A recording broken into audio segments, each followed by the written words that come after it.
They try to silence the truth we shout, but we're still here, we're still calling out. Corruption hides behind a badge of name. We light the fire, expose the shame. We're justice seekers, we'll fight the fight for every voice lost in the night. My life mattered is the cry we sing for the ones they tried to bury within. It's just us, we're a movement wide. Together we rise, won't run nor hide.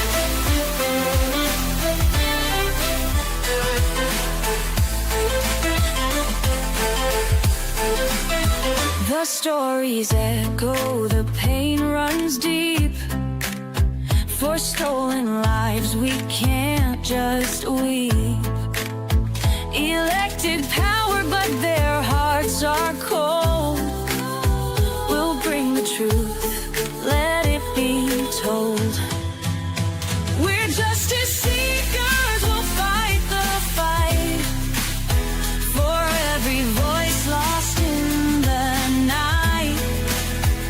My life mattered is the cry we sing for the ones they tried to bury within. It's just us, we're a movement wide. Together we rise, won't run nor hide.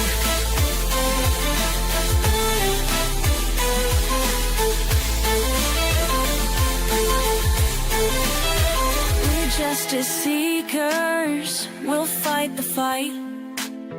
The heroes undo the harm. Calling out corruption, we'll stand tall. For justice and truth, we'll risk it all. My life mattered is the cry we sing. Together we rise, let freedom ring.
Hello there. Good afternoon, social change warriors and justice seekers. Happy Monday. Welcome to Social Change Warriors Advocacy Channel. I'm Catherine, your host and founder of Social Change Warriors. I believe this is our first Monday daytime ever live stream. So welcome to all of you that find your way here today. We are going to jury watch for a little bit today, and I don't expect them to come in today. I'll be shocked, actually. So 8 weeks of testimony, and to do their due diligence, I would think 3 to 4 days would be fair, which was I believe the first trial was 4 days. So maybe 3 days, but I'll be stunned if they come in this afternoon. But I thought we would hop on today and just chat a little bit about the theories that we've all been sharing together since January. We've been Friday Night Lies on Friday nights. We've been covering all of the testimony from trial 1 and trial 2, going over theories, going over some of our own theories, because we are invested in true crime and currently invested in justice for John O'Keefe. And what does that look like? And in a lot of our opinions, and if you look at the polls here, crime junkie jury has not guilty at 96%, 13K votes. So that's a pretty good unbiased, just out there, poll to throw out there. That's pretty good. There's always going to be room for error there, but even if we took it down to 90% and put the guilty up to, let's say, 10%, that's a lot. And then you've got Court TV, and I didn't get a chance to see, but Court TV probably, this is a big poll. I'll have to go back, see if I can check for you what that is, but that's at 78% not guilty, 9% guilty. So factoring in here, for margin of error. So then you've got the lesser manslaughter while under the influence of alcohol. They added that at 6%. And so that's what the country thinks.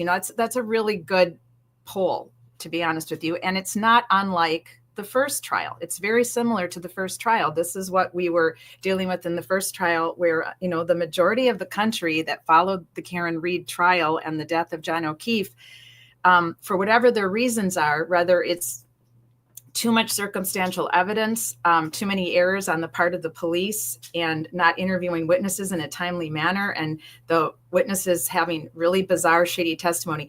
Even if for whatever reason you absolutely believe that she was hit by a car, you can't deny the most bizarre, shady testimony in the history of all trials. I mean, honestly, in my opinion, and I believe many others, this is going to go down as probably the most bizarre prosecution of somebody that we've ever seen, because there are 4 cases right now that I'm following here in Florida that I'm advocating for, and they all have much more evidence and eyewitnesses that should have at least taken somebody to trial in one of these 4 cases, but none of them are at trial because they don't feel they have enough evidence, even the ones that have witnesses. So this case never had enough evidence, and no eyewitnesses, no surveillance camera. It really should have never been taken to trial. It's really a travesty of justice that could be put on any one of us at any time. So we always have to be very mindful of that just because we want justice for the person who passed away doesn't mean we're going to get it. We don't always get justice for bad things that happen in this world. Sometimes there's just not enough evidence, no eyewitnesses, no surveillance camera. We can't just go to court and leave it up to 12 of our peers when there isn't enough evidence for them to even sort through, and no eyewitnesses. And you've seen what has happened because they did this in Massachusetts. I can guarantee you the 4 cases I'm covering here in Florida, I'm advocating currently for 4 families to get some justice, because there is evidence. There are eyewitnesses. There is plenty to take someone to a trial. But in one of the cases, it's very suspect. There isn't a ton of evidence. There was no real accurate surveillance cameras at the time she actually finally went missing. So that one, I understand they haven't been able to arrest anyone, but it's still frustrating for the families. Justice is not being served in 3 of these cases where there were plenty of witnesses. And in one of the cases, there was actually camera of the person committing the atrocity. But they're claiming that person will be able to use Florida Stand Your Ground law, so they don't want to spend the money to take him to trial. I mean, trust me, welcome to Florida, where your constitutional rights go to die sometimes, unless it involves carrying guns and carrying them into restaurants and bars where people drink. That's all good down here. And you can even carry a hatchet into a bar and you can use it against someone, and then you get to use this Florida Stand Your Ground law. That's what goes on here in the beautiful land of palm trees and wonderful ocean and the Gulf of Mexico on the other side of my state, my ocean, Atlantic, right out here. Beautiful place. I love it here when I'm here 50 to 70% of the time, but I don't love how loosey-goosey they are with the Florida Stand Your Ground law. It needs to be redone. Families are suffering and hurting right now because of that. In my opinion, there's no checks and balances of the Florida Stand Your Ground law. So we need more done down here. So if you think it's bad in Massachusetts, then don't move to Florida anytime soon, because there is a lot of shady stuff going on here with sheriff's departments and police departments, and the good old boys network is alive and well down here. In my opinion, let me tell you, it truly is. So welcome, Julie. Good to see you, girl. I hope you had a break over the weekend from talking about or thinking about this case possibly.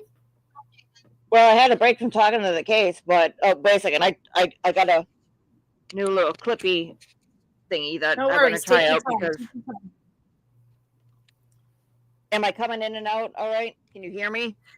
I can hear you. Yeah, you're good. Okay? I just ordered a mic too to get rid of just some of the tinniness involved. My mic broke 3 months ago now, and I just haven't wanted to deal with it, to be honest with you. I've just been dealing with the mic on my laptop, and I know it's a little too tinny, so I just ordered a mic as well. So I can hear you just fine. So how are you today, my friend? Oh, well, so I didn't do anything yesterday. I did yard work and all sorts of shit there.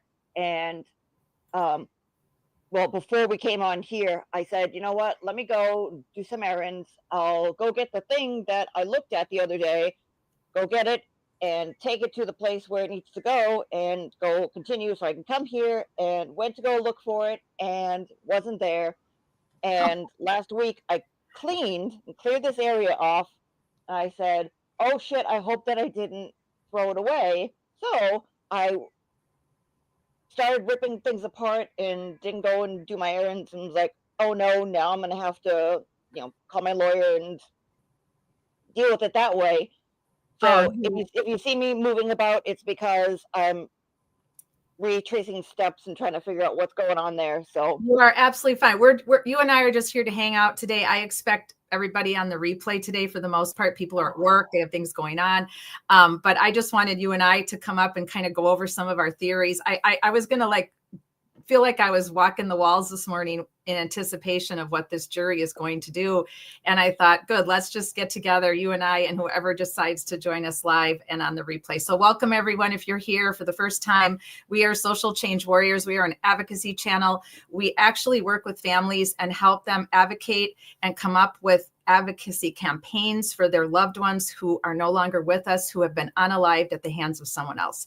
So families contact me or I contact them, and we look over their police reports. We look over everything that's been done for their case. If we have audio, we listen to it. If we have body cam footage, we watch it. I've requested many police reports, but the families usually supply me with them. Then I don't have to spend the money, because yes, police departments do and will charge you for requesting police reports, body cam footage. They charge you for the time that it takes their staff to compile all that. So gratefully, the families will typically provide me with all of that.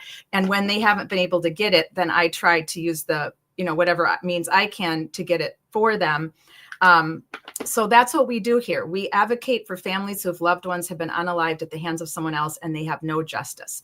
So we currently have over 13 families and 16 total, but 3 of them are one of them is going very cold, very fast, which is very concerning to me. That is Suzanne Morphew out in Colorado.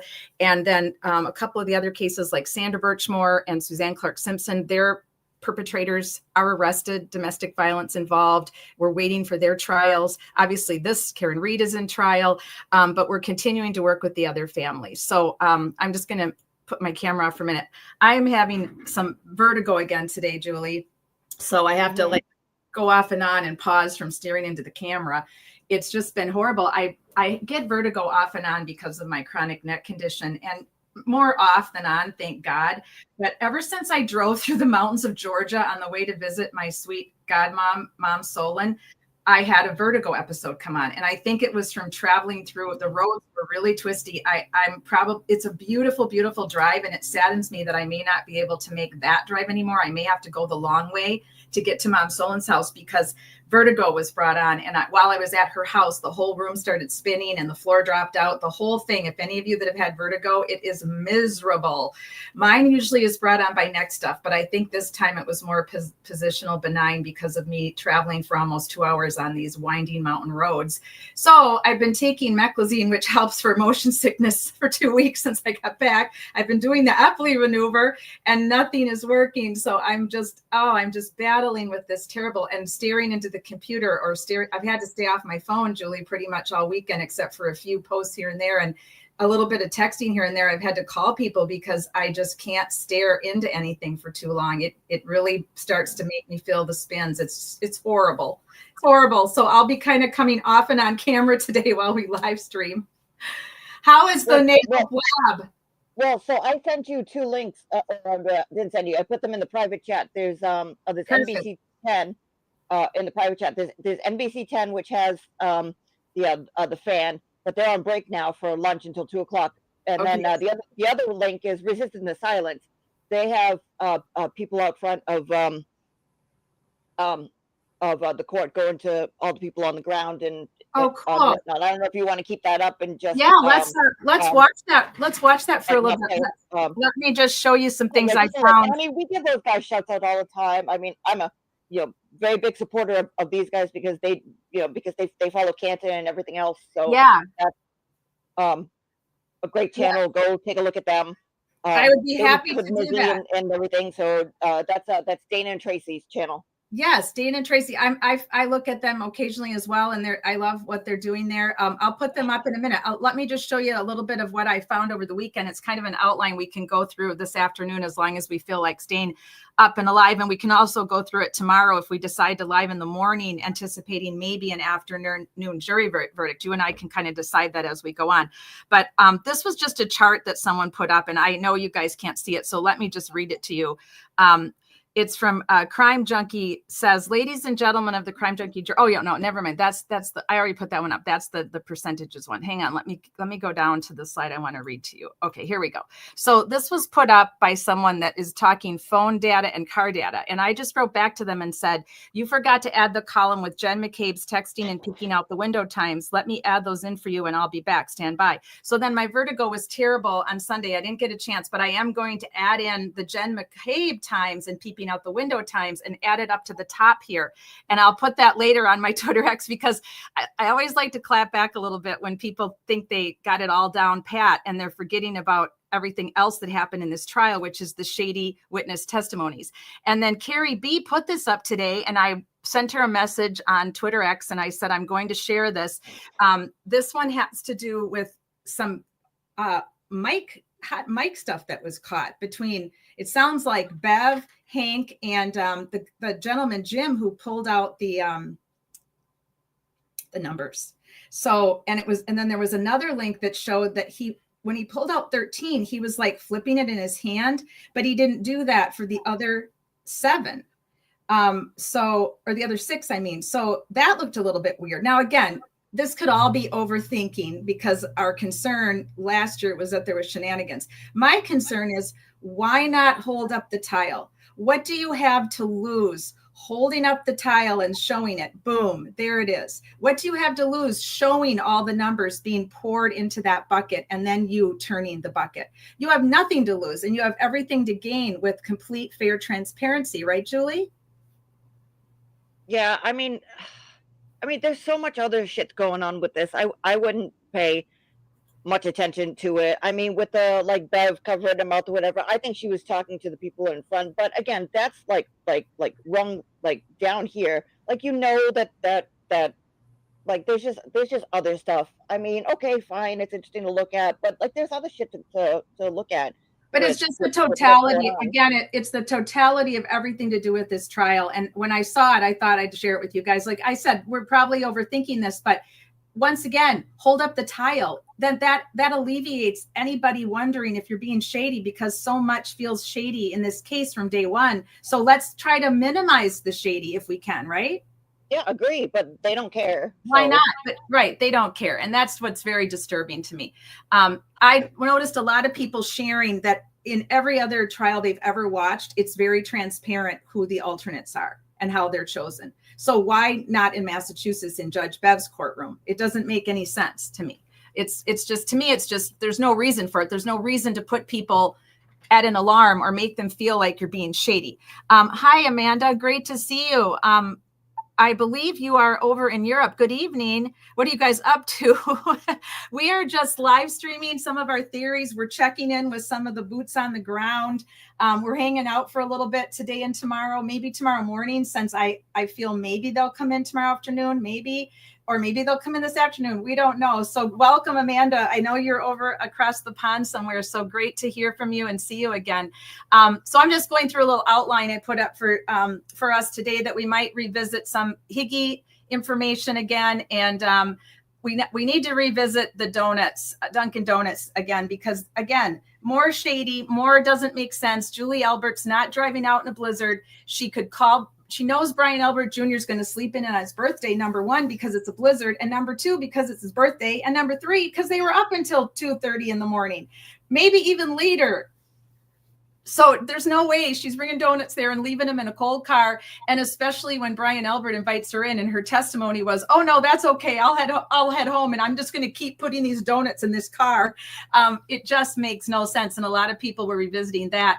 And there's this brilliant list that was put up by Mr. I'll Allow It. I called him I'll Allow It, and he got very offended. And I said, "I'm so sorry." He reminded me he is Mr. I'll Allow It. So if you're watching today, Mr. I'll Allow It, thank you for this really excellent list. We'll go over this in a little while. I'll have Julie read it. I'll put it up bigger because of my damn vertigo that I'm dealing with. So just a few other things. I put up some links that Julie and I could share today or tomorrow morning until the jury comes in, just for all of us to talk about. So, and we can go back over some of the testimony if we want to, if it gets to be 4 days long and we need it. So, but for now, I'm just going to bring up the list, Julie, that you were kind enough to,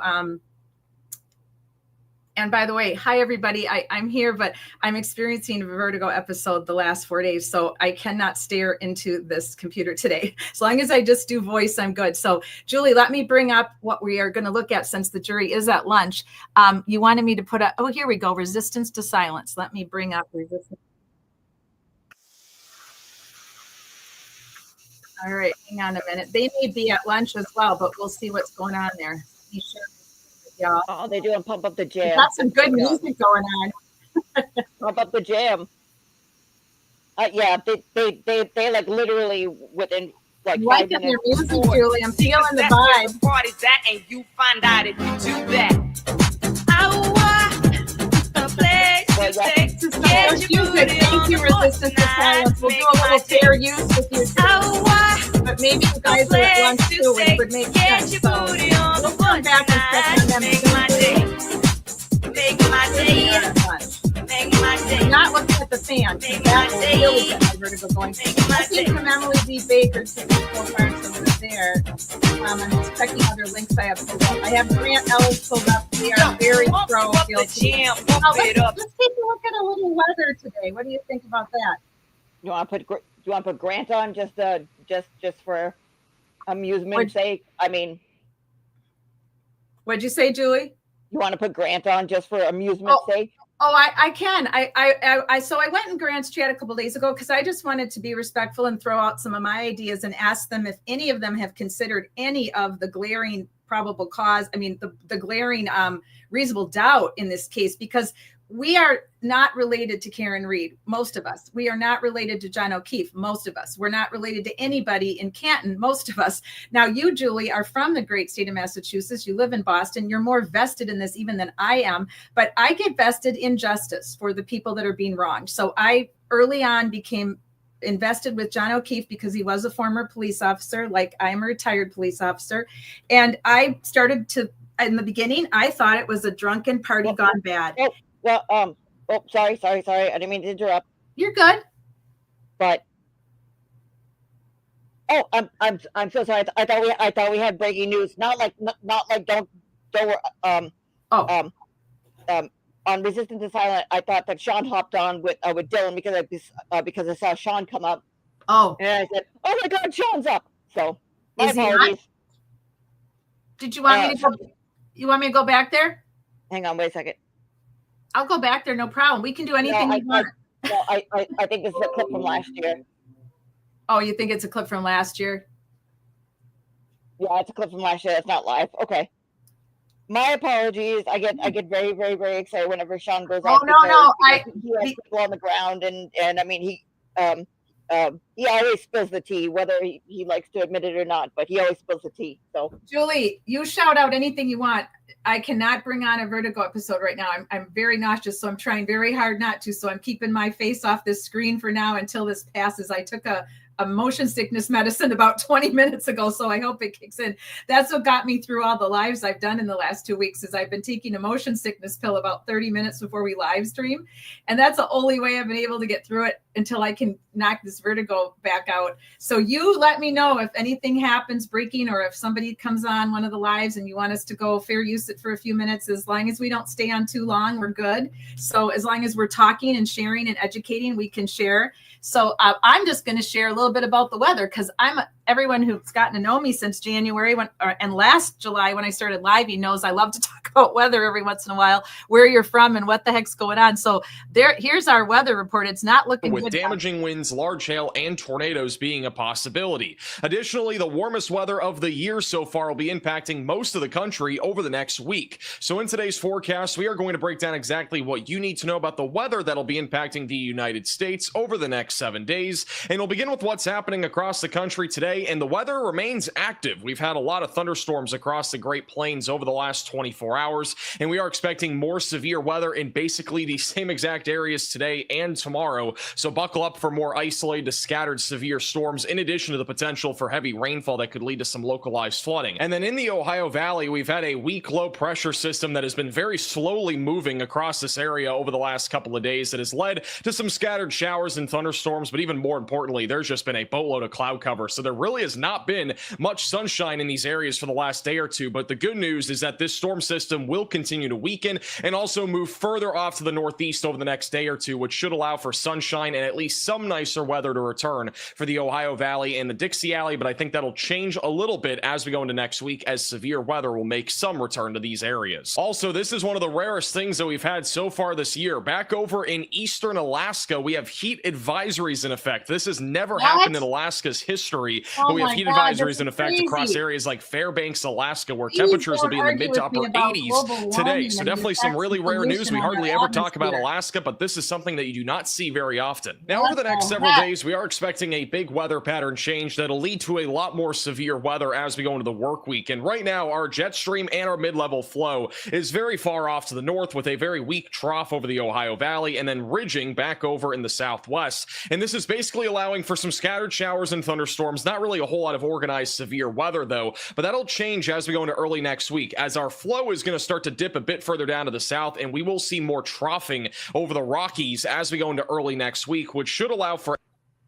I love it when he talks weather. I love it when he talks weather. I'm not going to the fan. I'm Emily D. Baker, nothing going on there. Let's go say hi to Grant. But yeah, I'll find something. Hang on. I got something. Close by the curb. Could we have... We'll check in on Grant and his crew. They pretty much 99% believe I hit him with the car. Did he come? Most of Grant's people have been very kind to me. I went over with good intentions, not to troll. Just wanted to mention some I believe were just too much reasonable doubt for anybody to care whether they like it or not. I know it's tough when you believe. And most people were nice to me. I only had a couple people that were not kind. Grant was very hard ground. Remember what cool. Dr. Isaac told us about cold hard ground?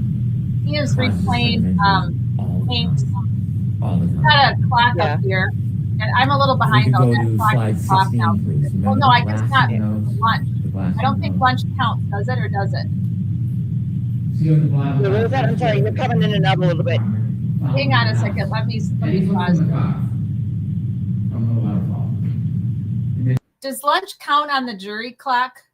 No. Okay. I guess they decided to stop deliberating while they went to lunch. Okay, so then that's why Grace got the jury clock stopped at 5:46, because I had put in our chat. Yeah, yep. Okay, that makes sense. They must have gone to lunch right after I updated in our chat. Let me remove this. Yeah, they went, and that's why there was motion shit going by to show. But I put in another link. This is what I was listening to while I was pulling weeds and cutting branches and everything outside. That's legal poor Miss McKinney. She watched it live. She's funny. She watched the closing arguments from. Where is it? Is it the last link, top link, or bottom link? Yeah, last one. The bottom one. Okay, let me go. So she watched. So she watched Hank and Jackson, and didn't say a lot during Jackson. But as soon as Hank walked up, she lost her mind, and she took a little bit of a pause, and I missed it because I was cutting it. It was going in and out. Okay. But like towards the end, she like lost her mind. I mean, he comes on at like right about 2 hours. Is this it? Yep. This was the last link. Is this the one? Yep. Yeah, that's it. 3 Okay. hours, 3 hours, 6 minutes. That where you want me to go to, or is that where it already is? Nope. This is the beginning link. You have to go to. Oh, got 3 it. hours, Yep. 6 minutes, I see what you're or saying. somewhere around 2 hours, depending on how much you want to watch. Okay, I'll put it up at 2 hours. We can go in and out of it for fair use. We can't stay on it without having some type of education and comments. So I'll go in at the 2 hour mark and we can come in and out of it. But she is very, very, very funny. And yes, I mean, I appreciated that you tuned me into her. I saw her on Twitter X a couple times and just briefly, and then you tuned me in on some of her. Yeah, she's great. And she's spot on too. I mean, even like she's kind of come back around to like the Proctor stuff. Like I wanted to see this one, but she was the first one that said, "Well, I thought about it and said, well, what if they don't call Proctor? Well, what if right, what if they just leave him as the boogeyman?" She said, "You know what? That could be smart because then it looks like there's malfeasance on the prosecution." right. And so I was like, you know what? That's very bright. But then she turned around and she's like, "I want Proctor to say all this stuff with," and so I was like, okay, well, you just went against your own argument, ma'am, but that's okay. Yeah, but I you feel have the one with the answer my question, Miss Denver. I can't help but agree with both of you, but I also feel that way about Higgins, that I didn't see any downside to Higgins. I didn't feel there was any Hank could redeem Higgins. No way to redeem him whatsoever. No. Oh, okay, you're a good guy. You're a decorated dude. You're a hero. What were you doing flirting with her? Oh, I'm sorry. She started it. Right. Was there a gun to your head to say text her back or else? I don't think so. And not only that, but if you're a decorated dude and you're an animal guy, why are you taking your phone to a military base? And then everybody in Grant's chat today, just so you know, was saying such, because they were going over that and they were talking about how they went over, Grant was having, in fact, I'll have to play that for you. He had an absolute meltdown saying that Karen Reed is the one who exposed Higgy as an undercover ATF agent and that she put him in peril. And, but if Higgy's this honorable dude, he could have given his phone to his superiors and they could have extracted it. Why didn't he go to his superiors? Why did he go to the buddy at the extraction lounge? Oh, he did. He went to the FBI to have it extracted. That was his superior in some way. His buddy, though. It wasn't his superior, but it was a superior. Yeah, but he went to his buddy, and that's not cool. Uh-oh, I got someone at the door. Okay, let me play this. I'll be right back, guys. Okie dokie. That seems ridiculous to you. But having one little argument is starting with the bang. Oh my God, this man. Okay, I'm sorry, guys. I'm sorry. No more pausing. I'm gonna keep it to myself.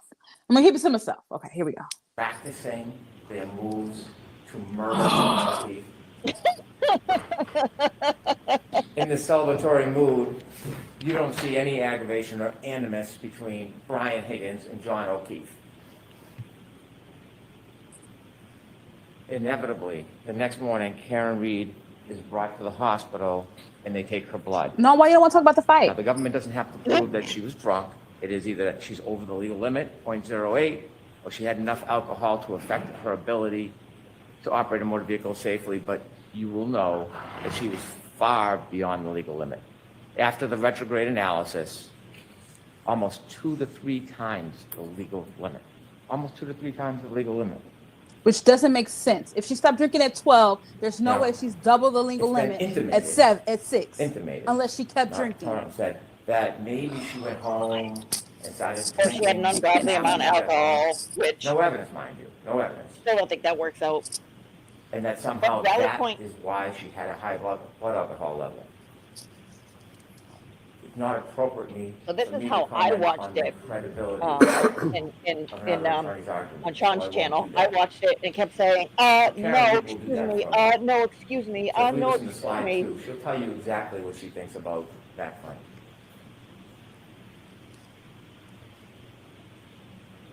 My alcohol intake's probably about 5 or 6. Oh God, those clips. Every time they get me. Every friggin' time they get me. Now I sound like Bev. It tasted just like all soda water with I lime. can't hear, but it's okay. I will Let's see. say, I wonder why Jackson didn't mention the clips and mention that they were out of context. Just only had an hour. I wouldn't have gotten out of the expressway at 12:15 on January 29th. I mean, it was quiet, the roads were very quiet, you can see on the videos. And I was going, when I've had a few drinks and I drive, it was very extra slopes. I know my alerts aren't as sharp as they should be. But I shouldn't be driving. Thank you. But she's in the car with her cop boyfriend. You think So if she her drank cop this boyfriend let her drive, then Who was also drunk? back up. That was too close on that little squirrel face. When they leave the waterfall bar at 12:12, you see a video, you have it in evidence, there's a still photo of John O'Keefe holding a glass. He Not was from the killing me outlet yesterday. phone. He didn't sneak into the house in the cupboards and grab a glass. From the Cutting the lawn, waterfall, cutting you see weeds so I him could listen to her. a I was like, I don't want to glass run the and it is a lawnmower. straw. Take a look at that picture. And now from 12:12 on, we virtually have a historian in the data that tells us exactly where he went, exactly step by step where he went. And how do we have that? Well, we know the defendant's car had like a black box, and Judd Welcher, Dr. Judd Welcher, took the data from the black box. I don't know Why why keep he saying said his name like that? I know. I don't know why he said his the name like movements 7 and the times. triggering Judd events. Welcher. And then Shannon Dr. Burgess. Welcher. Dr. Wow. Judd Welcher. Like he's still talking You know to the what we Manchurian said? candidate. Don't attack the data, attack the man. He can be Dr. blocked Judd for his LinkedIn Welcher. profile or his unupdated CV. But what he did, Yes, he found unupdated, that he a updated key 3 times critical piece over the this course case of that what, did not exist before. 6 years? He found it recently. And it was that think that's called SD card. misleading. The SD card that everybody missed, including the defense expert. Everybody missed it. So as much What as you defense want to expert? make fun of him, The defense expert from the Shannon first Welcher trial. Defense found didn't the have an key expert. expert. so It's that we okay. could have the time and date and location coordinated for an impenetrable timeline that can't be broken. That's what Shannon Burgess did. And so Well, we not know exactly, but okay. on the way It can't be broken from except the for time waterfall drift. to 34 But that's beside the Fairview, point. Ms. Reed is driving drunk. Mr. O'Keefe All is the in the adjustments passenger made. side of the car, and they're heading their way to 34 Fairview, and they get lost. And yeah. now we have more data, because John O'Keefe has a cell phone. I think we were up to 24 datas when we left off watching on Friday Night Lies. We were Really? counting. Yeah, we were counting how many times Hank said data, and we were only like maybe not even halfway through his testimony, and we were up to 24. So we definitely have to finish watch. When MCAT joins us at some point, we might have, or I know she might be watching, and she's just not in the friend zone. But I know I don't think so. Yeah, we have. I don't think so either. But we have to finish. We have to finish counting Hank's datas. I don't know if anyone else did that, but I want to finish it now. I'm on a mission. So, okay, let me go back here. Let me know when you need me to pause. I'm back. I went and fed the dogs. So, do you No, you could just let this play because play for a while while they're at lunch. Gotcha. It's very, very, very funny, and I mean, like she was basically hitting the nail on the head. And then when she talks about the clips a little bit, she talks about she talks about Hank's gaslighting. I think it's really do we know how far in we are right now? Because I'd like if he's saying data and I can keep counting, I'd like to do that. Do you know how? Do you know? Not very. Let me go look where we left off. Hang on a second. I'm gonna go look where we left off because I do have that pulled up. Just a second. This is where. So we left off at. We were only 19 minutes and 35 seconds, I think. Let me go check. I think he came on, I think 19.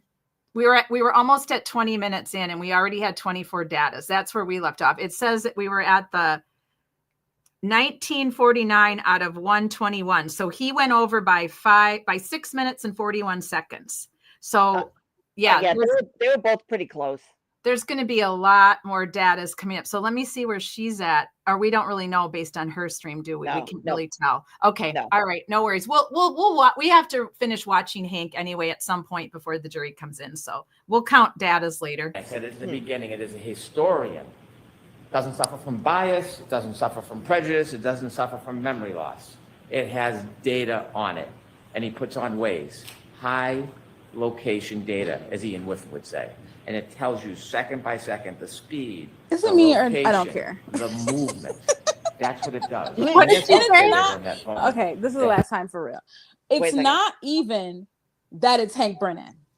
I mean, it is, but it's not that I don't agree with him. He's just not commanding my attention. Like if I was a juror, I would be tuned out. Something about his voice, something about the cadence of it, something about listening to him after Alan Jackson, who is a master orator. I just don't care. I just don't care. I just don't care. All right, we'll continue to listen. I have to Okay, say, it he lost definitely me at shows about the his 35-minute mark. And that is critical. It is critical because it not only shows his movement, it shows when he does not move. That healthcare data is critical. Say it. Oh, I would And it's not stop subject to calling it bias. It's healthcare not data. in dispute. There's no Exactly. other contrary evidence. It is data. It goes off about that second. On the way to 34 data. You Data. Like, just can't. stop You saying think he, healthcare data. right, but you think he would have like corrected himself at some point because he did that a lot during the trial. You think he would have finally figured it out, like, or someone would have said, "Hank, stop saying healthcare data, dude. It's not healthcare. It's just health data." Oh gosh. And then there's a trigger. There is a trigger What's the on the trigger? way because they're lost. And when John O'Keefe calls Jen McCabe for directions, Jen McCabe says something that triggers what's going to happen next. Slide 4, please. Very close to the outbursts. In fact, when Jen was navigating John to the outbursts when I was driving, she said, it's near Ashland's house. I'm glad their video's not And working. John hooked up prior to John and I dating. And so they travel She's very, very, very funny. under the duress of this crumbling I'm not even foundation. mad. Here comes drama. I don't Blind even care. Like confrontation. he's just ugh. We have triggers. Now, we know on their Master way there, gaslighter. we know from the data, Driver's training. the data, where they went, how they moved. If we look at slide 5. See, I can Ian Whiffen appreciate this type showed of you, extra because this We is what got I it. do. Like the exact same thing. Like, yeah. And it shows you with the healthcare data. Oh, I hate that he says healthcare data. It doesn't mean someone's climbing upstairs. What it means is there's an elevation. Yes, slow down, it happens. Breaks down Okay. data, the red, the green, if you could move down, please, and show me. Did we ever figure out why there's an elevation? Because I feel like I remember somebody saying that's a very flat road. So Yes, what do you flat mean there's doesn't an have anything to elevation? do with elevation, though. Anyhow. But that's not what did it. Bottom left, that's 34 Fairview. You can see second by second. I think Spalding did it. Circles of their route, even the 3-point turn on Cedar Crest. That's what you see. What'd you say, Julie? Oh, so so Miss McKinney just said because Hank's talking about the climbing of stairs and Yes. what the Commonwealth is basically Right. alluding to is that he went because they were driving in the car and Right. the elevation changed 50 feet. That was the going up and down and up 3 flights of stairs because supposedly it happened when they were in the car. And Right. she said, I thought somebody said it was a flat road, and I said no. Flat means because again, I think that she's here. So I mean, I do this with my own phone too, where I talk to the phone like, no, it's this. So the hell was that? Oh, it's outside. Sorry. So the elevation, just because you say it's quote unquote flat, that doesn't have anything to do with it. There are different types of grades, and like I should go grab my notebook. There are different types of grades. Where I think 1 to 3% gradient is considered quote unquote flat. 3 to 5% gradient or 3 to 4% gradient is considered false flat, which means that it looks flat, but it's actually going up very, very, very slightly. I think it's quarter of an inch per 10 feet or something like that. So like you really don't realize what's going on, or I have the conversions upstate. Maybe it's quarter of an inch per foot. And so, like, when Turtle went around and he did his, like, oh, Meredith drives like Karen Reed. Wow, so funny. He drove around and said, look, it's the flattest road on Earth. It's like, well, that has nothing to do with it. Just because you perceive something as flat doesn't mean that it actually is. Well, correct. It doesn't matter. Because the flattest roads on Earth are down here. Julie, the flattest roads on Earth are down here in Florida, or they're in freaking Nebraska. Well, yeah, exactly. So yeah. So I mean, you should probably check that. But regardless, it doesn't hold water with the fact that what Garino said in the first trial, saying, oh, it was driving around here, and what Hank's saying here, it has nothing to do with anything, because then the altimeters, the things that are inside the phone and however else you sync it, would have big issues, because everybody driving around would go like, oh, look, I climbed 762 flights of stairs today. I'm working on myself. Like that would all be off, and they would have issues. So they adjust that. So Right. that doesn't hold water. That was kind of like well, I guess we'll get like try to make it fit. Where do you get 3 flights of data from? Well, it's kind of sort of elevated here. Let's go with that. So that's what they were doing there. Yeah. And I have to tell you, when this all first came out, I agreed with what you said. When Turtle did the ride, that doesn't prove anything unless he took something with him that could actually measure the grade. Or if he got like an engineer to come out and bring out one of those tools where they measure the grade before they do like road construction and such. Oh, a surveyor. Yeah, a surveyor, but I couldn't think of the name. Thanks. But I went over to my bridge.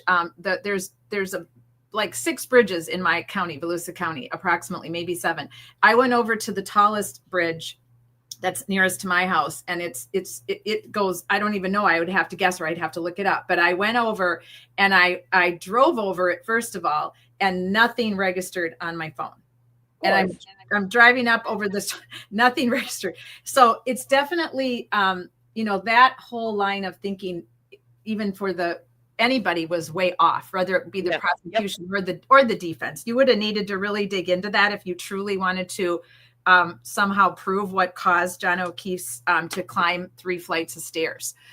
Nobody chose to really do that. Nobody chose to really bring in anybody that could really prove, right? Which I thought was pretty interesting too. So there, that in of itself lends to reasonable doubt. Yeah, right. I mean, like for step 2, like to actually find out what actually happened to John O'Keefe, that's going to come into play and say, all right, where did this actually come from? And then you're going to have people testing cell phones and say, is it from a fall? Is it from driving around? Is it from actually climbing and ascending, flights of stairs? What about the blank data? Could his phone have been put in a stasis? Okay, who had access to something that would put it in a stasis? And then you kind of go from there and then say, all right, well, who was calling people at this time? Who was calling people at this time? Who was calling people at that time? So that's where that's going to come in. But for now, this has nothing to do with it. And this is like okay, they're going to say that he climbed 3 flights of stairs. Make it fit, in my opinion. That's what I think happened there. So. Right, exactly. Okay, back to Miss Kinney for a few minutes. We just have to go in and out of her for fair use purposes. At that point, they've left the bar. Remember, the battery temperature was 82 degrees, but now in a car, it's now 77 Oh, degrees. here we go Think with about the how friggin' accurate thing. The battery temperature is, that it reflects the difference between being in a bar and being in a car. They take a 3-point turn at Cedar. Where did it do that, Hank? And because of Shannon Burgess, and because of Judd Welch, we have the data, and it's a triggering event. Remember, if there's an acceleration past 30%, it registers data on the car, and that's exactly what happens. Is a 3-point turn, and it all lines up with the cell phone after you synchronize the times. It's that simple. It's nothing complicated. There's nothing tricky. There's nothing devious about it. It's data. They do the 3-point turn, and you can match the cell phone Ban the man with the Lexus clock, and when you do, you can reconcile the difference. There's been a lot of talk, a lot of argument, a lot of fights. Shannon Burgess says 21 to 29 seconds. Mr. DeSorga comes in. Unfortunately, he wasn't able to actually do anything. He wasn't given the invitation to test the data. He just looked at the report and made criticisms. Hey, Julie. Yep. I just heard from Christine.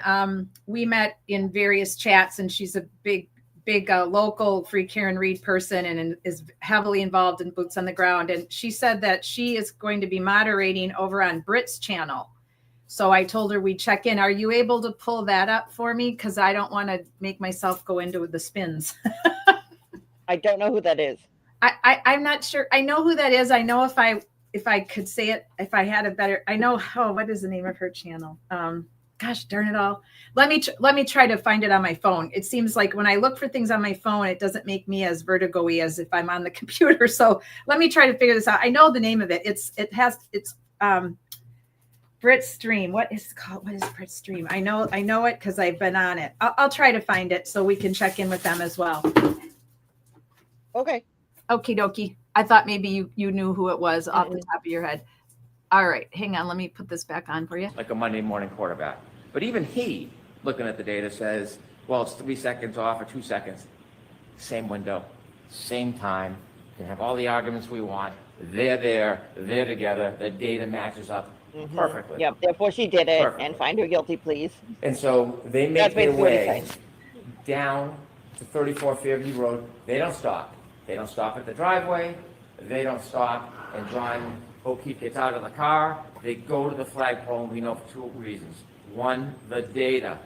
And secondly, Mr. Nagel and Ms. Mason at Cedar Crest, at that intersection before it goes down to the right, they meet.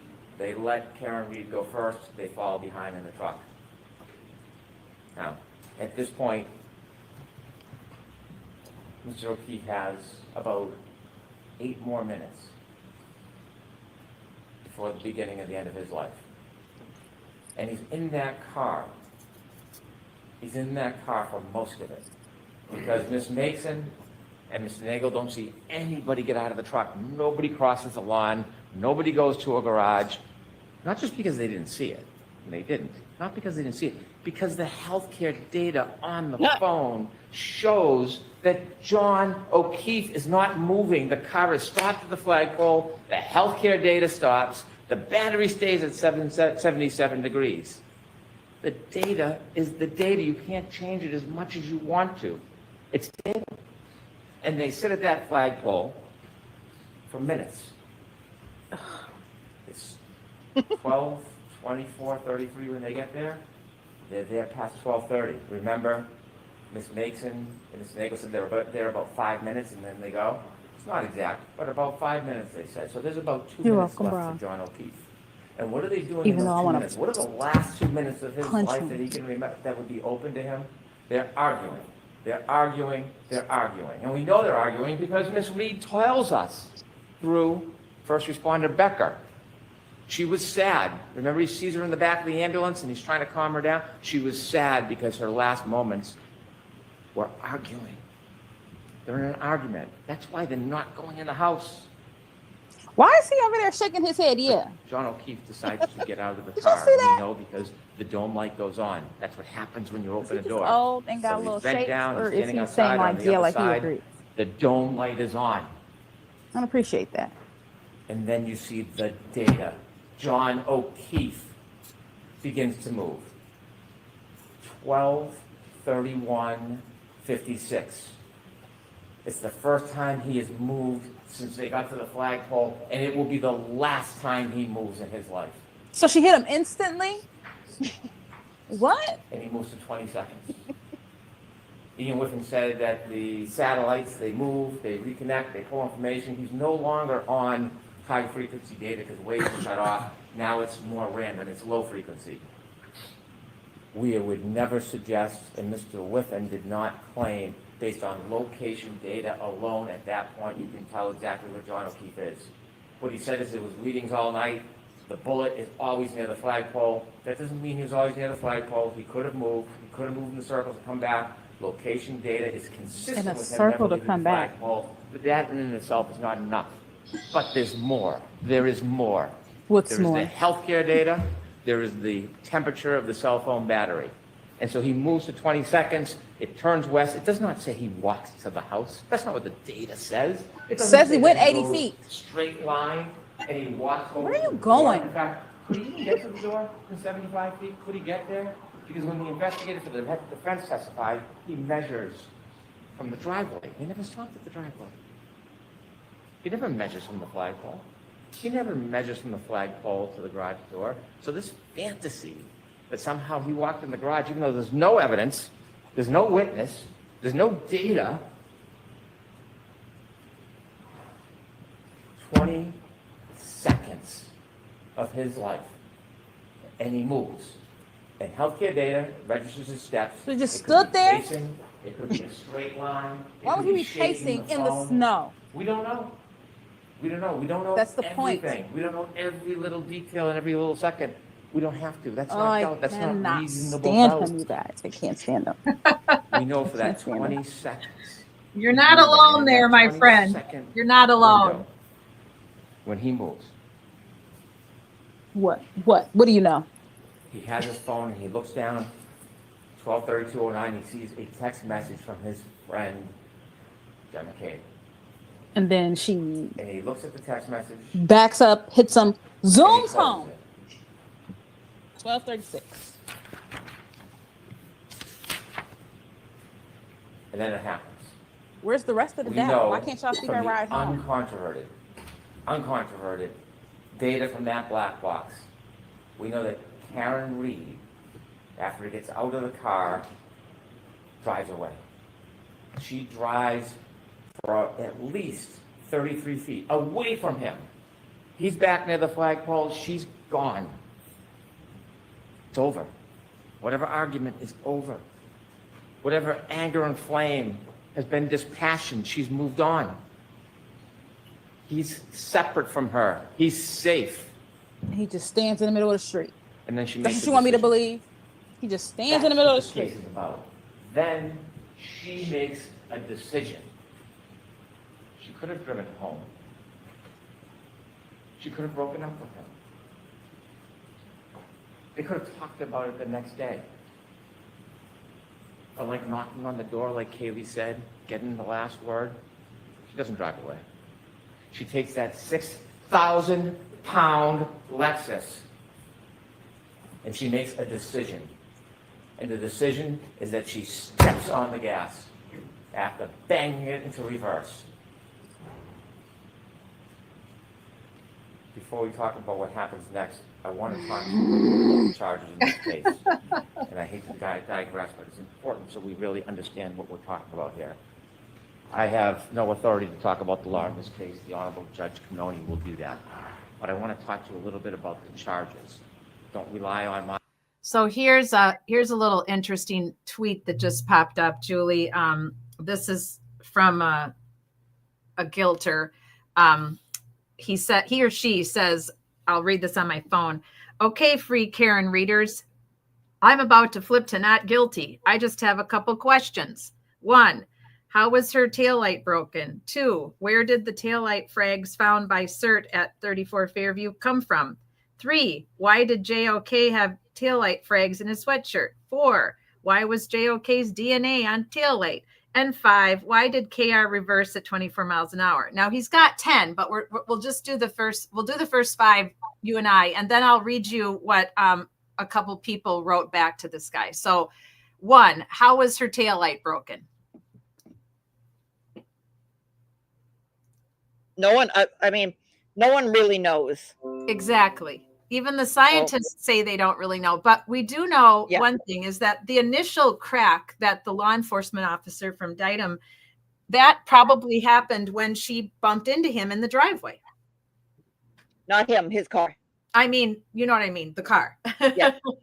The car. I want to clarify that. Yeah. Yes, thank you. The car that nobody saw, the car that probably was fixed because why would there be a car repairman at the house the day that John O'Keefe died? Why would the car repairman be showing up at a very private, critical mourning moment for the family? Well, if I had to wager, I guess I'd say to what's the appropriate word? Not suborn perjury. That's to avoid federal perjury. That's what I'm guessing. Exactly. I mean, come on, you've got to be kidding me, Jen McCabe. That was accidental. She did not mean to blurt that out. There's no way she meant to blurt that out. So maybe not. I mean, sure. I'm guessing because again, Higgy did the same thing where he said like, "Oh, I was just goofing around and I plowed," even though according to them there was what, 1/4 of an inch of snow on the ground at most. Right. And so he was, just being funny. Like, first of all, who is funny like that? Second of all, what, like, why would you do that? The other thing he said is that he went in the house and he said he saw a tall person with what he thought was dark hair in the house. Right. Now, that also, I'm guessing, if you're going to say that and say, well, we know John, like if he's saying like, oh, well, I know Officer John O'Keefe wasn't in the house, but I saw this person. I'm guessing that at some point he went to a higher authority and had to testify under oath and said, yep, saw somebody in the house, didn't know who it was, but saw somebody who could have possibly been somebody that I didn't quite exactly 100% recognize, but yep, I'm guessing that it was probably him. Possibly, maybe this one, maybe that one. I don't know. I didn't get a really good look. He was drinking a whole bunch, whatever it is. So I'm guessing that's probably why they did that, so that the feds can't come in and say, "Excuse me, remember when you said this here under oath in Dedham, and then here you said this other time? What happened there?" So I'm guessing that's why they were doing that. So I don't think it was an accident as much as it was kind of like placed, like, let me say it and hope nobody pays attention to it. Yes, so that they're kind of covering their ass. Right. I agree with you. I wanted to give credit where credit is due when I went through my outline at the beginning of the hour. I took a photo of these donuts. These are actual donuts that are made in Madison, Wisconsin at the Green Bush Bakery, kosher bakery. They've been in existence, I think, well, the gentleman who runs the bakery is roughly in my age category, in his 60s. I'm 62. He's roughly in my age category. And he's been running Green Bush Bakery, and it used to be on Regent Street in Madison, which is a stone's throw away from the UW football stadium. And a lot of where the football players live is in the Regent apartments. So he used to be down Regent Street in this tiny little strip mall next to the Rocky Rococo's. And then he moved up closer. He actually got a location inside the Regent apartments on the first floor. And he is amazing. The donuts are beyond ridiculous. They're so delicious. So whenever I go back home, that's one of my first stops, is to go to the Green Bush Bakery. So sorry, Dunkin' Donuts, but you don't even hold a candle to these donuts. They are insanely good, and they're all kosher. So Dunkin' Donuts obviously is where Julie Elbert says that she went that morning to get her. Now, I'm not saying she's a total liar. She very well may have this thing going on. My sister has cool traditions with my two sons. She's their aunt. And so she very well may do this for Brian Elbert Jr., but would she do it on the morning of a blizzard? When we know that she got a phone call at roughly, what was it again? Was it 4:59 or 4:58? So it's just too sketchy. And my opinion is she would bring those donuts over and give her nephew a hug and give them to him in person. She wouldn't show up after the family had been partying into the late hours of the morning, which she knew very well that they were up late with all of his friends at the house. And so I don't believe for a second she would have brought those donuts over at 8 a.m. or whatever time that was she arrived. It doesn't make sense. And she never said a word about coffee, just to remind you guys. She only said she was putting donuts in Brian Elbert Jr.'s car. Brian Elbert is the one that testified that she brought donuts and coffee, which I believe she did. I bet she did bring donuts and coffee for Brian Elbert Jr. and coffee. She probably did bring it for this family meeting where they had to meet because things were going to hell very, very quickly. So let me read to you this really excellent list that someone put up. Mr. I'll Allow It. Thank you, Mr. I'll Allow It, for allowing us to use your incredibly good list.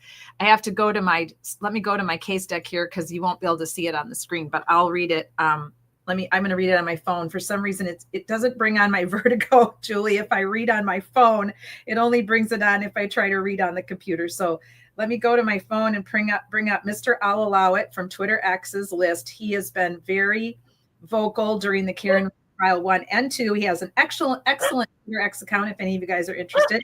So this is what he has to say. Mr. I'll Allow It. If this case wraps up tomorrow, he was thinking that might wrap up today. Let's revisit one small thing that needs more attention for its sheer stupidity. Julie Elbert claims she was dropping donuts in Brian Elbert's car for his birthday surprise. Presumably, she was doing it this way not to disturb the sleeping Elberts. I have some questions. 1, why not leave them inside unlocked front door or inside garage door? What say you, Julie? Wait, what was that? I'm sorry. Oh, I'm sorry. I'll read it again. Julie Elbert claimed she was dropping donuts in Brian Elbert's car for his birthday surprise. Presumably, she was doing it this way not to disturb the sleeping Elberts. I have some questions.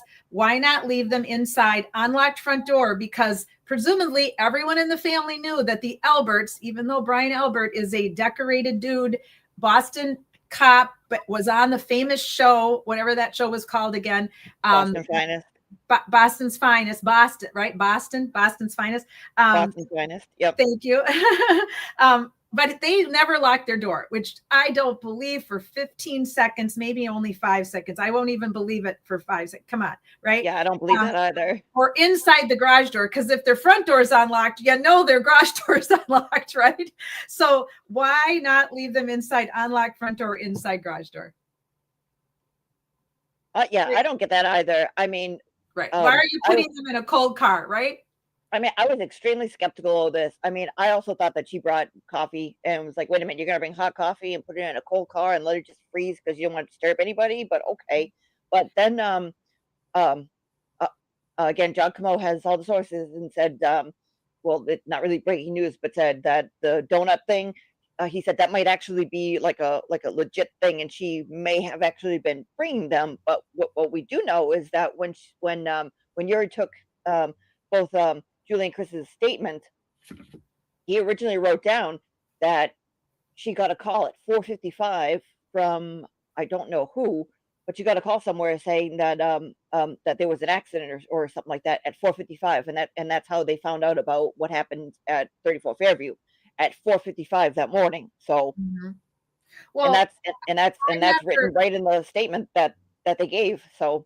I agree with you and John. I never doubted that she possibly does do this, because all aunts and uncles have little things they do for their nieces and nephews, which are very sweet. I never doubted that, but I don't buy it for a second that she was going to leave those donuts in a cold car. And again, why aren't you locking your car if it's in your driveway? It's not in your garage. I mean, who doesn't lock their car in their driveway unless you live out in the middle of nowhere and you have zero concerns? But even when I lived out in the middle of nowhere once for a while in the Daniel Boone National Forest in Kentucky, and I still locked my car at night.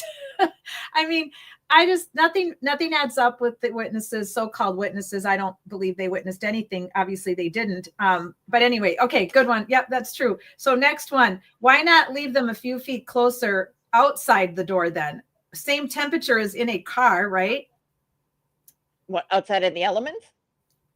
Well, he's basically saying, would it have made that much difference to put them by the front door where they'd be right up against the front door, and that instead of in the car? Now, I don't totally agree with that. I mean, obviously, if the car door is unlocked, but she never even said, well, I tried the car door, and when I found it unlocked, then I put the donuts in there, instead of saying, I tried the front door, and of course it was unlocked because the Alberts always leave their house unlocked, and I put the donuts in the foyer. That makes more sense. But then again, she knows the Alberts have a German Shepherd.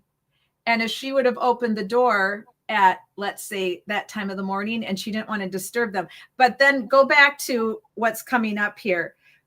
How was she not the least bit curious that the McCabe's car was at the house? Did she assume they slept there for a blizzard? Was that normal behavior in her mind? If in her mind that was normal behavior, why didn't the McCabes spend the night?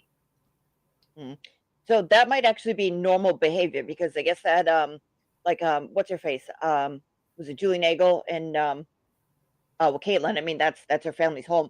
But I think Julie Nagel was either said that she was either going to stay there or get a ride. And so I guess that stuff like this has happened before, where they just party all night and then just stay there, which is smart. Like that's smart. Please don't go out on please don't go drinking all night long and then get on the road to go home a couple miles. Don't do that. Don't drive into a house or whatever it is. But sure, but I don't that believe might be it. more but that might be more acceptable in all these communities, oh, let's go over here, and you have a big house, let's stay over. Or like what Sean was talking about, maybe there's something else going on where people tend to have sleepovers. Allegedly. But remember, Julie, Jen McCabe testified she wasn't drinking that much. So Jen McCabe and Matt McCabe drove. So he drove them home. So I don't buy any of that either. I appreciate you for playing devil's advocate like I normally do, but where this whole thing is concerned, I don't buy any of it. So what about the car? He says a lot of cars have passive locking. The doors lock after some time unattended. Was Brian Jr. driving a 1993 Pontiac Sunfire? Well, I mean, my car doesn't lock after some time, and I mean, I don't think I programmed it like that, but I mean, that doesn't you can leave the drivers open and it won't lock automatically. I like that. So And mine's, That's mine's not new, that's a but good that's a good question though. I mean, he's just listing things to consider and think about, right? And then he says number 6, didn't she have a missed call from Jen at 4:53? Didn't she think to return the call at 6 something, or when she first woke up, or before she drove over? I'm adding this now, or before she drove over for the donuts? oh, is that who called? Yes. Didn't she I'm- have a missed call from Jen at 4:53? That So was I know, too. yes. So I know that, yeah, at like right around 5 o'clock, right? Yeah, 4:53, 4:55, whatever it is. I know Right. that it was right around that time. There was some call from somebody to, let them know, and I couldn't remember who it was. All right, so it was Jen McKay basically saying like, this, and that's when JFK and James made have the theory of like, oh, she what's her face? Julie Albert's waiting down the street with the donuts and everything, and waiting for the call, and she was gonna drive up and go like, "Oh my God, what's this over here?" So somebody had to call. So I wasn't sure who it was to call to say like, "Hey, this is what happened at this time." But I know it happened early enough where, and like it was either overlooked or they didn't go into it, or it was forgotten in the first trial, and then this trial, forget it. It was kind of truncated. But I think it was truncated for this exact reason because there's so much going on. So. Right. So anyway, we forgot to put up, the jury is back from lunch, guys. Sorry, I forgot to put that up there because we were watching Miss McKinney, and now we've been chatting about Julie Donuts. So the jury is now at 6:16 and counting hours. So they've been back for roughly a half an hour already from lunch, just so you guys know. But man, Julie, now I need a donut. I may have to put on some video for you guys and go get it. I'm just kidding. But I have a favorite donut spot over here too that I love, that's run by these lovely ladies from Vietnam. Their whole family is runs this bakery, and it's only literally less than 5 minutes from my house. So I have to be very, very good about it. I go once a week and I get a donut, and they're so delicious. So luckily I have 2 donut places now because I love donuts. The reason I love donuts is different than most people's, not just because they're very bad for you, number one, and that's why a lot of people love them, but they're delicious. But my grandmother worked in a bakery for many, many years. So I grew up with having fresh donuts. She would bring them to us, or on Fridays when we would go to her house before Friday night lights, before Friday night football, Madison East High School football, we would get to have dinner with my grandparents. And then she'd always have a fresh donut from the bakery for us on Friday nights or Saturdays, depending on if we saw her before the game or if we didn't see her till Saturday. But I grew up getting a donut. And so I just have this terrible, terrible addiction to donuts, but I try to behave and I try to only eat them. Oh, hi, Turd. Welcome. Turd says my donut shop named a sandwich after me. Oh my God. That is so cool. That is so cool, but maybe sad too, she says. You have a Turd Ferguson sandwich named after you? That's pretty I would cool. love to have a sandwich named after me. Oh my gosh, Turd, that's so cool. What is the name of the sandwich? We need to know. We are in the know. And we'll allow it, by the way.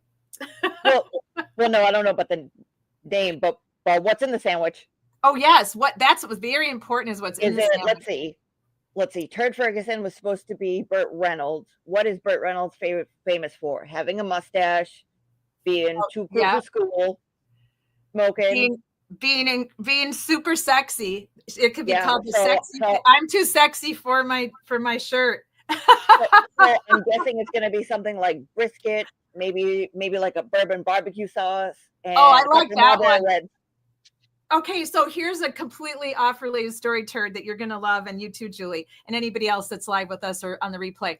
One of my dear friends that I lived across the street with, her name was Ellen, and she was a Jersey girl, and she never, even though she lived in Florida for 25 plus years, her and her husband retired here because of his injuries from the military, from the Korean War. So they bought this duplex just across the street from the ocean, and the backyard of their duplex backed up to a Catholic church that they attended. And I ended up, when I moved to Florida in 2009, I rented a duplex right across the street from Ellen. And we got to listen to those beautiful church bells every day. And I only had to walk literally like a 5-minute walk to the beach. Now I'm an 8-minute drive to the beach, which is okay up here in Daytona Beach. But New Smyrna Beach, great place if you've never visited, super cute Florida touristy town. Ellen lived there for over 25 years, never lost that Jersey accent, never lost her little Jersey colloquiums that I just loved. And she always had her Jersey girl t-shirts and sweatshirts on. So she was a dear friend of mine, and she loved getting sandwiches from the local deli. So we would always talk about what our favorite sandwiches were. And one day we got sandwiches from the local deli. You're probably wondering, how the fuck does this have to do with Burt Reynolds? I'm getting there. We would have sandwiches together once in a while. We'd go to the local deli, get a sandwich, go sit at the beach if it wasn't super hot, and talk. And she told me a Burt Reynolds story once that I had never heard her tell me, and we had already known each other a good year. So Burt Reynolds used to own a condo in New Smyrna Beach. It was way down towards the south end of New Smyrna, where it dead ends at the National Seashore. Now, if you guys love national seashores, you've got to visit New Smyrna Beach, because you go across the bridge. There's 2 bridges that lead you from the 95 area into New Smyrna mainland. Then you go across, well, you drive in off the 95 into New Smyrna mainland on the 44 off of 95, for those of you map lovers. So go on your map, Google New Smyrna, you'll see the Highway 95. You take the 44 exit, you go into New Smyrna Beach. You can choose to go over the old drawbridge right down into the main drag of Beach Flagler, which is Beach Street, leads right to the ocean. Or you can go over the big giant bridge that was built, I believe, in the 80s. And that takes you around the major population of the beach area and takes you all the way to the south end of New Smyrna Beach. And that is where the National Seashore is. And if you go all the way to the end to parking lot 5, those of you that love to naked skinny dip, that is a quote unquote non-disclosed, not accepted, but I'll allow it, naked beach. And then from there, you've got an amazing view of Cape Canaveral, and you can watch the rockets go off. So this is really quite something there, but they've never advertised it. It's just a non-accepted by law enforcement and by the National Park Service naked beach at parking lot 5. So Burt Reynolds, interestingly enough, lived and bought a condo that was only about a 5-minute drive from the National Seashore. So he was able to kind of stay incognito down there, because a lot of the vacationers that just come for the weekends from Orlando, they don't make their way all the way down to those southern beaches. They tend to go to the beach at Flagler, or they'll go to the beach like at 27th Avenue. So Burt Reynolds lived for many years when he was in Florida residence in this condo. And my friend Ellen loved to fish. And she was fishing one day off a pier on the Intercoastal Waterway, which would have been about a 5-minute walk from Burt's condo over to the Intercoastal Waterway. He lived on the ocean side of A1A, and this little fishing hole was on the intercoastal side of A1A. And when you stand in the middle of the street at this point, you can almost see, you can see both the ocean and you can almost see the Intercoastal Waterway. It's very narrow peninsula going out to the National Seashore. She's fishing away. All of a sudden, somebody walks up behind her, and she's not paying much mind, because a lot of fishermen would come to that little fishing hole. It was right near a very popular restaurant that people love to go to. And he says to her, "Catching anything?" And she doesn't say anything. And she sits there for a minute, and she thinks to herself, boy, this voice sounds really familiar. And she knows Burt Reynolds lives there. She's afraid to turn around, but she finally does. And lo and behold, it's Burt frickin' Reynolds. And my friend Ellen got to chit chat with him and fish with him for, I believe she said, a good hour. What an amazing memory for her to have. She was super sad when he passed away. And there you go. There's my Burt Reynolds story. I love that story via my dear friend, Ellen. So let me go back to the chat and see if Turds told us the name of her sandwich. Okay, here we go. LOL. They named it M's New York cream cheese and cucumber croissant sandwich. Oh my gosh. I love everything about that. I love cream cheese. I love cucumbers. I love croissants. What is the meat? I need to know what the meat is. What is in it? It's not just cream cheese and cucumbers, is it? I think it might be. That's supposed to be a tea sandwich. Oh yes, I love tea sandwiches, but I also love meat. What I do sometimes, kids, is that I will You can order a meat sandwich. Yeah, I'll make them myself at home. I'll get turkey and ham, and I'll put cream cheese and cucumbers on whatever bread I'm choosing to use. And I also do that when I order at the famous sub shops. I'll ask for cream cheese on my turkey. I also love avocado on my turkey. But that is so cool. Yeah, Turds tea sandwiches for all. Absolutely. Maybe we need to all make tea sandwiches, Turd tea sandwiches for tomorrow in case the jury comes in. Turd says, my grandparents wintered in New Smyrna. Are you kidding me, Turd? very few people have heard of New Smyrna Beach because it's just always stayed off the radar. That's crazy. Where did they live? Because when I first found out about New Smyrna Beach, I was in my 30s and I wanted to take my kids to the beach for the first time. They were 6 and 8. And we decided to go to New Smyrna Beach. I looked on a map. I found it on a map because I did not want to stay in crazy Orlando. I wanted to be able to commute to Disney and to all the crap over there. So I just literally looked on a map and like, oh, New Smyrna Beach, let's try that. It'd be fun to like take a run up to Daytona and see the track and take my kids around the track and all the other reasons why I chose New Smyrna. And I stayed in a place called Coconut Palms for many years. It was a really awesome timeshare. That is fantastic that you know what I'm talking about. This is crazy. I love the 6 degrees of separation. Every beach can be nude if you are brave enough. Oh, right. If you're brave enough and you don't want to pay for a ticket, make sure you put some of your savings account money in your checking account, Turd. If you're gonna do the nude beach thing on a non-nude beach, though, be prepared. Oh my gosh. Is this a fish hook story? She is going to lie about how big it was. Oh yeah. They didn't actually catch any fish. If I'm remembering her story right, there was no fish catching that day, Turd, but she caught the big fish getting to talk to Burt Reynolds, man. My mom was in love with him because he's my mom's age. But I don't know if there's a female on this planet, regardless of your sexual orientation, that did not have a crush on Burt Reynolds. Please come on the live or please email me. I want to know why, because that man just exuded sexuality and just handsome man. He's one of my all-time favorite actors. God, he was great. Rest in peace, Bert. You were the best. And who didn't love him with Sweet, and all of those movies with what were they called? I'm forgetting. The movie The Bandit. Yes, thank you. I was going to say the truck movie, Smoking the Bandit, with the Fields. I mean, Sally Fields she's one of my favorite female actresses. I love her so much. I also love Diane Keaton. I loved Cannon, Diane Cannon. Who else do I really? Oh, of course, Meryl Streep, one of my all-time favorites. So many amazing women actresses out there that I've followed through the years. I'm a big old movie buff. So, all right, let's go. I'm going to go over to Grant for a minute and see let's see what he's got. This great clock up. Let's check out the watch clock. Well, before we head there, let's have an exclusive. 7 hours, guys. I'm gonna try out my new microphone with man on the street interviews, because I'm here in Massachusetts. So let's do some man on the street interviews, and let's do our first one right now. Cutie Cutes, come here. Okay, hang on. Let me take this down. Man on the street interviews. This is awesome. Man on the street interviews. Come here. There we go. What's your name? Don't get shy now. He was snorting and doing everything in the microphone. No, why are you getting shy? Come over here. Oh my gosh. My two are sound asleep. I fed them their lunch. Hello, puppy. I forgot. What's your dog's name again, Julie? His name is what's your name?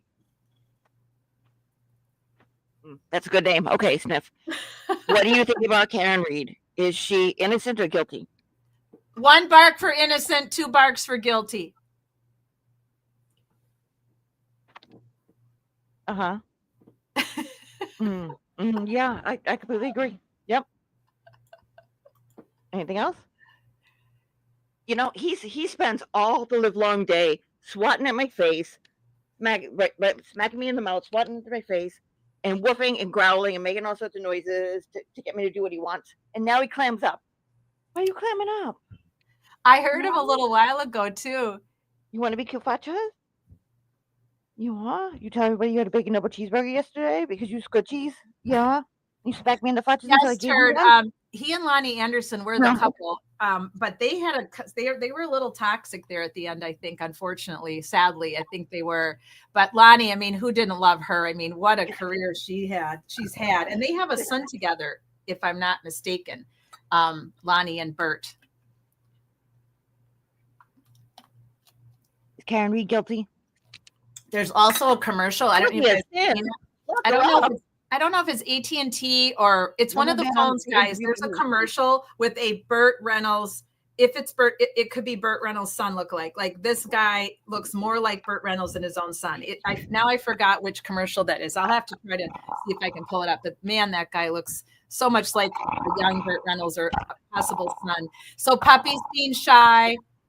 Yeah, but he Well, said no. that she said he said that she is guilty of sin because that's what the antis believe, and lock her up immediately and give him chicken. So that's our exclusive man on the street interview in Massachusetts. Thank you so much. And that's great because my mom got my sister, I guess, primarily bought me a little mic for my phone. So, because when I was working on my documentary with Levita, I needed a mic. So I have this cute little mic that works with my phone as well for a man on the street. And she got me a tripod. And so I'm going to have to, when I start doing my next documentary, I might have to utilize that. I haven't used it in a while, but they work. They're really quite good. So Turd says no barks for not guilty. I agree. Silence is a virtue right now. Well, Turd, funny you should ask. Is Julie's dog friends with Chloe? Funny you should ask. So we weren't supposed to say anything, and I think this is why he's being shy, because he realizes he's on the internet. But as he is in witness protection, it was tough for him. He was relocated or rehomed, as some like to say, from somewhere on the South Shore. Now I'm on the North Shore of Massachusetts, but she came from. I mean, we can't really say, so it has to say he came from the South Shore local community. Yeah. So she doesn't like to talk about it. But yes, that's Chloe. Well, Grant's got a nice little clock going. I'll have to figure out how to use a clock feature, but we're at 7 hours in with the jury now. Yeah, they're not going to do anything until tomorrow. I mean, they haven't even asked the judge a question yet. So no, they've had no questions yet. So yeah, so we're at 7 hours in, and 7 hours at 9. Looks like 7:09:57 the last time I checked in with Grant's group. So I'll have to figure out how to put up a running clock. That's a tricky technology that I have not learned yet, but I'll have to research that. But for now, thank you, Grant. We'll use yours. Like I was saying, I braved it. I went into Grant's chat, Grant's live stream a couple days ago, and not to troll, because I don't do that. I'm not a troller. I went in just to say hi, and I just wanted to see why are people. I mean, you've been in the attic. I've been on Twitter X with I've been on Twitter X and debates with a lot of anti-free Karen readers over the course of the last year and a half, like tons. And they all just stick to this whole thing that they can't get past the taillight. I really swear to God, if it wasn't for the damn planted taillight, I don't think anyone would believe that Karen Reed is guilty of this, of running him over with her car, clipping him with her car, because they just constantly lean on that. And now Hank, well, that's what, Lally got them leaning on the taillight. Hank's got them leaning on the data, which we know he said the word data 24 times in the first 40 minutes of his close. God only knows how many more times when I listen to it and count. But Hank's heavy on the data because he had to give up the science because his scientists were debunked. Well, amongst other things. I mean, from the, well, not exactly from the jump, but from the end of the first trial. When I started looking at all this, I said, because when they came up with their stupid arm theory, like, oh no, he himself didn't get struck. No, there would be too much damage on the car. His arm got struck, and that's what flung him and pirouetted or whatever the Christ they came up with. I know. And so I went through, did all the empirical data and everything else, and kept saying, like, you know what? I don't give a shit about that. I don't give a shit about who butt dialed who was playing grab ass, who did the Heimlich, right, who mounted this one, who was walking in this, who's walking in that. Just show me the body, but show me what happened to the car. And there's no possible way. I mean, You could say, like, oh, well, the text stream data. Did we actually look at the complete text stream data? Because they keep saying, like, well, if you look at the car data, it syncs up this way. First of all, that's not car data. Second of all, it's bogus.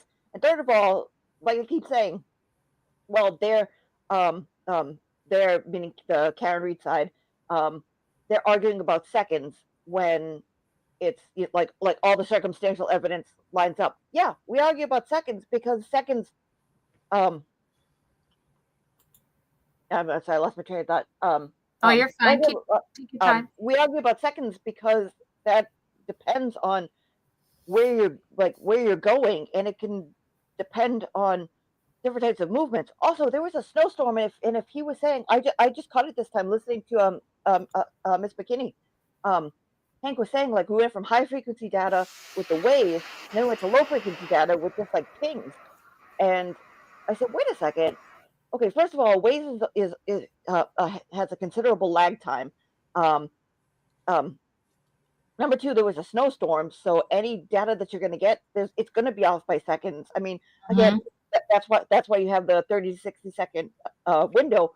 But if you're relying on that to make your argument, where there's so much variation, then you guys are the ones arguing about seconds, saying like, look, this happened at this exact time, or like right about this time. I keep saying like, okay, fine. You might be able to concede that somewhere in that circle of variance that this might have happened, but show me where he struck in the car. Show me how he struck. Show me how any of his injuries coincide with everything else. Show me the complete phone data. Show me show me the head injury. Show me the text stream data that shows the car door opening and his Bluetooth being disconnected or whatever it is.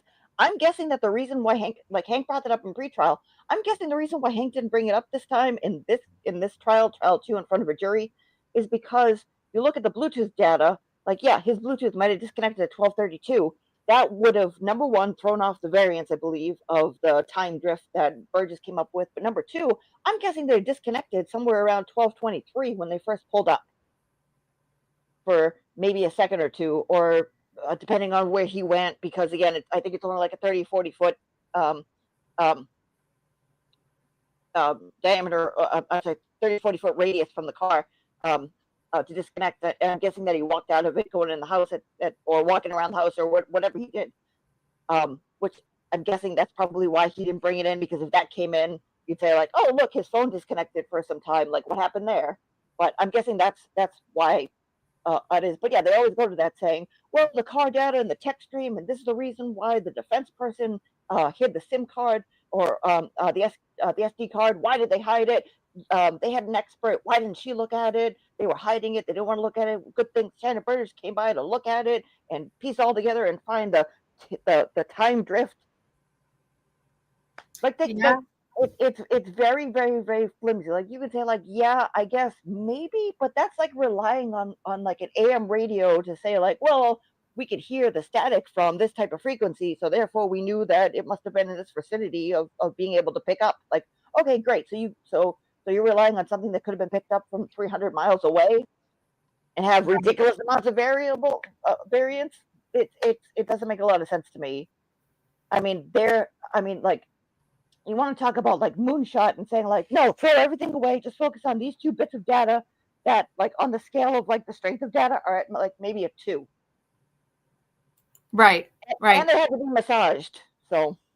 So I have something to run by you. I don't know if I know you're not on Twitter X as much as I am, but, and I'm trying to not be on there like tons of hours a day anymore. If I was getting addicted to it for a while there during trial 1 and even trial 2. But, so Wendy Murphy, who is Grant Smith Ellis's mother, who is a journalist, supposed journalist, but I don't agree with pretty much anything she ever has to say. Like I'm in total, like, I don't understand how she gets paid to do what she does. First of all, she's got a ton of confirmation bias. She's not really a true journalist in my mind, but they seem to think she is. But she's also a lawyer, correct? Yes. Yep. Yeah. So she's a lawyer who turned into a journalist. She said that, she said this with no like sources. She put out on her Twitter X, it's very dangerous to put out statistics without sources or saying where at least you found them at some point or heard it at some point. She said that 95% of people that go to trial are guilty. So I haven't had the time to dig into that yet, but I will. In fact, I got to put it on my list today because I don't believe that for a second. And she didn't put out any sources whatsoever. So Broken Baker was not happy about that. So let's take a listen here to Broken Baker for a few minutes. I'm not exactly sure where he addresses it, so bear with me. I might have to do a little forward and back. And to what Turd had to say about Grant is a bad guy. I know really next to nothing about Grant. I never paid attention to his channel after he was being violent in the lineup for the Karen Read Trial 1, where he was being violent towards Jessica Machado and acting very bizarre. That was concerning to me, that they didn't have enough security there to the way they handled that, the way they made them line up and sit in chairs out in front of the courthouse, the media. That was to me absurd. So thankfully they changed it where they have this supposed unbiased way where they're choosing journalists to be in the courtroom. But that didn't sound very unbiased to me either, because there was a lot of the free Karen Read leaning journalists who didn't get in for weeks and weeks, including TB and including Jessica Machado. So anyway, Jessica Machado has me blocked because I can't follow her. I'm not sure why she blocked me. It could be because of my more liberal politics than hers.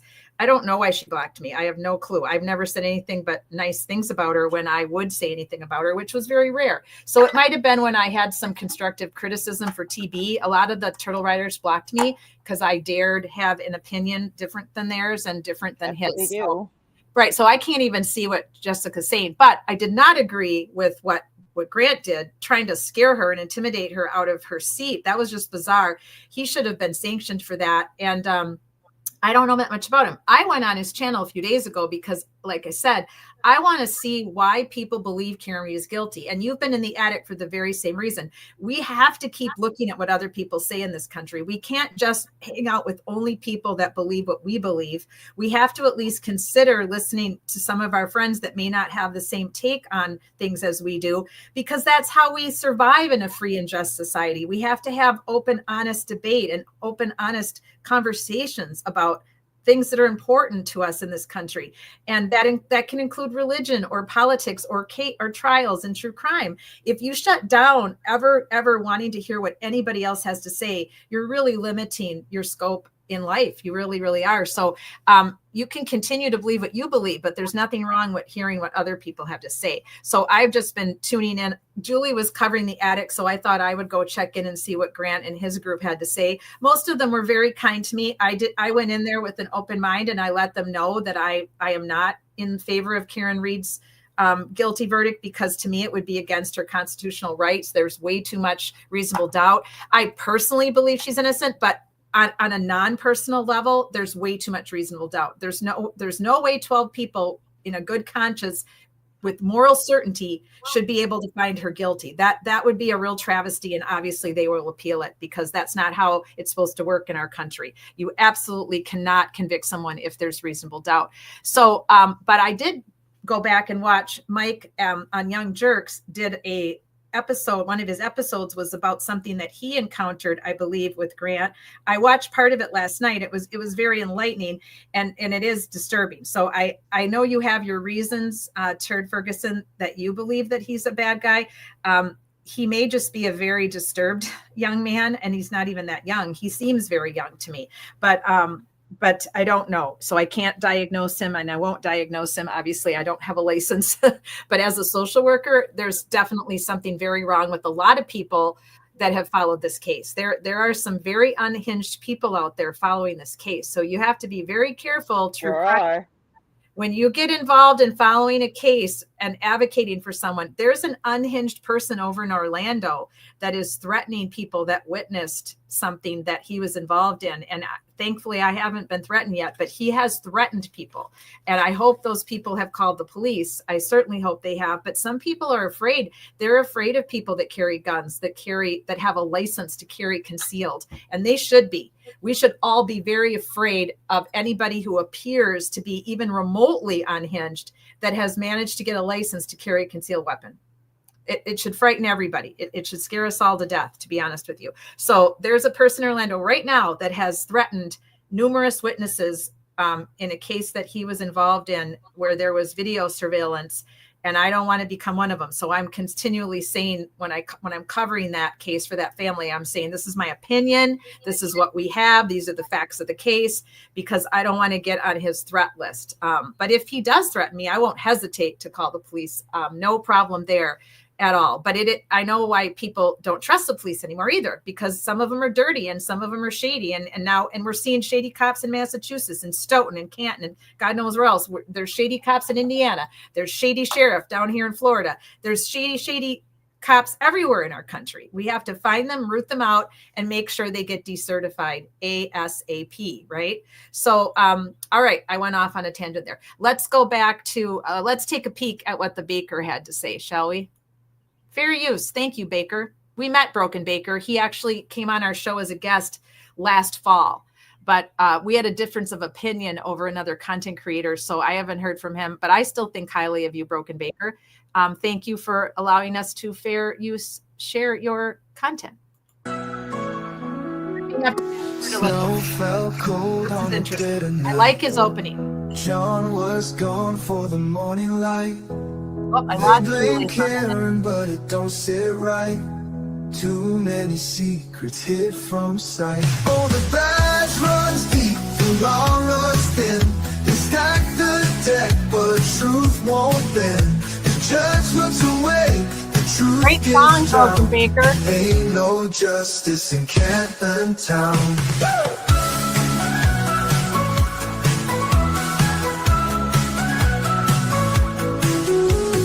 Proctor's story shifts and sways.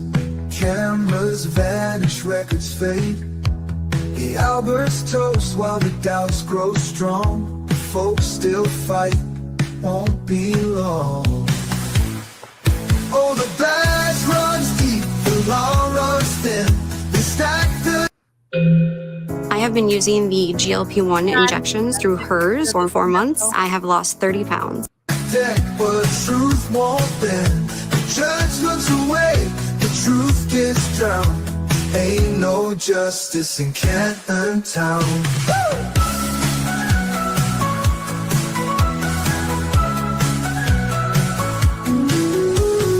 Proctor's story shifts and sways. Cameras vanish, records fade. The Alberts toast while the doubts grow strong. The folks still fight, won't be long.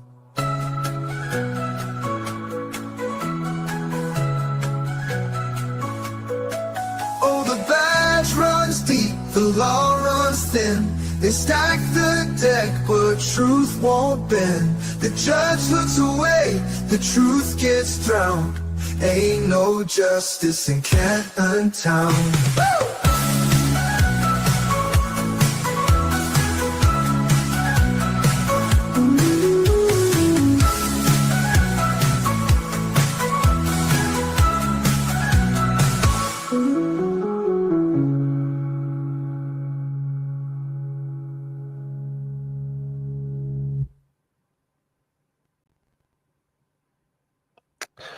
Everyone,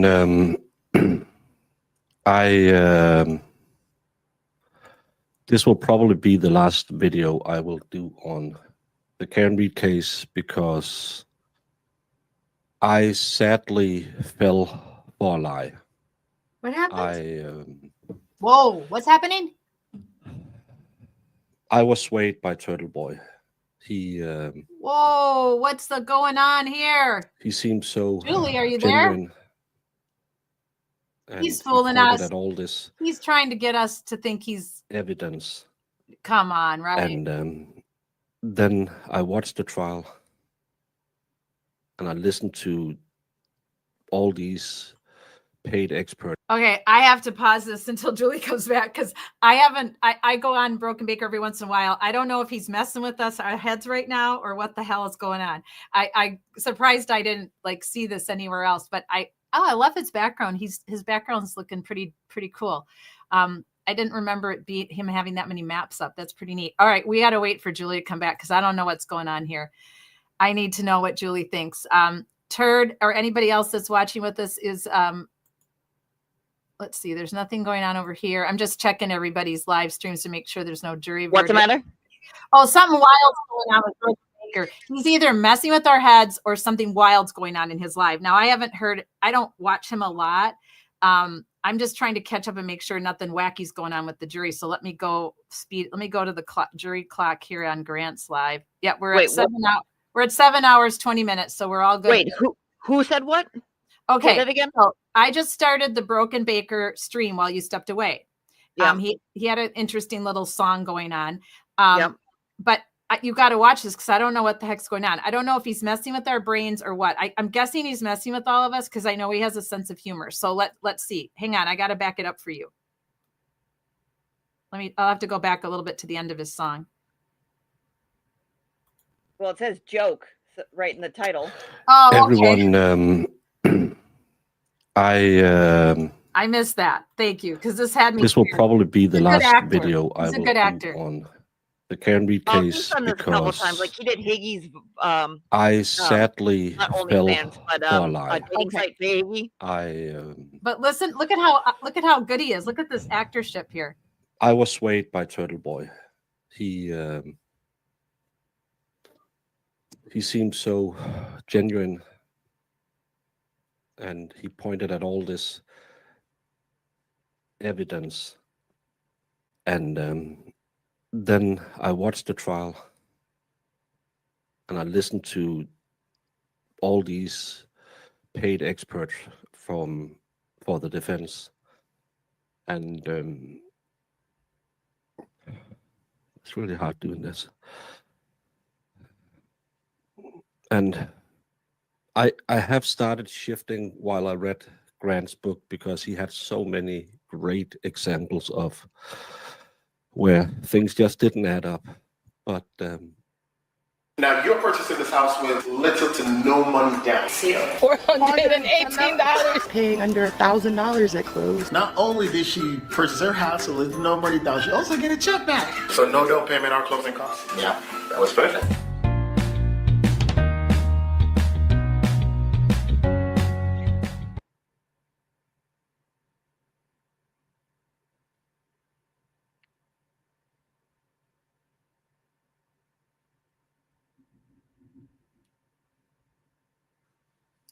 Oh, sorry, guys. I got to go try to skip this. Okay. the final nail in the coffin came yesterday. I was streaming yesterday covering, it doesn't matter now. Everything's a lie. My channel is a lie. My life's a lie. I'm just a random grifter who saw easy money and went chasing after it. Okay. Now I know you're kidding. Who else wouldn't spend 40, 50 hours a week covering a case just to get those 10, 20 bucks? That's how you grift. Oh my And God. I should have listened to the expertise on this case. Olivia Lambeau, Andrea Burkhardt, lawyer you know, brother counsel, Runkle of the Bailey, countless of other people I have been in contact with all told me this is the worst investigation in history. There's no evidence proving this case. But I could just have looked to the true sources, the real sources, and I would have gone the right way, because one person have never lied. Wendy Murphy, mother of the greatest independent journalist in probably my lifetime. This is such a good actor. I Maybe can't in believe your what a good lifetime, actor if this you're guy a little is. older than Broken 27 years Baker, old. man.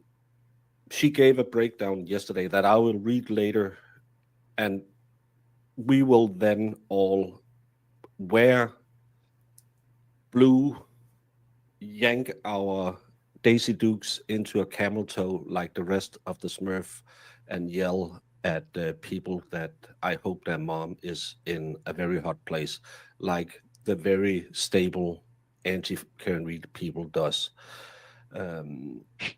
Because after reading what I'm going to tell you today, your life might change. You will see. Is he going to the read from wool Grant or removed Wendy's from book? your eyes. everything is perfect in this explanation. Some of you might not know who Wendy Murphy is. She got really famous the Duke lacrosse case. If anyone remembers the Duke lacrosse case, it's the one where a woman who get paid to take off her clothes accused the lacrosse team of raping her. No one really questioned her, but Wendy summarized the zeitgeist, as it says in this article in CNN's The Situation Room. I never ever met a false rape claim. By the way, my own statistics speak to the truth. This is where Wendy, the first time she told the whole world how truthful and always reliable she is. She, when that lady who claimed that recanted a couple of months ago, Wendy went out and implied that she had been bought off by white people because it's also racial in her world. So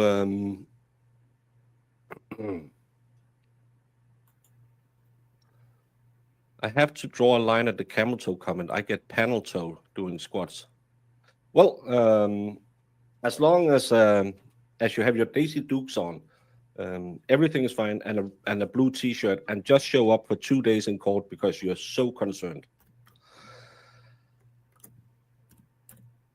Wendy used to be pretty normal. She was on HLN when HLN, I don't know what that is. Yeah, the Duke case where the accusers, but she's only in jail because she was bought off. No, it's you who's gonna need help after this. Grant is the apple that didn't fall far from the tree, and he hit every stupid branch on the way down. I do need a good therapist. Sadly, my therapist is Marissa. Marissa is more. He is really funny. He's so dry, but his humor is dry, but he's so funny. Commercial break. Work on yourself type, where she just yells at me until I start crying, and then she says, "You're such a B word. Get out there, move. You're just always crying." But today I will win over Marissa as well. Yes, Wendy is Grant's mother. It's her Porsche he drives around in smoking weed.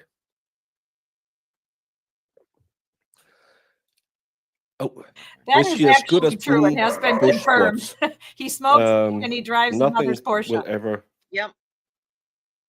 No one will ever do squats as well as my lovely Boone. Those pinky shorts, oh my God.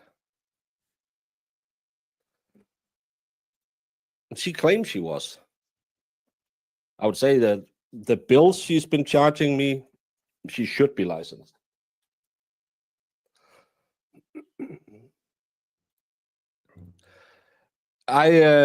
Someone sent it to me.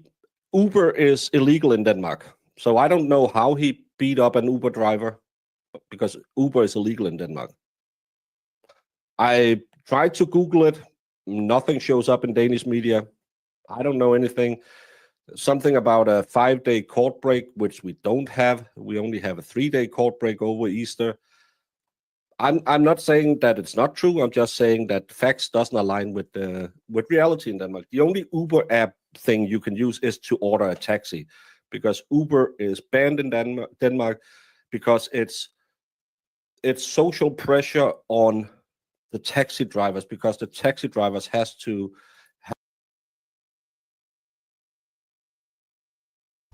Thank you, Broken Baker. We'll come back and check out later. I appreciate you. And I thank you for when you joined me back in the day, back when I first started live streaming last, I think it was September or October. I don't remember exactly, but it was a while ago. So thanks for that. We'll come back and check you out in a minute. Let me go to Grant Smith Ellis's live because he's got a good clock running. So let me wait a second. Before you do that, I put on I'm still here. In the chat, I put wait a second, I can't. I'm just checking the clock time. I'm not bringing. Hang on, Julie. I'm not Oh. bringing him up. I'm just going to look at the running clock he's got. We're at 7 hours and 31 minutes now. Yeah, they're still going. If Yeah. the last link I put in the private chat, that's just Yes, an update that the NBC 10 did this Oh, morning. cool. Thank you. I'll go to On- that for you. Hang on on the here. way in. Let me stop it. Share this tab. Here we go. Can you see it? Not yet. Did it come up yet? Not yet. Okay, hang on. I think I have to take the other one. Oh, here we go. Add to the stage. There we go. Okay, let's take. Oh, and it's storming here really bad right now. I didn't think it was even supposed to rain here today at all, but these pop-up storms just sort of happen. So if for any reason we would lose our feed, I'll bring it back up as quickly as I can. But it is lightning and thundering out there. So just wanted to let you guys know. Typical Florida pop-up storm. Story this morning, the Karen Reed murder retrial. Reed making her way to court this morning on the first full day of deliberations. There you can see her there waving. Now there is nothing to do but wait. Good Monday morning, and thank you for joining me. I'm Lauren Melendez. So again, there was a sea of pink outside Norfolk Superior Court. Karen supporters standing by, waiting to be greeted and showing solidarity. You can see them there again, as they always are during this court proceedings. NBC 10's Minash Kongwari is also there. Minash, I understand you actually just spoke with Reed as she was leaving court. That's exactly right, and she was a bit upset. It's because her team filed the motion to amend the verdict slip. Specifically, question number 2 that has to deal with manslaughter while driving under the influence. They want to make it a little bit more easier to read for the jury, but the judge denied their motion. You want more boxes added to that verdict slip, the lesser included. Yes. Can you explain why that's important to you? I think what happened last year with the same verdict form explains that the jurors themselves found it confusing, and have said as much, so we just wanted to avoid that again.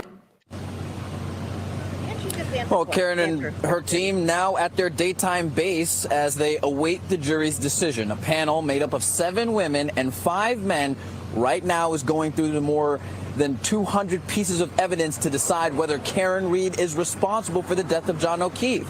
The prosecution says she backed into him with her SUV in front of a Canton home. The defense says she is being framed. Her official charges: second-degree murder, manslaughter while driving under the influence, and leaving the scene of a crash resulting in death. Despite her frustration, she did leave confident, saying she feels strong. And of course, we'll wait to see what ultimately happens. But for right now, we're live here in Dedham. Minash Kongwari, NBC 10 Boston. All right, Minash, thank you so much. NBC 10 Boston is your home for Verdict Watch in the Karen Reed murder retrial. Once the jury comes to a decision, we will bring you live with inside analysis and team coverage. And then, of course, tune in at 7 p.m. for Canton Confidential. That's to get a full breakdown on whatever decision, if any, is made. This is not a scam. The Health Food Allowance card is available for those on Medicare. This card can be worth a lot per year that can be used at your favorite supermarket for grocery shopping. If you don't... Tonight, making their final pitch. What did you want me to put up, Julie? Hang on. This is from OB, Oblivious Benson. So she did 3 of these. These are funny. The second one's funny too. But. Hang on a second. I'm just looking for my code. I'm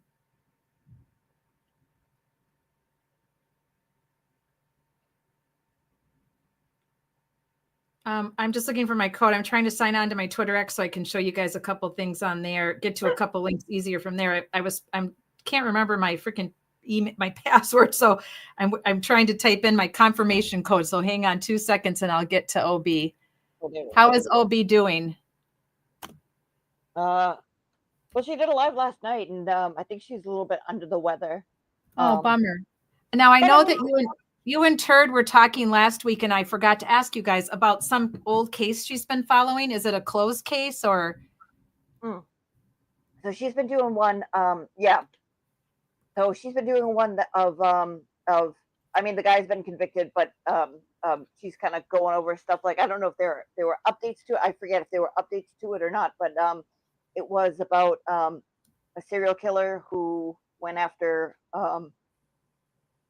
young people and they hadn't accomplished. And is it an old case? Yeah. This happened in the 80s, I want to say. Oh. And the person, yeah, so I think the person who is the guy's accomplice is trying to get out, and I guess did some interviews, and so she's just kind of looking through. It's like, well, remember, he did this, and he did this, and then he admitted to this, and this was an interview. So not exactly like a refresher, but I guess that they were trying to say, like, well, should he get clemency? Should he not get? Interesting.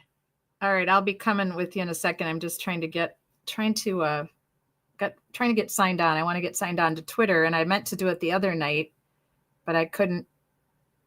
I never went back to it because of this darn vertigo. So I'm just trying to get signed on to Twitter now. Let's see. Download Chrome with your QR code and sign into your Google account. Well, it's not letting me. It's causing me grief right now. You got a sec. Come on, you silly thing. Sometimes my phone doesn't pick up the QR codes. Either they're just too small or they're not. Usually it works when I'm on the laptop to grab a QR code, but it's not letting me right now. So I'll just pass on that. I'll do that later. Okay, I'm almost done. I just got to click. I forgot my password. And now it says all set, continue to access. Okay, perfect. Now I can share some things easier with you guys later or tomorrow or whenever, once I forgot my password. I couldn't get signed back on there. So I am coming back in the room with you, and I will grab your link here. Private chat. And is it the last one now? Is it at the bottom, Julie? Is it? Can you hear me? I can't hear you anymore. Oh, yep. Okay, I'll stand by. I think you said it's the bottom one. I see it. It's 3 o'clock already. Jeez, unbelievable. Okay, I got it.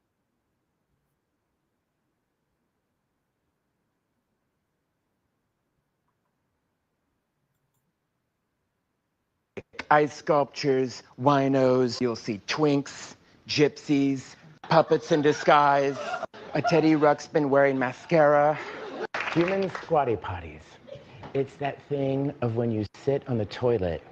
Giant 300-pound baby, and he spins records with his little ravioli hands. Oh my God, oh my God. Based on the novel Push by Sapphire. If that's not enough for you, you can hit the dance floor with a human fanny pack. Yo, I know you've been seeing all the news about the crazy stuff these celebrities are doing at those parties with the baby oil. The news. Is that it?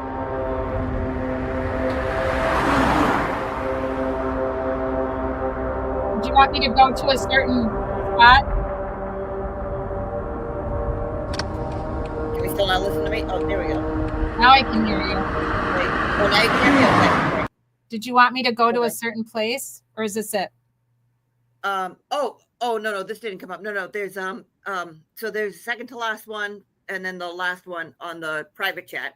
There are two that she made. She made 3, but the one that she just played is the funniest one.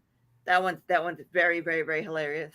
Is there anything so I can get rid? What is this? I don't know. This just came up. Oh, let's play it. Microdots, let's play a little fair use. She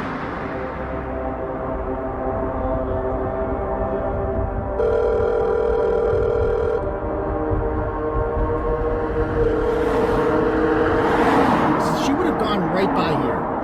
Yep, straight. And that camera at the library would have picked up her right taillight, the side that I'm on right now. That would have picked it up. Okay?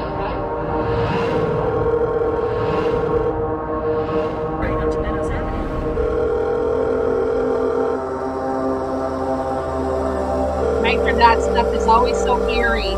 Gives me the chills. Please record your message. When you have finished recording, you may hang up or press 1 for more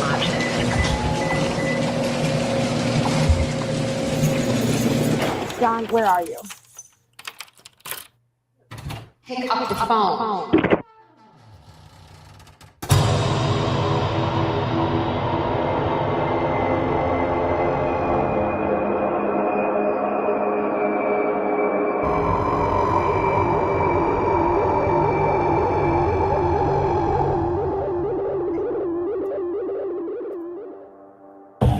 We know that my client arrived back at John O'Keefe's residence at 1 Meadows Ave in Canton at 12:41 a.m., because the Commonwealth produced a voicemail that she left for John, where you can hear the garage door closing, the car door closing, the house door closing while she walked in her high heels on the garage floor. One Meadows is about a mile from the Canton Library. We know the video equipment was working because they have that footage from 12:16 a.m. But in the video that the prosecution turned over to us, there is a gap in that video from 12:37 a.m. to 12:39 a.m., which would have been the precise time my client would have been driving back past the library. We know that that footage would show that my client's taillight was still intact at that point because she never struck John O'Keefe with her vehicle. Yet the prosecution has produced a video from the library with that crucial time period missing. This evidence is strictly in their possession. We've been told that the Canton police provided the evidence to them via a share file. The Canton Library provided this evidence to them via a share file link with a guest ID and a guest password. We need that link, that user ID, and that password. We cannot rely on Trooper Michael Proctor, conflicted Michael Proctor, to sanitize exculpatory evidence before sending it to us. We need the original footage. If the Commonwealth answers that that original footage no longer exists, then we'll need an evidentiary hearing to put the relevant parties under oath to find out what happened to it. The bottom line here, Your Honor, is that we've spent 15 months trying to uncover the truth. The video was provided by the IT director for the town of Canton. My name is Louis Jutras. I am the Information Systems Manager for the town of Canton. There was a share file that was shared with the troopers. The troopers, upon receiving that, it was Trooper Dunn who received that video, not Trooper Proctor. A Worcester man has filed a lawsuit against 2 Massachusetts state police troopers, accusing the troopers of slamming him to the ground and arresting him with no just reason, naming Massachusetts state police trooper Matthew Dunn. Dunn, according to the lawsuit, slammed him to the pavement in the travel lane of a busy highway, kneeled him in the back and punched him in the head while cuffing his wrist so tightly as to draw blood and wrenched him up from the ground, arresting him without cause. And then, with the help of another trooper who was on the scene, tried to hide what he had done. Before Dunn made the arrest, the victim heard him on. What's this about? What? Is that another one, or is that part of the same turtle thing? It's all part of the same thing, but I don't recognize. Well, I'll let it keep going. On the phone with the police supervisor saying, "Sergeant, I got this kid roughed up in front of over 500 people, apparently referring to drivers on the highway." Then, Dunn asked for advice on what charges for which the victim could be arrested. He was arrested on 2 minor charges, which were tossed out in district court the next day. Now, as far as the video was provided to Trooper Matthew Dunn of the CPAC unit with the District Attorney's Office, that was then shared with Ms. Crawford. It was a person in our office who specifically who deals with forensic and surveillance video and type evidence. It was then archived on our system. Recently, we reached out and spoke to the IT director with the town of Canton. Again, that share link I tried to send to council, email essentially wouldn't go through. We tried to open it, essentially it won't open. So the link expired within 30 days within 60 days, if not 30 days, of it being shared with our office. But the exact information that was provided by the town of Canton was archived by Ms. Crawford, was then provided to council at her arraignment in Superior Court, as well as I was able to download it onto a Citrix file, which I then shared with council earlier this week. So what we have as a video, what exists as a video, what we were given as a video for those relevant time frames was placed onto the archive within our system, was then placed onto a disk. And what's on the disk and what's been provided to council is what we received. Okay.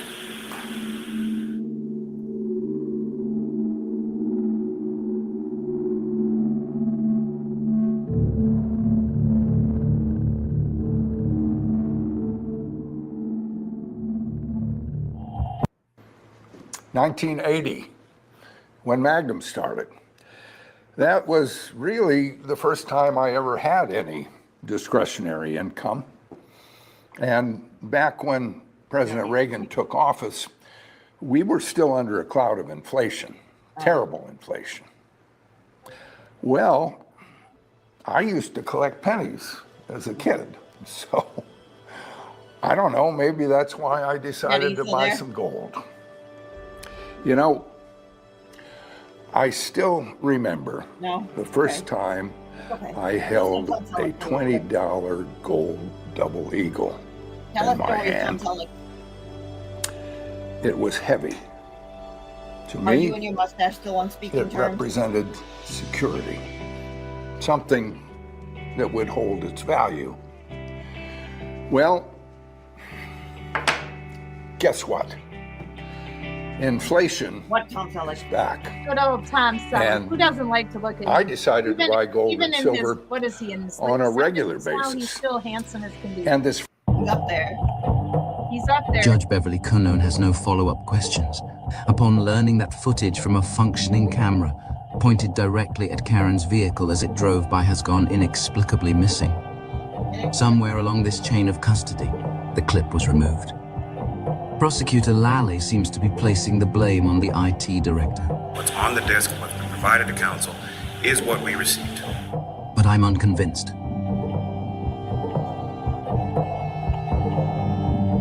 It's also difficult to believe a civilian non-cop video technician would be invited to destroy evidence by the state police officers she works with.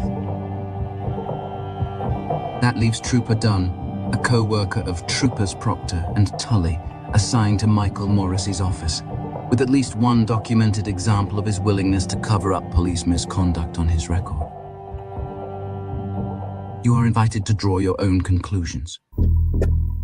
Which one was he again? Trooper Dunn? Wasn't he called this time? Was he the guy with the fingerprints or something? Or was he the guy who was supposed to be with Proctor?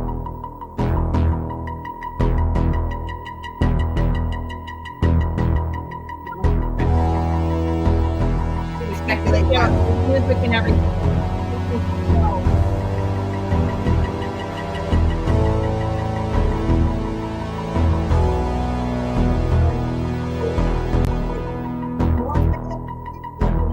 This is 34 Fairview Road, the home of the Albert family, where Karen had dropped John off on that fateful night. This is One Meadows Avenue, John O'Keefe's residence and Karen's destination, where she would spend the night awaiting John's arrival back home after the party.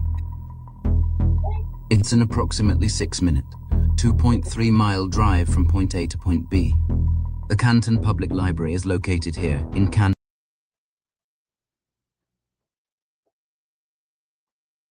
Yes.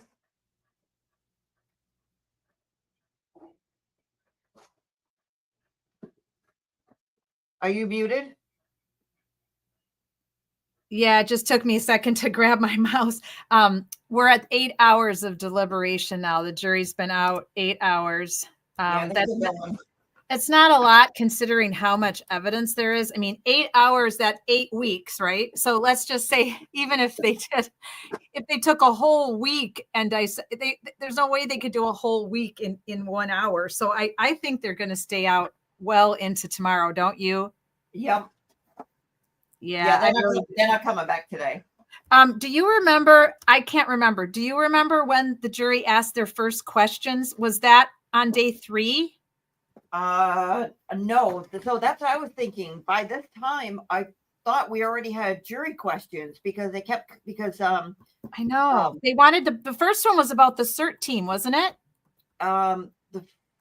They wanted to see if they could see the report from the CERT team. I thought that was one of the very first questions the jury had. Was it the CERT team or was it the motor vehicle report? Because either one of those they didn't have. But I know that was one of the first ones. Like, hey, can we see an incident report or something? And they were like, "You have what you have. Go deal with it." I really do believe that was the first question. I'd have to go back and try to find, like, I don't know, whoever was live streaming it and try to go. No, that was the first question. I don't remember if it was CERT or the motor vehicle report. And then they asked about, I think, the form, and then they were locked. Right. And then shortly after that is when they came back and said, we're locked. And then she made him go back in, and then she gave him that charge. That was called the 2E charge. Yeah. Yep. Right. And then that is what went into the fourth. And then the fourth day is when they said, we can't do this anymore. So yeah, we're going to be This will be interesting to see what happens. I mean, Friday was only not even a half day of deliberation, and now they've had all day today. So they're at, if they go till 4 o'clock or 5 o'clock, we're getting close to that now. It's already 3:13. So there's no way they're coming back today without asking any questions. Yeah, no. That would be funny. I would be shocked if they came back and said, "Yep, we got a verdict, all set." I would be absolutely shocked myself. So do you want to finish watching this or do you want to go to another clip? Would you mind putting on a Resistance to Silent for a little bit? Oh, not at all. Let me go back to absolutely. That was your first one that you sent me right at 1:10. Just to show the people what's going on. Well, the second one. Here we go. I got it. You got it? Okay. Yeah, they should be labeled. And they'll be back next week instead. Okay, fair enough. Can you see it? Yep. So, what's up, bud? Yeah, how you doing? What's up, bud? How you doing? All right. Live Thank over you, here. Resistance to Good to see Silence you. How for you fair been? All right? use. Appreciate you. Good, Yeah, good. these guys are fantastic. So Dana and Tracy doing are all on the right. staff. Hold on a second, Dylan. No worries. So I can't watch that fan So though. just, I'm just, gonna that's have just to what keep Charlotte an was eye telling out us for that that because no court that on fan Thursday, is Friday. I Vertigo presume it's City for because most there's of us that have pre-planned something Vertigo. else is on. So hang on. I think that was probably part of the schedule. So Okay, at the this start of the says- trial, there have been days off scheduled, Yep. half day 10 seconds scheduled, away and from 8 things hours. like that. We'll go countdown. 4, 3, 2, 1. So it must be something. It's Juneteenth. Thursday's Juneteenth. Okay, and then Friday might be something. I don't know. So Thursday, Friday, there is no court. So, There's no court on Friday. I didn't know that. I don't know what Juneteenth is, to be quite honest with you, but I presume it's a holiday. See you, Well, Marshall. British, that's okay. Ah, there you go. I don't think anybody in this country knows what it is either. Hey, what's happening? I'm live. Are you all right with that? I think there will be a food before then, though. So Good to see you. Good to I don't think it matters. So I'm live. You know Dylan, the alternate corner? Yeah. Hello. Hey, Dylan. What's up, bud? Hiya. How you doing, sweetheart? I'm very well. You looking good? Deeds, I think, across the Okay. street. Yeah, well, it's pretty crowded out here. At least it's nice. It looks like you got a bit of winds. You got a bit of winds. Yeah. I don't know. We'll get there. We'll Yeah. see. Hopefully, Bev just says keep going. I That's hope what I'm so. hoping for. Well, I don't want her to say 4 o'clock in with you guys. Oh, Yeah. got it. I know, that's 44 minutes away. I'm going to have to cut like 5 anyway. Yeah, well, with this traffic too. Just, Yeah, I know. I really want this over for every parent, for her family. Absolutely. See if anything's going on. And It's never ending, and Yeah. it's so. I can imagine how she's managing through this because it is so draining. It is. It's emotionally and It physically really is. draining. The entire family just dealing with No this for news so yet. long. She's lost so much weight. I've noticed it Yeah. from like her old pictures.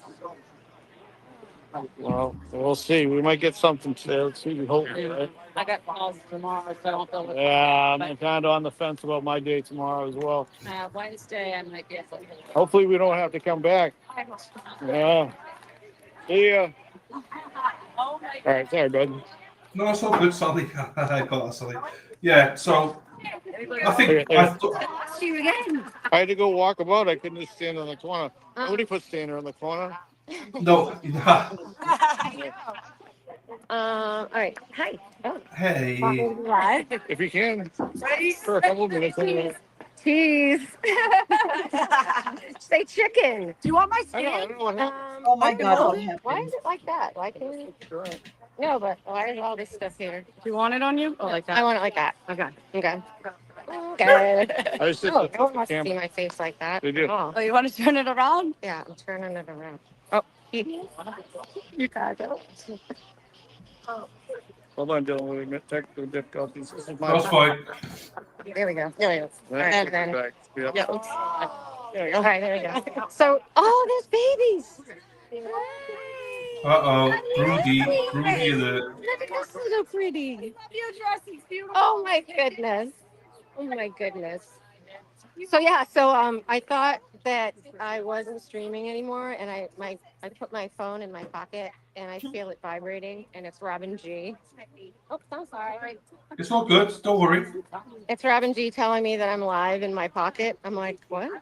Yeah. I could barely Yeah. hear her, but I'm like, I think I got what she's saying.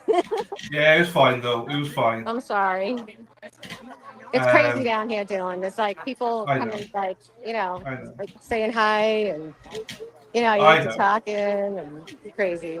It's all good. Don't worry at all. What's that? Don't worry at all. I said, don't you worry. All right. It's fine. Thank you. Thank you. Yeah, I don't know how Dina and Brandy do this all day long. I have no idea. I know. It's There's tough. so many people here. It's crazy. Say hi. Say hi to Dylan. Hello.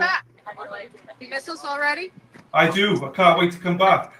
Does Dylan I have can't his wait. channel up? Yeah, the alternate corner. Well, you're missing a good time. He used to. I know. He used to. I know. Stay now. With I Sean. know. You should have stayed with them an extra month. Yeah, right? I know. He'll be back. Dennis is looking for you to move in. I'm sure there'll be another corruption trial real soon in Massachusetts. Karen's starting to run. Well, I mean, the thanks. sun was already there. Rodney. Rodney, thank you. I was dying of thirst. You're the bestest in the entire world. Hey, how are you? How you doing? Good. How are you? It's so good to see you guys. Say hi. Dana. How you doing? Have fun. We can read. That's Dana. Yeah. Yeah. Yeah. Back home. Are you gonna be here tomorrow? Okay. No. Yeah. No. Reach out. You say always snowy here. That's chemo tomorrow, so. Okay. All right. We'll see you soon. We'll see you. Hopefully not, but. Okay. Keep in touch. Bye, guys. Love you guys. Hello. Hello. Goodness, it's so cute. Peter Murphy was there with his dog. Oh, really? Yeah, he has. I think Erica power napped too. So, what's up? Say hi to Dylan. I think it's, no, yeah? it's Scott McGinnis. He was here. He's been here a couple of times. Tulips, He was here tulips last for weekend. Scott. Right? No. Yeah, no, he's here I a thought lot. I saw him. Yeah, he is down here. a lot. JFK was up here Friday. But Oh, maybe that's. he had to go back home. So Shout out JFK. teams is so low. So low. Where's he from? JFK. Yeah. Atlanta. Well, since we were talking about sandwiches and I showed the photos of my donuts from Yeah, I was just Wisconsin, now milling I'm around hungry. trying to figure out how many people are Oh, here. there's the paddy Way wagon. over 1,000. That's You what think so? what's his face was talking about. Oh no, that's not the paddy wagon. That's I'm sorry, there's something else. The sheriffs have they bring the sheriffs I don't know if it's prisoner transport or something like that, but they're at the courthouse just in case verdict comes by and Bev says clamper and irons if it comes back guilty. What happened? Sorry, I lost you. Stormy stuff, there? I think. It says I'm having a bad connection. It's lightning and thundering here. Oh. Can you hear me again now? Yeah, I can hear you fine. I mean, do you just want to keep resistance silence up just to play just in case you go in and out? I lost it because I don't know what happened. I lost the whole screen, went black. I had to go out, exit out, and come back in. So give me a second. I'm going to close some of these tabs I have open that we're not using because that'll help to kind of keep the power. You know, if you have too many tabs open, it can slow down your live stream. Oh, yeah. So hang on a second here. This Grant Smith Ellis is saying, are your prayers with Peggy O'Keefe and the O'Keefe family right now? Well, sure, Always. Grant. Everybody's Always. prayers are with a family who lost a child. Yeah. Nope, nobody would not want that. So that's a very good, that's nice that you put that poll up. But what about Karen Reed's family? I mean, she's been wrongfully accused of a crime she didn't commit. How about her family and friends? They've been through hell, a different kind of hell than actually a death, but it's still hell, right? Mm. All right, let me get rid of some of these open tabs because that'll help with us not having such a slow, I think this is the one that's resistance, right? Oh, the one that we were just on. Yeah. Yeah. Is this it? No, Oh, that's not it. It's got to come up. Hang on. That's not it. I got to find it. Just a second. I'm just trying to shut down everything we don't need. Because when there's a bad storm like this, it doesn't help that there's too many tabs open. So here we go. All right, here you go. I have to keep my face away from it though, because I can't even remotely even look at that moving fan. So I'm just gonna do you have a picture up or something that you could put over it? Let me see if you can. Yeah, that's a good idea. That's what I'll do. Hey, that's And a just great idea. Perfect idea. You are smarter than me. You are smarter than me. I am not as smart as you today. There. I just put a picture up over it because I cannot look at that fan or I will be throwing up in the bathroom. This stupid vertigo sucks today, man. Okay. All right. Here you go, my sweet. No, nothing's up. Yep. I got to add it to the stage. Hang on a sec. It's making me represent the screen because I lost it. So stand by.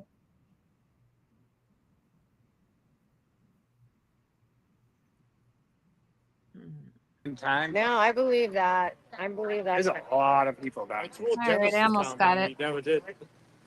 Yeah. Hi, lady. There you go, girl. Baby. Good to see you. I don't do math. Sorry. Yeah. I don't do Not math. walking around trying to count this many people. Yeah, right. And even now, there's some people starting to filter out a little I bit. can't believe that fan doesn't bother more people than just me because a lot of people have vertigo issues and have problems with vertigo. So even a normal person shouldn't be staring at that fan. I don't know. Even a person unnormal like me who has vertigo Everybody's definitely shouldn't be staring at that fan. Yeah. Do we have a couple? I mean, I'm sure that it does. I mean, there are some They people hung that up say, on count I can't look two at and the all the fan left. for- Yeah, I know. Yeah, I Again. just can't. Yep. Freaking look at that. Yeah, fan. you have no idea what's going to They happen. used I to know say if that I about was in that GCP jury, too, I'd because be like, he look. would pick his camera all around and He do didn't that. hit him with the car. Right. Not guilty. Everything else is irrelevant after But you that. always have that one juror that's. Yep, there's always one. I don't I like these guys. her. Dan I and think she Tracy was do a good job. untried. Dean is Yeah, always well, down just there an too. arrogant asshole, and just has to argue. I was, He is. Boston Braves with them.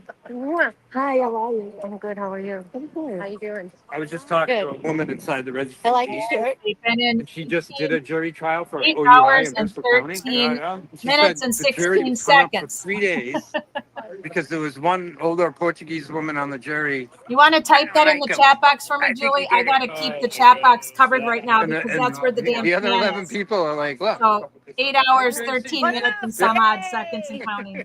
The other 11 people are like, no, you didn't. All right, hang on. There's no breath test. There's no. Yeah, exactly. I don't like him. And it took 3 days to convince that woman to vote not guilty. I mean, that happened the last time too. Like, well, how do you vote? I Everybody vote guilty should because have, I don't like a face. fair trial There you with the go. jury of their peers, but when your peers are, I don't know, ignorant or whatever. Well, Exactly. But even the most basic jury questionnaire, they're gonna ask the juror, are you like biased toward the police? Right. Are you biased against the police? This is an OUI case. I mean, we Has heard that anybody in though. your family or you ever been arrested Right. for OUI? Yeah, we heard that, but Yeah. because Or you have that vice doesn't mean versa. that you Has don't anybody in your qualify. family ever been Oh, there you go, killed the by a big drunk fan. driver or whatever? Yeah, exactly. So that person would be very biased in a case. You think they asked them that?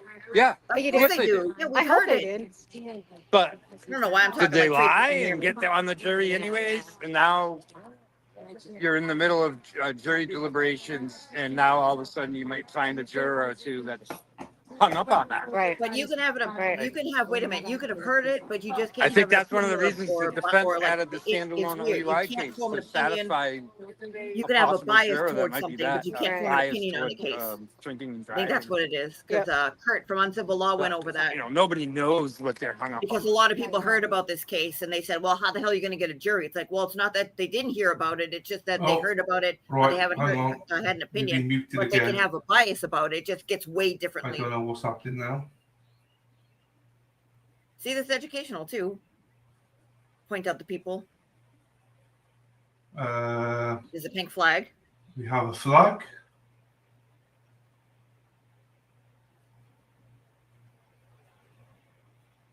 We have mute. And we've got the floor.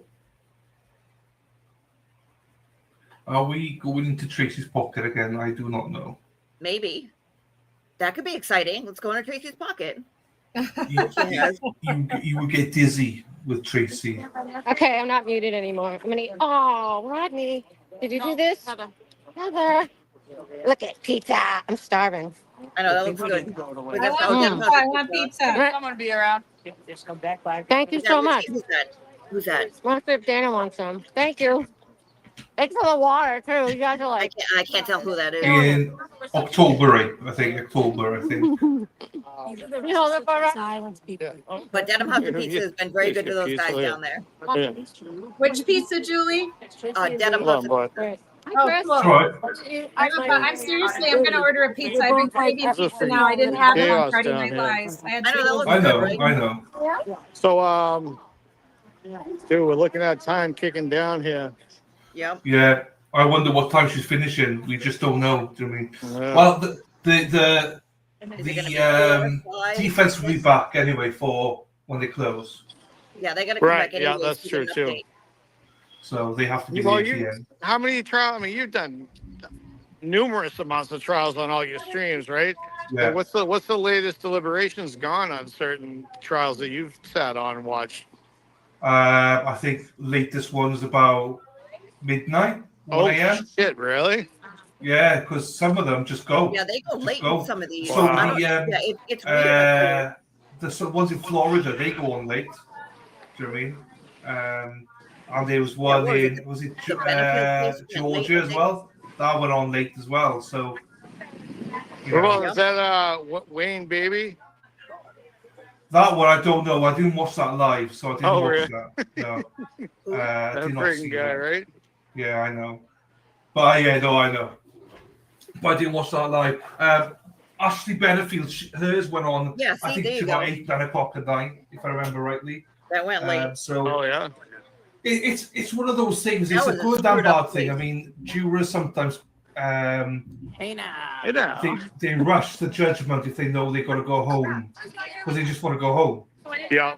So sometimes they just rush where, oh, there you go. Thank you, Kelly. 10:20 p.m. That was. Not yet. So, yeah. And also there's been some in, I think it's Tennessee, where trials can go on Saturdays and deliberations on Saturdays as well. So, shit. Yeah, they do that in other places. Really? So the one I can remember is a guy. If there's a guy, Brian Swift, I think his name was, or something Swift. So he's the guy. They used to deliberate on Saturdays and stuff. He was a guy that it set the precedent. The judge did about going through all the counts, going, "Are you guilty on this? Are you guilty on that? Are you?" Wow. And they came to a certain point where manslaughter. They were like, "We're tied. We don't know what's going." And that was the example I used to say, "Look at this. Why did Beth not do this?" Right. But there you go. So am I to believe that there's other states that actually give a shit about justice? Well, yeah. I mean, again, it's just everyone's different. I It's pretty sad when we compare ourselves to Florida. It's not only. Because you're gonna get hit. I look at it like this. So, for instance, hang on a second. I couldn't. What'd you say, Julie? So they were talking about like different types of cases and talking about the jury and what's going to happen. Right. And Dana said, "Oh, so because Dylan was saying, this place goes until like they'll deliberate until like 9, 10 o'clock at night. We've seen this one where they deliberate this time, and they just go if it's Saturday, they'll come in on a Saturday." Oh yeah. Well, America used to be that way, Julie. Our juries used to, it's so dark in here now because of the bad storm. Our juries used to be that way. They would they would have them sequestered at a hotel and they would go late into the night, sometimes overnight. This whole way they do there is different. So I don't know a lot about resistance to silence. Can you tell our viewers and those that will come on replay later maybe about this group of folks? Yeah. So resistance to silence, they're the boots on the ground. They started a channel. I forget when they said that they started a channel, but they started doing support for Karen Reed. It was probably in the fall, wasn't it? After the first trial? I think they were around beforehand. They were? I think so. Yeah. I mean, again, I didn't find them until after the first trial. Oh, I mean, that's when I found them, but I didn't find anybody until the first trial was over. Yep. Yeah. You're good. You're good. Are they married? Yes. Yep. Cool. Yeah. And that's the channel that Jen O'Donnell was on, correct? In February or March or January, whenever that was?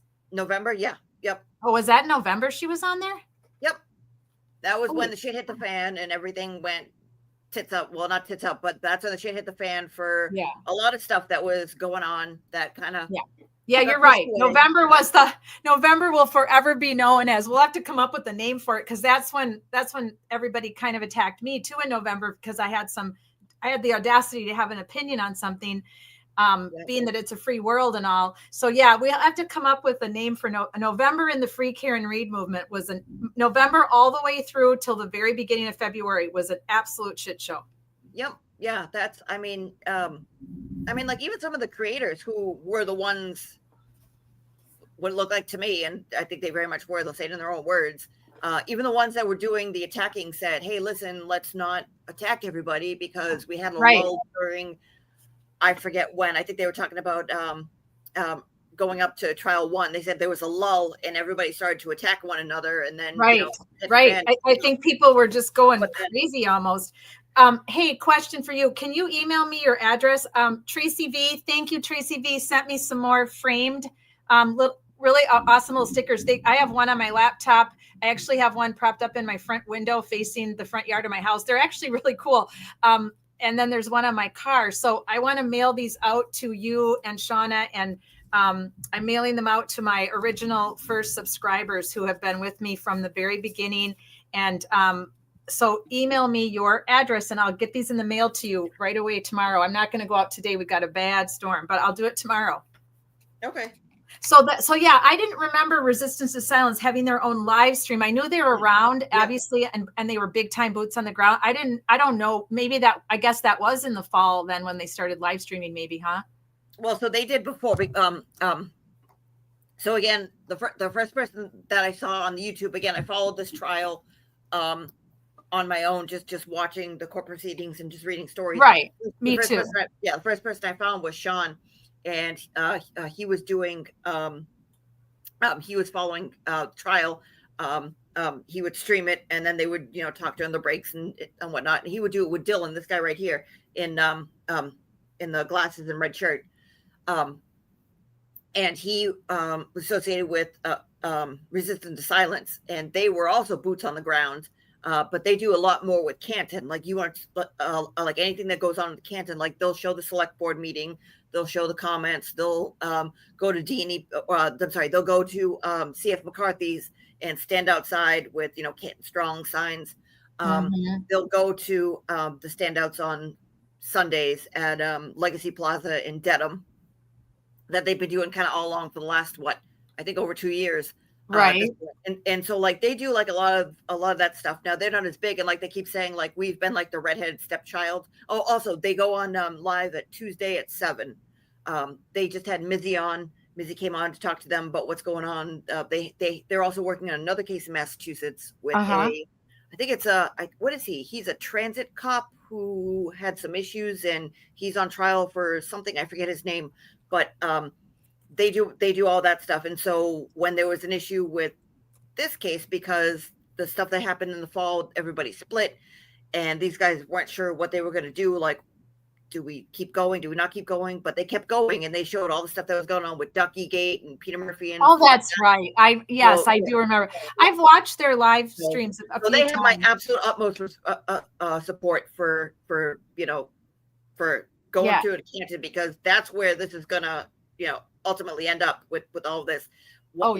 Whatever happens with Karen Read, whether she's guilty, not guilty, mistrial, it's still not justice for Officer John O'Keefe, and they've got to look where it started in Canton. I think that's where it's going to end up. And these guys have been on Canton since jump. So and they stayed with it when everybody went like when certain creators had their little outbursts of saying, you know what, fuck Canton, we need to do Karen Read now. Karen Read needs her focus here, and everybody needs to pull all support for Karen Read. We're pulling in one direction, it's the Karen Read direction. And people in Canton said, we'll be over here doing our thing. And they're making progress, and God love them for it. Oh, yeah. They've done so much with calling out corruption, and same with Colleen O'Neill. Colleen O'Neill has called out a lot of corruption having to do with her business and the laws of, the property laws and such like that. She's really doing great. She had the funniest post. Oh my God, I should show it. Hang on a second. It is hysterical. That was funny. trigger alert for those of you, but because there's some bikini shots. Let me see if I can find it. So Salty Steno, let me just go up. Let me go to my Twitter here for a second. Hang on, I'm going to block my camera so I can, because I got to look up close so I don't get dizzy again. I'm doing pretty good so far. The dizzy medication seems to be working.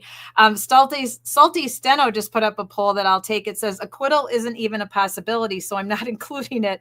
If Free Karen Reed try to skew the results, they'll have to do it by conceding defeat. Okay, Salty Steno. What will the judge decide in the Karen Reed case? What do you mean? What will the judge? Oh, the jury. I thought she said judge. What will the jury decide? So this is all she's listed. Guilty OUI manslaughter, guilty murder 2, guilty lesser charge MS, guilty all counts. She doesn't even put up I mean, come on, Salty. They do have the right as a 12-person jury to acquit her on all charges. Like, let's get with the program, Salty Steno. This is America, okay? It's not your freaking, country. It's not Russia. So I'm not voting on that. Let's see. Here we go. Here's some more haters. Braden Carney the 3 has to say, the hour grows late. Acquittal is now out of reach, he says. That's his opinion. Interesting, right? Well, I mean, he had the OUI charge in there, and I mean, I think acquittal was. I don't think you're going to get 12 to go either way unless you get some. Unless it's just going to have to be dropped outright. I mean, and the Commonwealth will just keep going and going and going, and so it's just tough to get people to agree. Where you get somebody saying, "Yeah, I understand the side," I understand they did all those tests. But her own words say this. Why else would she say this if not? And so you get somebody like that with that mentality, that thinking. I mean, I'm still stuck with that too. And I know and I went through all the science. It was like, why would she say that? And I have that question too. Why would she say that? But somebody like that, and you're going to end up at odds. So I think that's why it was smart to do the I mean, it's still concession, and it does nothing for Officer John O'Keefe. Right. So Coffendorfer, I agree with you. I mean, I think if they weren't going to be a hung jury, but I don't know. I still don't think so. I mean, they have 8 weeks of stuff to go through. They don't want to make a rash decision. They may not have taken a straw poll yet. They may not even know which direction they're all leaning yet. Yep. So this is Coffendorfer here. I don't know. Is it showing up? Yep. Yeah, they're showing. She's live. Oh, she in Dedham? I don't know if she's showing someone else's stream or what's going on. Is this firsthand from her, or this looks like it's firsthand from her? It sort of does. Let me look. It says if this doesn't bring tears, well, she was showing a video. This is from earlier today. Huh. Okay. Wonder who that is. Well, oh no, that's Lacey Jane. Sorry, I went past Kavanaugh. This is Lacey Jane. If this doesn't bring tears to your eyes, you have no soul. This is all the Free Karen readers with their hands up in the air as they're walking by them, I believe. Oh yeah, like this. Yeah, that's what that's from. Let me see here. Yep, that's cool. A lot of them have their phones up. Oh, I see what they've got. I forgot what that means again. Yeah, they're doing this. It means I love you. If I was three-headed, the horns. It's the Texas, Texas Longhorns. No, that's hook 'em horns. That's this. No, right, that's different. It's right, I love you. Yeah, this is something different. Okay, so here's the truth is always the strongest. Now this is funny. Have you seen this? Oh, what they make AI of everybody dancing together? Hang on.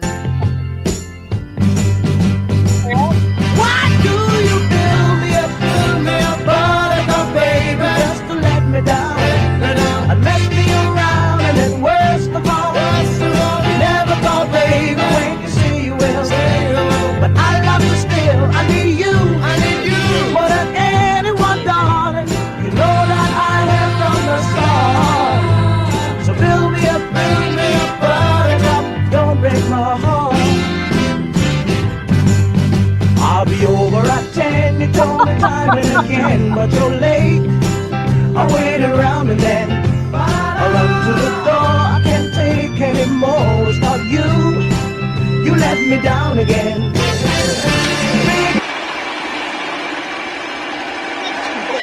sustained. That's funny. That was hysterical. I love that song. They play that song in Camp Randall, and the entire student section sings the song. That is just great. I'm trying to find Colleen's post because I shared it. Yeah, that was from Mike. Let's see. Happy Father's Day. No, I want that. I know I shared Colleen's post. Where the heck is it? Yeah, that was a while ago. So this was Larry. Larry said, unlike these anti-free Karen Reed or pro-McElligott people, I'm going to prove that we can actually be fair and objective. This argument and timeline was actually the best narrative that I've heard in over 3 years. No, I don't like Spanky, but the idea when looking at the timeline CCTV, let's see, where is it? Where did I leave off? Videos of Karen driving that morning and her voicemail to John at 5:23 saying what sounds like, John, was that you? For the first time, they've convinced me that it's possible Karen may have actually driven to Fairview first and saw John on the lawn. Then she panicked. This is a free Karen Reed person. Okay. Just trying to be objective. That she may have driven to Fairview first, saw John on the lawn, panicked because she was still drunk and started questioning herself. Could I have accidentally hit him? Is that my fault? Hence, did I hit him? No one imagined at that time that he was murdered, but the murderers were right there. And Jen McCabe was using that panic as an opportunity to use Karen as the fall guy. This is the first thing in the CW's case that made sense to me. Does it prove any crime? No. Does it prove it beyond a reasonable doubt? Absolutely not. But to be fair, it does add up to how she panicked that morning and then her driving back to the house and I'm just adding this now, my ad-libbing, having Kaylee call Jen and then her calling Carrie Roberts, and she's all in a panic because she's facing grave injustice for simply questioning herself, but the killers were right next to her. So I get his point. Like, a lot of people were questioning, could she have panicked herself and just gone back over to Fairview and saw him there? And then, oh my God, is that my fault? I dropped him off. Did I clip him? Did I hit him? It's anything's possible. If she doesn't remember, that's the thing. I really do believe that she did have too much to drink that night. And I think there's a very good possibility that maybe she's had blackouts before. People that drink heavily, and especially at her body weight with MS, it's very possible that she has bad memory when it comes to things that happen. If her and John had been out on a night of drinking, there are people that do black out and don't remember what happened. So you just never know until the absolute truth, if it ever does get revealed in what everything that happened. Mandy says, red herring. If he was hit at 12:32, what did she at 5:15 a.m. is irrelevant. And it's entirely possible that she drove by 34 Fairview and did not see him, just like Carrie and Jen could not see him from the front seat. Larry says, I agree 100%. The point was that over 3 years, that's the only thing that the CW has convinced me that may have happened. And that has nothing to do with the crime. She didn't hit him. They killed him. Okay. So there we go. Thank you, Larry. Very interesting post. Let's see what else we got going on Twitter X right now, since we're looking. I was looking for Colleen. Oh, and rest in peace to the representative and her husband. This is just what an absolute fucking disgrace that was. This guy should be, this guy should be publicly executed, in my opinion. This is just horrible. And then this is what bothers me. Okay. Then all of the conservative people that are not good at Twitter and shouldn't be on Twitter in the first place go after the governor. Now, if the governor was Republican, they won't be going after him. But because the governor ran for vice president, they're going after him. He could have never known. This guy, no one knew. His maybe his wife had a clue. I don't know. But no one knew. His kids are in shock. Most of his family and friends are in shock. There's no way the governor knew that this guy was a loose cannon like this. And besides, he promotes bipartisan. So regardless of what this guy said he affiliated with or didn't say he affiliated with, there's no way to know because he's probably been unhinged for a while. So there's no way to know for sure which way he leaned across the aisle, which direction. But he lost it. He completely lost it, his mind, and became a political assassin. I mean, I don't believe in the death penalty, but he obviously needs the senator and his wife, they got shot, each of them over 7 times, and somehow by a miracle they survived. it's amazing that 4 people aren't dead right now. It's amazing to me only 2 people died, because he shot both the senator and his wife over 7 times as well. How in the world they survived 7 gunshots? I think her husband, the senator, had 8. And now I think he made it through his last surgery, and they consider him somewhat out of the woods now. Oh, do they? Okay. Yeah. Yeah, I know for a while it was like we're cautiously optimistic. Like, I can't find Colleen's thing, and I don't want to get vertigo. So I'm going to go back to your resistance to silence here. I just wanted to pop over to Twitter. I wanted to pop over to Twitter and see if there's anything interesting. But thanks for sharing them with me. Let me upload where they are now. Get them back live here. Hang on a second.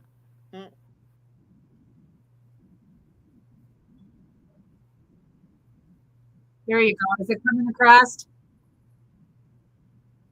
Your browser lost connection to your screen share. Can you hear it? I can't hear it. I can see it though. Okay, I have to reboot it. Hang on. It's probably because of the storm. So let me I have to stop screen share for a minute and then have to try it again.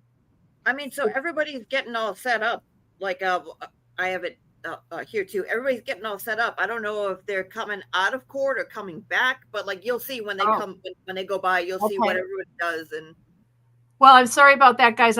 We've got a bad storm here right now, so I'm going to have to reshare my screen here. So give me a second and I'll get you back up with them, because they are right there in front of the courthouse. If no one knows, they are up front and close and personal with Verdict Watch. Julie's much, much closer than I am. I'm thousands of miles away.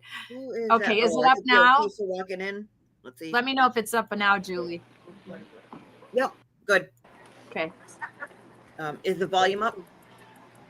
Can you hear it? Is the volume up? It should be. Okay, all right. Can you hear it? Well, yeah, I can hear it. It's just that it was a little low. I wasn't sure if it was up all the way. They're not really talking right now. Well, they can't. Right. So you'll see. Report at 4 o'clock, you know? I think so. I think it's still, is that what you were just saying? She gonna call them in at 4 or what? Well, I mean, probably, because why would they go in otherwise? You know what I mean? Yeah. Yeah, it's 10 to 4 already, Julie. Wild, huh? They go in unless Just 3 hours went by so fast. So the team will be back momentarily. The vehicles will be pulling up, I'm sure, and then. This 3 hours went by so fast. We're at We 8 do not hours have a and verdict, 33 people. minutes. We do not have a verdict. Yeah, I'm thinking that. Also, Sarah O'Connor, whatever her name is, she just confirmed that they will be caught on Friday. It's just Thursday. Really? Okay. Yeah. Okay. So, but you know. So we got tomorrow, Wednesday, and Friday. Yeah. Okay. It's not going to take till Friday. See how quiet it is? Yeah, I don't think it's going to take till Friday, So though. Thursday off. Okay. Yeah. Well, we'll see. We'll see. Hold on a second. I gotta say hi to somebody. Sure. Now we're in Dana's pocket.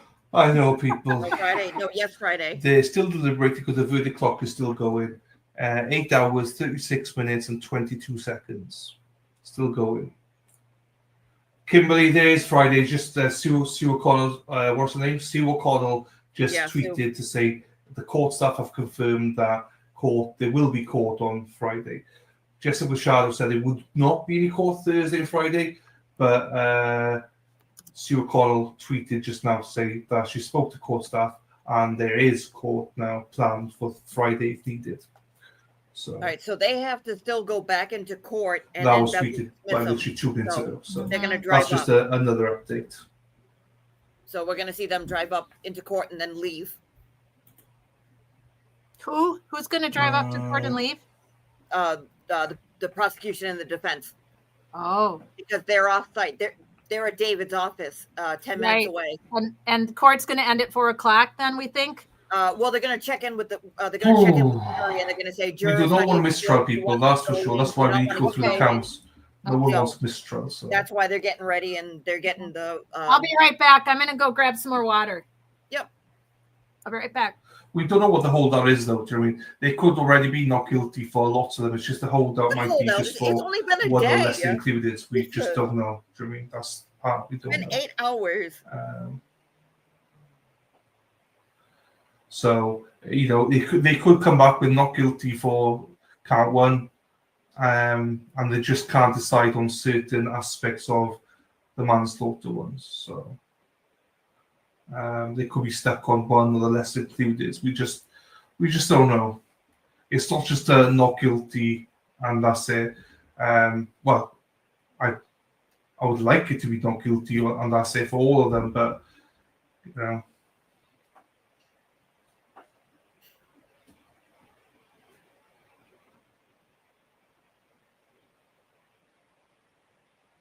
I think Dana's talking to somebody. That's why it's on mute.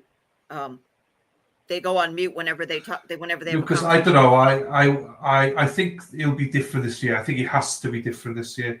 I think the defense will make sure that it's different this year. Just my opinion. Who's that? Oh, this Boston Randy. He used to be a mod for what's his face. Right, there's two of you. Brandy put Ross in the car. Dana, can you hear me? He's muted. Dana? Yes. I can hear you now. Did you take my long black stick? No? No. You didn't? Uh-oh. No, Did you give it to Tracy? Yeah, I asked Tracy. I found Tracy. She doesn't have it either. All right, yeah. I heard her. I thought you offered it to her, but no, I don't have it. I wish I did. Yeah. Look at this. Hey. Well, I don't know what you want to do with that stick.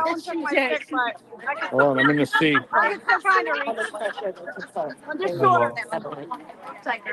Well, Lucas, crowds. What I mean, Lucas, is I don't think they will just let it be that mistrial straight off. They will want the jury to say, "Where are you?" with every count. That's what they'll do differently this time. But they can only do that for the jury. So. Hey. So I don't have my stick no more. So if I'm look at all the people. That's I think that's the registry of deeds because they can't be on the courthouse. Brandy, where you headed to? I don't know where Tracy is. She's in the top right. See, there goes Vinny. Hey, there's Boozy. Say hey. No, I think Vinny's one of them running. is in the buffer zone and one And of them also, is. say hi to Dylan. Oh no, they're both outside of court. Yeah, That's why they have to be quiet. he doesn't have my stick. Not where any Karen down there. Yeah. That's why they're all pink. But You're standing I'm going to try to get this camera to Dina. Hang on. Yeah, do that for a second. Sorry. What I'll say, Lucas, is on this is the motion denies. That's not a problem, whatever. But if she doesn't do it this time, at least it'll be on record this time, and then the Court of Appeals will overturn it because last time they did not request.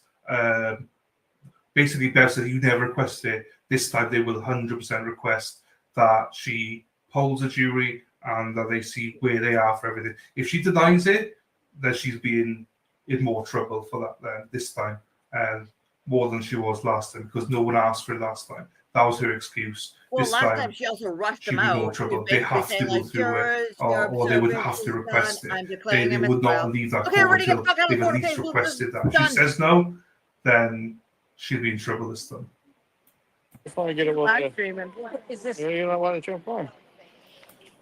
For a bit, I will. Hello.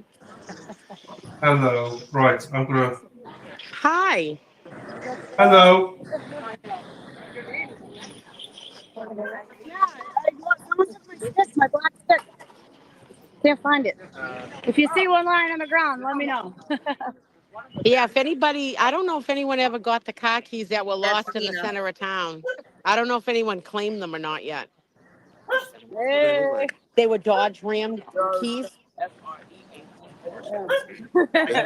You still have them? Yeah, you still got them, right? Yes, somebody lost. Brandy, say over there about somebody lost Dodge Ram keys. The police have them if they All right. If anybody drives a Dodge Ram and you lost your keys, the Massachusetts She's yelling over have there. them. Yeah. Don't be drunk when you pick them up. If anybody drives a Dodge Ram and you lost your keys, you man on the street interview now? Okay. Yeah. And if the day's over, they'll be back at the police station. The day's over, they'll be back at the police station. I ain't yelling that. You gotta get over there. Stay over that way. Richie can be out here. He's part of the team.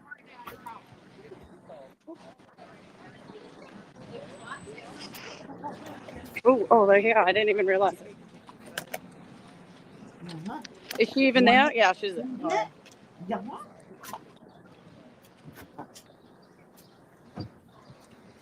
There we go. All right, let's see chickens on the internet. Oh Jesus, are you okay? All right, see, they pulled up. That's Oh, that's the hit 'em. defense team, and I You can't okay? tell if they're going in or they got up. That No, hurts yeah, a they're lot. going out. Okay, that is Protect Bob that Leslie. brain. Protect that head at all costs. Now your finger's in the way, but okay. Hey, Dina, there you are. Look at all the Yeah, finger. Is that David? I can't tell. That's Bob Leslie. That's closer to the car. We're at 8:45 hours, so pretty much almost In the 9 truck. hours of deliberation so far.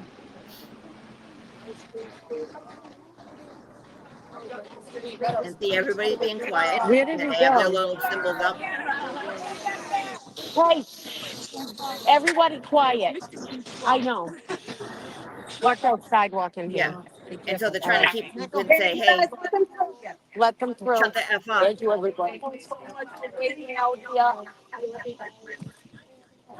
Oh, that's Mr. Reed. So thank you, everybody. See, everybody's quiet. And that's a camera. Look at everyone. See, everybody's quiet. Oh, they're going in, bud. So. Yeah, so that means it's going to be time for court.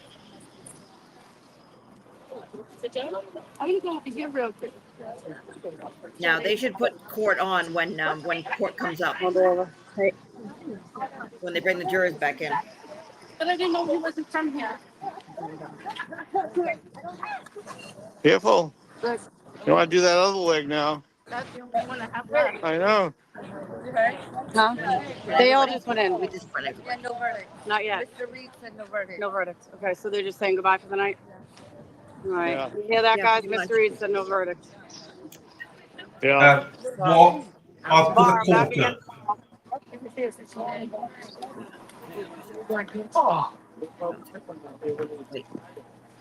Oh, handsome.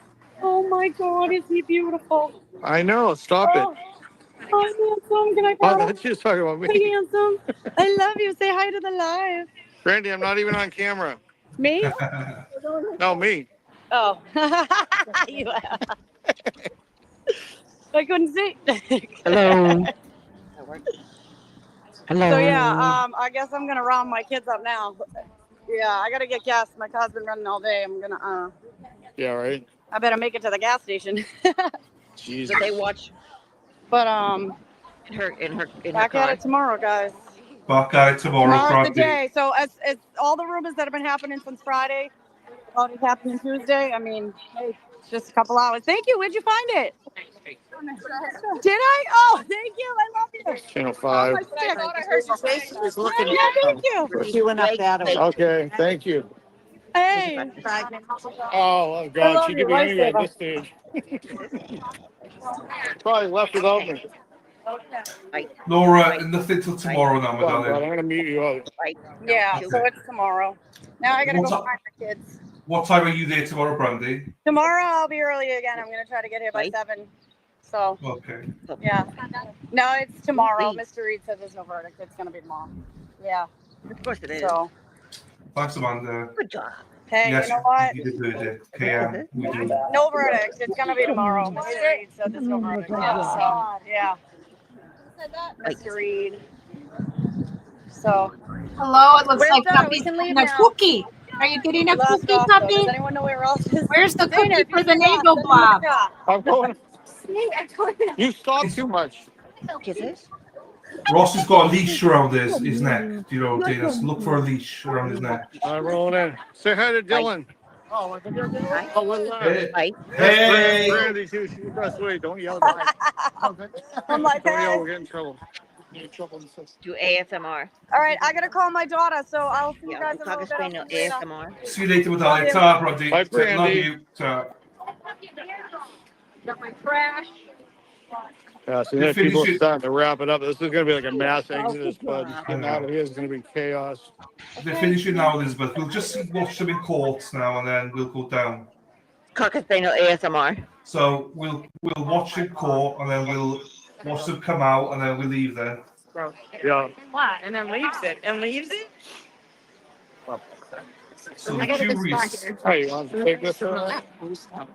I know. All right, I'm heading back. All right, I love you. If I don't see you, I'll see you tomorrow. I have Yeah, definitely. Yeah. Let's see what Sue says. What do you say, Sue So the O'Connell? jury is still deliberating as it currently stands. I know. Gotta be it. What? What? Yeah, clock's still going. Oh, really? That's very true, Katie. Hey, Debbie. Maybe. Could be.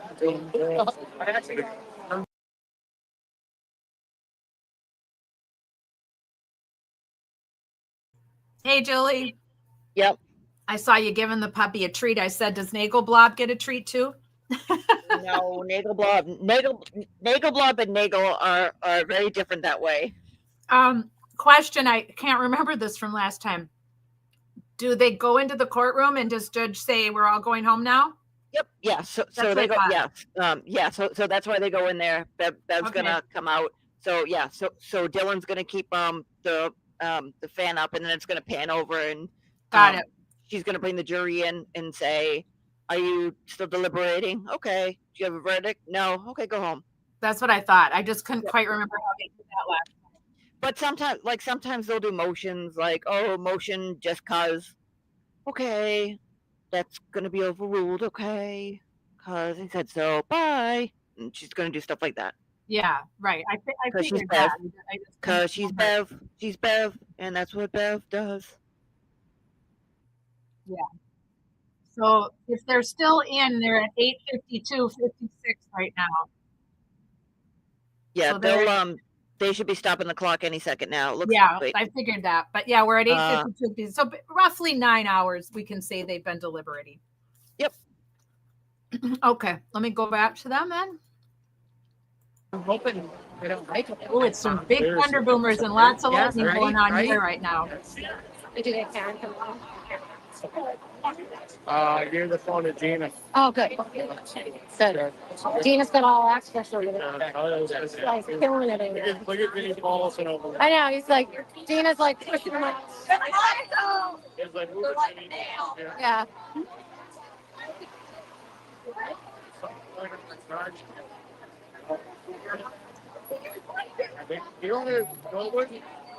What's today? Today's Monday, right? Right. So these guys are on. I'll talk to them. Yeah. So usually they're on Tuesday nights at 7, I believe. Uh-huh. I don't know if they're going to be on. Someone bothering you, sir? What's up?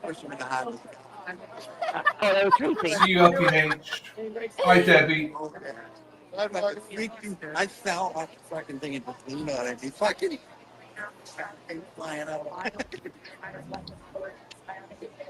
Hi, Alpine Stars. Right, we just waited. They're still deliberating, so they could still come back with a verdict because they're still going. Well, the clock's still going anyway, so. Hey, it's Carol.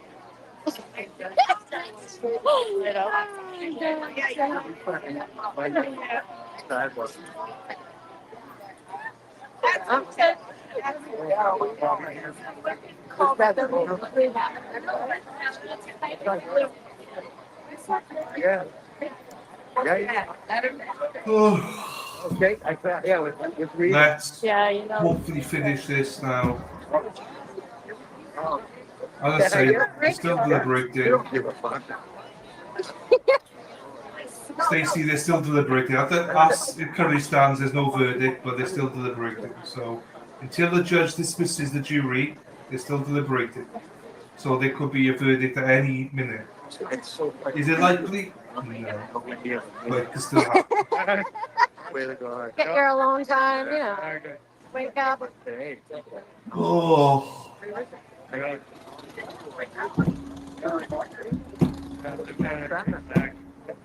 What he just said is way more possible than, well, the Lexus could have taken off and gone into space. Yeah. Hey, Julie, where is Dylan from? He used to live stream with Sean, correct? Oh, yes, yeah. He's in Wales. He's Welsh. Right. Right. Sorry. And he was just here for 6 weeks. I'm eating a cookie. I sort of talked to him once when I called in on on Sean's show. I spoke with him briefly a while ago. he was just here for, I think it was 6 weeks. Wow. And he did. He was with the Sweeneys. He did all the standouts. He was at court. He was with Erica when the stuff with the state police and she got arrested. So I mean, he was basically man about town. So he had to go back for a doctor's appointment. But I think actually he even said I should have just stayed. But I guess he's coming back in the fall, so that'll be a good thing. Where did he go on his USA tour? Canton. Oh, that was it? Yep. Well, he went to they did a duck tour with the duck boats. The duck boats are famous around here because since we became the city of champions, we every single time somebody wins Super Bowl, Stanley Cup, whatever the case may be, they win a championship. They get a duck boat parade, which are the amphibious vehicles that were in World War II. We have those in Wisconsin and Wisconsin Dells. Yeah, so they have duck boat parade where they get on the duck boats and go around town with Stanley Cup, Super Bowl trophies, whatever the case may be. And so they rent those out for the parades, but they do tours all around the city of Boston. People quack, and around certain places there's a no quack zone. Interesting. So they went on that, and the video's out somewhere. I think it's on Resistant to Silence too. It's either on Resistant to Silence or Dylan's channel, The Alternate Corner. He did it in, I think, the end of May, because he was here until I think the 24th, something like that. So it was like right around that time. So you could check that out to see the tour. Actually, Sean commented during one of these videos. He said, "Oh, well, seeing you guys, doing the tour of the city of Boston on the duck boats made me homesick." I was like, "Oh, I know what you mean. Like that makes me homesick, and I'm here." So yeah.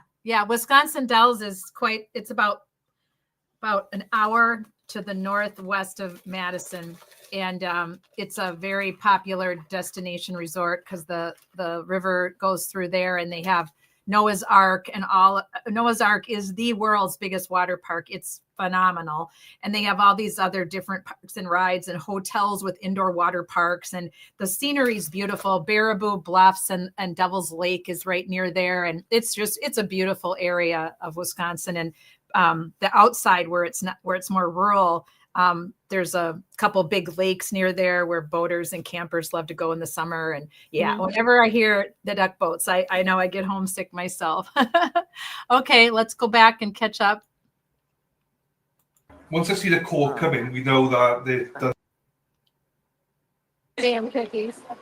Want somebody to make cookies and bring cookies? Oh, yeah. Time for this. Rich. Yeah. Oh, Richie? Oh, yeah. You have your dice with something? Oh, you know it. Yeah. Oh, Richie Shipper, I didn't see.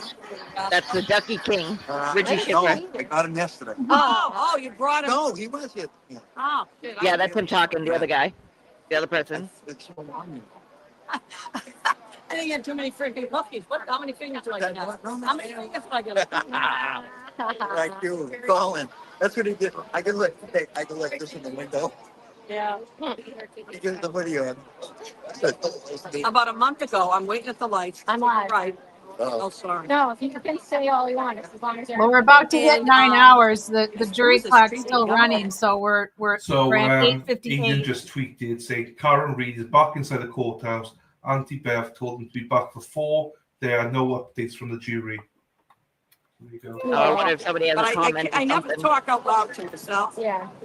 But I was That's waiting to that's make a usually right what that intro, means. and he pulled up. He'll be back, and then somebody What'd must you have say? a question or something. Oh, so somebody must have a question or something to bring up on because Bev's basically saying like, hey, come on in beforehand so we can talk about some things before she brings the jury in.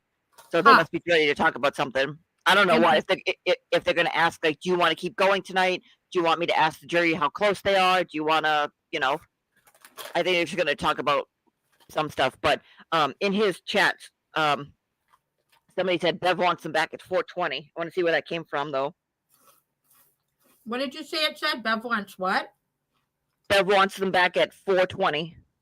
Oh, all right. What time is it now? 4:13. Mm. Oh, that's So- Sue O'Connell. Sue O'Connell said court is reconvening at 4:20. Okay. How far down where are they in the courthouse? Where do we know where their deliberation room is? So I guess it is upstairs on the second floor. Okay. Something like that. So I mean, they're in the same courthouse. They can't Right. leave. So I was asking that, wondering how long it takes them to get from jury deliberation room down to the courtroom. So they're probably going to stop the clock any minute now. Yeah, they'll stop the clock. I forget if the clock runs while Bev's on the bench. I don't think so. Does it? Because they're no longer deliberating. They're sitting in the courtroom. No. When before she brings the jury in, I don't know if she has them stop and then she goes on the bench and then she brings them in, or they deliberate and then she calls for them. Yeah, I don't know either. I don't know. I mean, I would say remember. When they leave the jury deliberation room is when the clock stops. That makes sense, right? Yeah. All right, let me catch up to these guys again. I got to turn the wheel. This delivery guy came up and started in with me. Yeah. Cameras weren't even rolling. We'd already finished. He started crap. I call him piece of shit. He come back. Oh, piece of shit. Well, he started at first with the finger in the face and said, I was talking about Karen Reed and blah, blah, blah, and whatever. Good. It just went down. Yeah. It was like jury's out in Look at Tracy's sister, Dylan. Hey, Lisa. Say hi to Dylan now. Hi, Dylan. Hello. Hi, you. Good. Can't wait to see you again. I can't. I was waiting.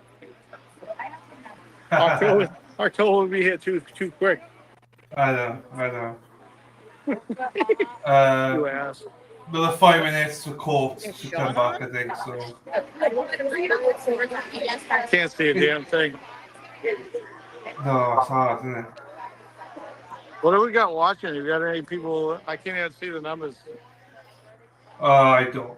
Been a decent day, halfway decent day. Yeah, I think it's been great. It's just nice. Taking along nicely. So good chat, no nonsense. I mean, there's always nonsense, isn't there? So, El Chatty doesn't play. No, we've had to ban. I think 2 people we've banned tonight. Whoops, that should have Still said a lot of people 420. sticking around, but 420, not Well, 440. Ada was reporting that. Typed that. So it might be Judge Bev that's stopping at 1:15, and not the jury. So.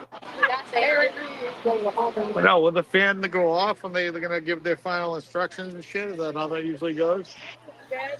No, hang on. So, yeah. So the apparently the judge is giving them till 4:20 to deliberate, and then if no verdict by 4:20, they turn back tomorrow. Yes. Oh, okay. So they still got another 4 minutes to go. Okay, He's also watching the same thing we are.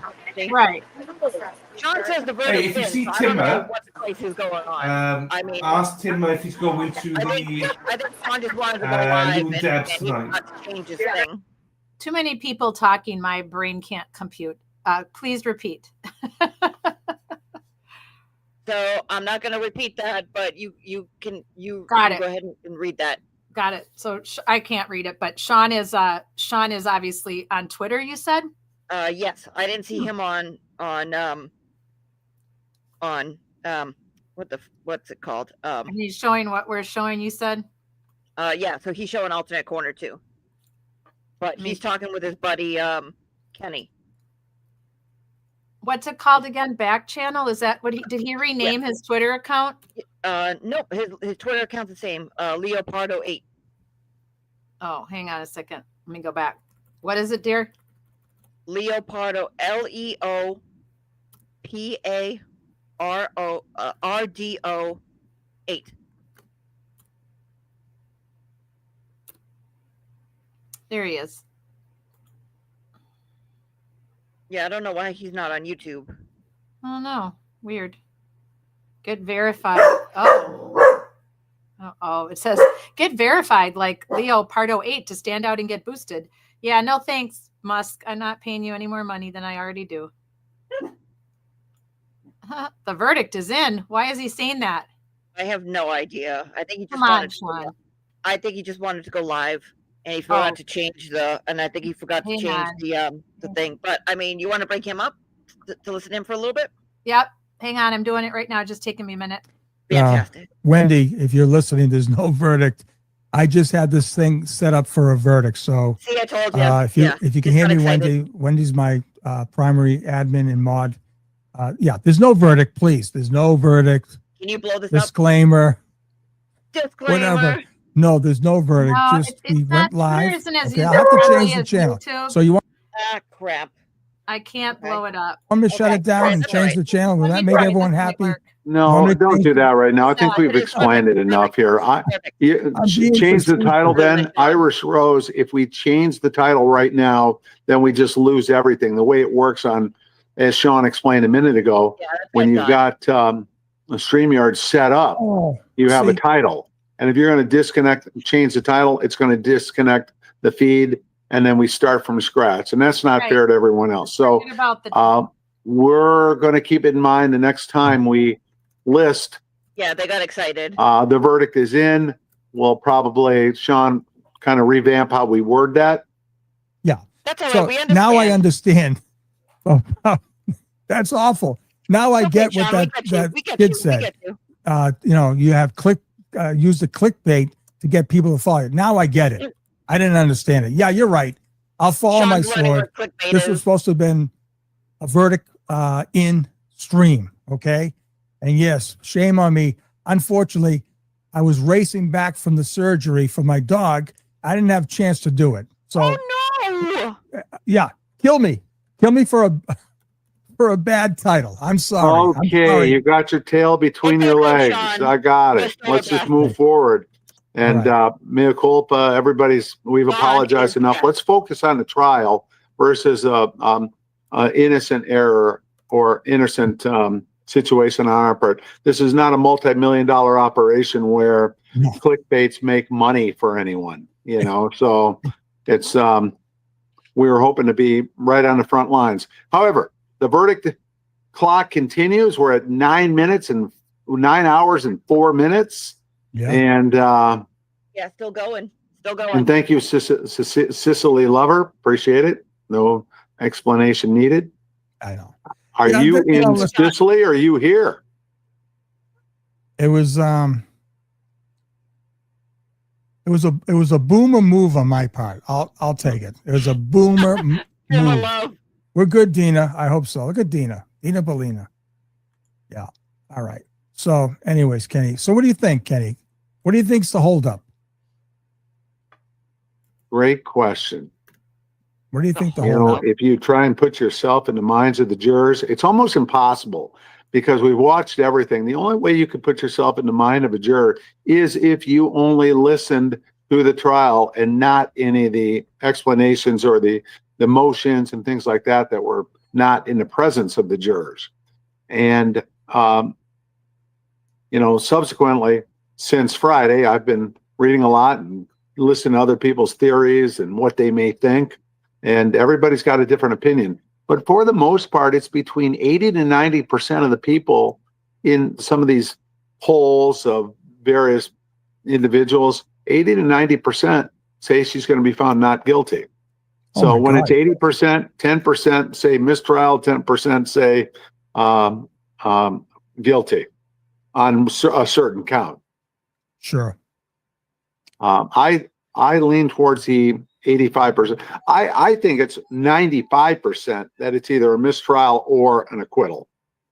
I just don't see where you could come up with that many. It's an interesting analogy that the prosecution has to get over every wall of the charges, every component of a charge.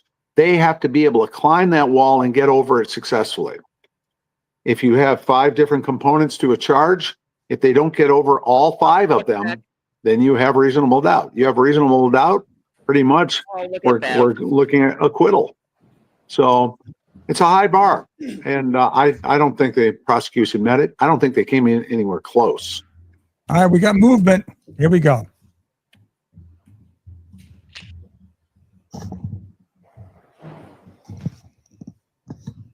Bird clock's going. But that's long crime. Also, Sean's channel, the back channel. All right, jurors, we appreciate how hard you've worked today. It's been a long day. I'm going to send you home. So I do have to give you those cautions. Please do not discuss this case with anyone. Don't do any independent research or investigation into the case. If you happen to see, hear, or read anything about the case, please disregard it and let us know. Be careful with your social media use. And I think what's a good idea to do is when you leave here, just leave the case here. Literally, figuratively, just clear your heads. Beautiful day, get some fresh air, and we'll see you tomorrow. Okay? Thank you. All right, so please. Oh, there you have it, Kenny. There you have it, Kenny. Well, the jury was out for 9 hours, 7 minutes, and 57 seconds since Friday. So we're closing in on the 10-hour mark. Oh, we're coming back? How We many may seconds have a did they little say? something at the end here. So Hang on. let's see if they 9 just hours, 7 minutes, 57 discuss seconds. anything. Okay, 9 hours, 7 minutes. Well, it doesn't look like 57 anybody's seconds. packing up their briefcases quite yet. 57 seconds. No.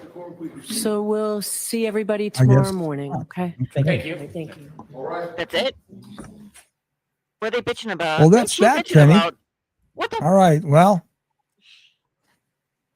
here we Okay, are. so for our listeners, so it's clear, we'll come up with a slightly different title from The Verdict is In, but it will be something similar.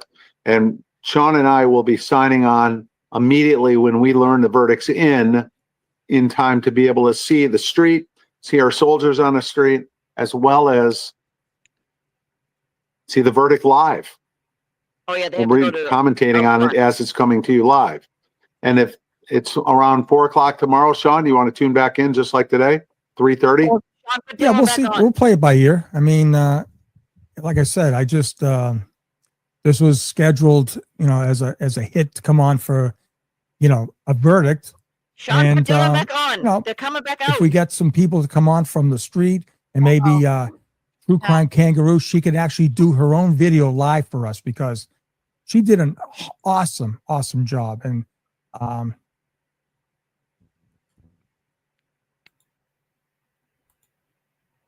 Sean frozen? No, I'm switching Come over. back.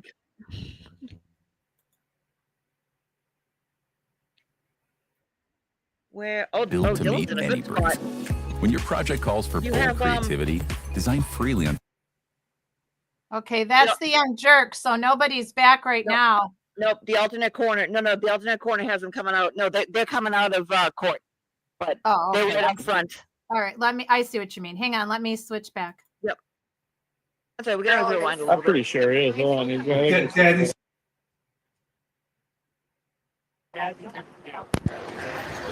There you go. Perfect. Oh, there's some interference going on there. Yep, here they come. Good afternoon. Can I get that way? You guys are quite Thank animated you very at the much. end there. What were your observations? Thank you very much. He's not gonna say anything. Greening. Thank you very much. He can't say anything. Bye, Greening. I feel a lot of tugging and pushes. Guys. Yeah, something happened at the end. I'm gonna have to go rewatch. Hang on in the for your attic. deadline. They man. have Karen Cam. Hang on. I would like to know what happened. And I'm sure all these people are gonna swarm her when she comes out. I feel like I should be doing play-by-play with this mic. Maybe I'll pull a Grant. Oh my God, ladies and gentlemen, they're standing outside of court. Sorry, I couldn't help myself.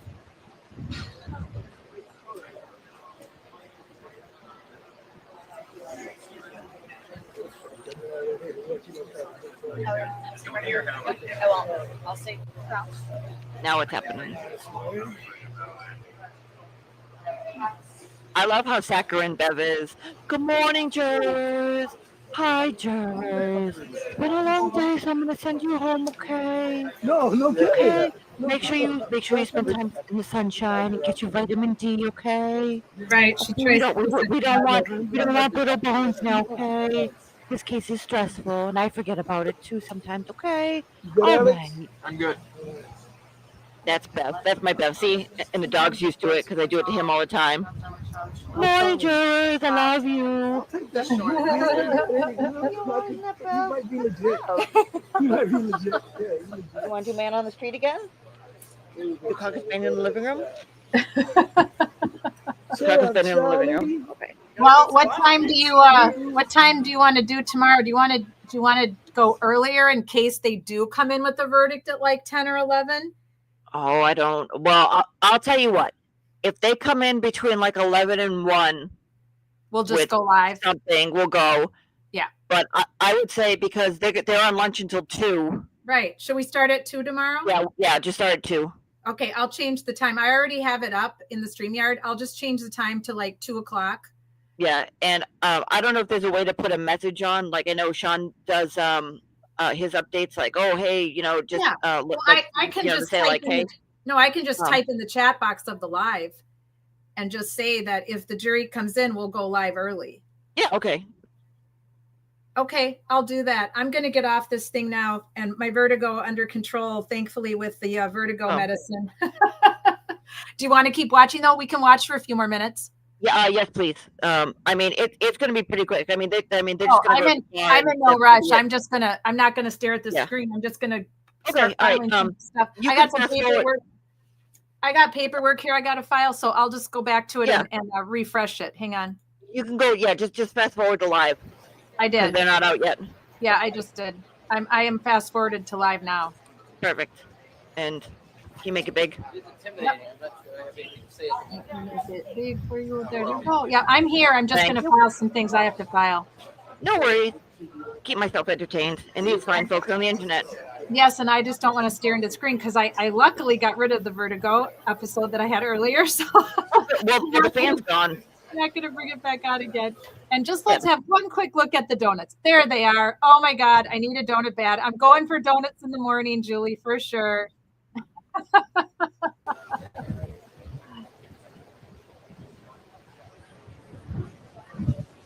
Yep. I forget if I said this, but there's resistant to silence. That's the channel we're watching, and Dylan has his own channel called The Alternate Corner. Both of those are YouTube channels. And the two gentlemen that we saw beforehand who said the verdict is in, that is Sean on the back channel. That's his channel. Sean has all the tea. And Sean learned about clickbait because that's what he did by accident. Okay. He clickbaited everybody to go to his show on Twitter, not YouTube. But that's okay. We saw it. We got the gist of what was going on. Right. And also, I hope that his puppy is doing okay. Sean's the best. It's just taking forever, Dina. I know, seriously, bud. I moved to the stove thinking it's going to come out now, but nothing. See you all tomorrow, everybody, whoever's left. Thanks for being here today. We appreciate you. Make sure you like both streams on the way out. I'm gonna have to go check the attic. So I have a little It just helps update us from as on the children. ground here. Hang on a second. I was just direct messaging a little bit with our salty queen, Jen Altman, and she said that she was on the ground today and that she's never seen so many people. And she was hoping she could go and not be recognized. And I wrote back, LOL, no chance. You're famous now, girlfriend. So that's funny. I don't know how she expected after all of her Twitter, very strong Twitter presence that she wouldn't be recognized, because a couple of the anti-Free Karen readers have literally pounded on her, like in the worst possible crazy mean way I've ever seen. The back and forth that's been going on with Kim Fair and Salty Queen has been just ridiculous. Like it could rival the Angry Housewives. I mean, they should like come up with Julie, they should come up with a God help me. But there's the Desperate Housewives, and now you've got, I call them the crazy Mormon wives. I mean, that reality show is freaking crazy. The stuff that comes on TV nowadays and that young people consume and watch with the housewives, and which is more my generation, not yours, but these Mormon wives are like in their 20s and 30s. And it is insane to me that this is considered television nowadays. This reality TV is insane. Oh my gosh. Hello, MCAT. Just getting here. Yes, no verdict today, MCAT. Makes me very nervous. Oh, no, MCAT. It shouldn't. No, just stay calm. They have a lot to look at. I mean, there's a lot of shit that they have to go over. Just relax. Take a breath. There is so much. So the jury effectively was sent home at 4:24, MCAT, and they have deliberated a total of approximately, because I got this from Sean, but I haven't vetted it yet. 9 hours. 56. Yep. Yeah, 9 hours, 7 minutes, 56 seconds. So that's how much time. Now think about it, MCAT. 8 hours of court. That's only a little over an hour a week. There's no way they got through a week of testimony in 1 hour. So they're going to be out, I think, most of the day tomorrow. Maybe you'll have a verdict tomorrow. Maybe not till Wednesday. Right, they're coming out. Kat, okay, I'm back. I'll refresh. If you just hit the play button and then hit the live, there you go. Hit play and then live. Steve Druids. The live button. No. Oh, isn't it showing? We appreciate everybody jumping on. It's a couple minutes behind. Okay, I'll refresh. Oh no! Just hit the. If you just hit the live button, you see where it says live. Oh yeah, I'm sorry. That'll bring you live. I forgot that. I'll rewind it here. Just a second. No worries. Yeah, no worries. You want me to rewind it a little now? A little bit, yeah. Because I think they're gonna ask her lots of questions about what happened. Thank you. Have a good day. That's Hank. Yeah, Hank came out. Yep. And he was Mr. Sunshine. I feel a lot of tugging. All right, you gotta stick the head a little bit. Work with me. Hang on for your dear life, man. Hang on. As Dylan says in Wales on the alternate corner, everybody calm your tits. Get out of here. Sorry. It's funny to listen to him, isn't it? Because with his accent from Wales. It is funny to listen to him. The Welshman. Yeah.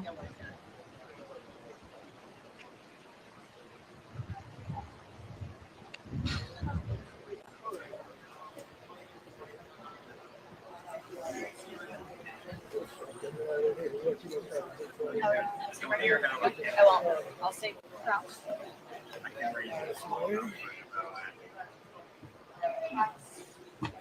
See what Sue's saying. What say you, Sue O'Connell? No kidding. No kidding.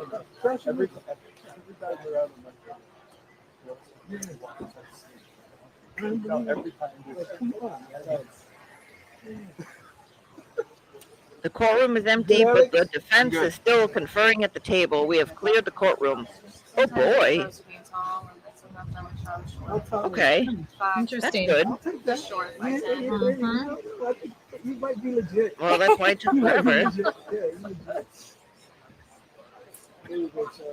Julie. Yep. Would you like one of these? I got these when I was in Orlando for the Orlando standout. Would you like one for prosperity for your scrapbook?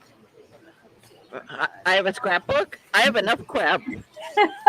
I didn't know if you had a little scrapbook, but this is a little flyer that the Orlando group had put out that they gave me copies of when I was in Orlando. I didn't know if you want me to mail you one with the stickers that I'm sending. Sure, why not? Didn't know if you had a little Karen Reed trial scrapbook going on or not. All right. I'm just going through all this. Over, I'm going to erase my brain of everything that happened. That's Karen Reed. Good luck. That's never going to happen. This will stay in your brain forever, my dear. Like all of us. It'll never leave. It's. We've watched too much of it. We've consumed too much of it. I'm just going through all these little tidbits that I have here, sitting here by my computer that I was supposed to go through and ask you questions about, and that was one of them. So there's some other stuff here that I don't need to worry about anymore, so I'm throwing away. Some notes I took from like 5 weeks ago. I think I could throw those away. I had all these underneath my computer. I have this little stand I keep my computer on, and I have all these little notes I keep every week right underneath my computer, but so I don't stare into the computer and get vertigo again. I'm just going through all my little notes. See if I have anything else to ask you about. It's intimidating. That's what I have anything to say. I think I got everything else organized.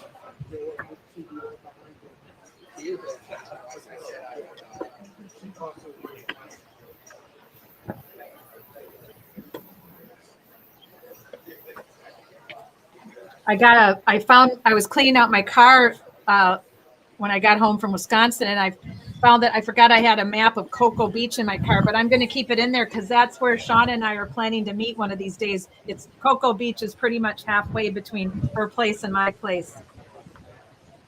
Is she on the East Coast? Well, I don't want to say too much. No, she's on my coast. We're both on the East Coast, but I'm North Florida. I'm only an hour and a half south. Yeah, I know she's south. Okay. And she's south of me. Yeah, she's way south of me. So I'm only an hour and a half from the Georgia-Florida line, basically.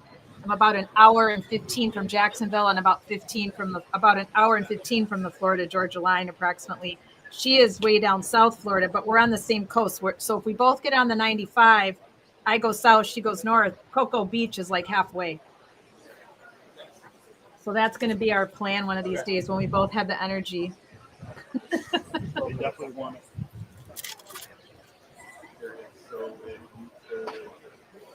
I'm finishing up my documentary that my creative director is doing all the amazing editing on, and I've been helping. This is taking forever, Dana. I know, seriously, bud.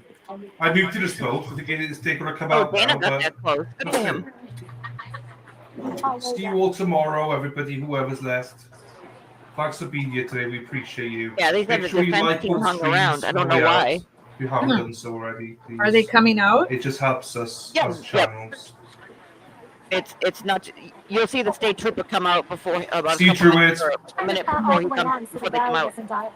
It does, we appreciate everybody jumping on. I would love to be able to give people a place to come and watch and check out what's going on in the street. So. Yeah. Thanks, Kim. Yeah, I agree. Thank you, Kelly. I got some That's what they were. I think they were waiting for this other car. Yeah, the other car just showed up.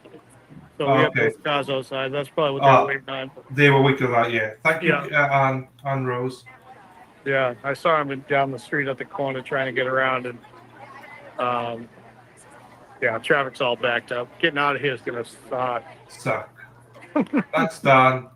Yeah, it is what it is. Thanks, Debbie.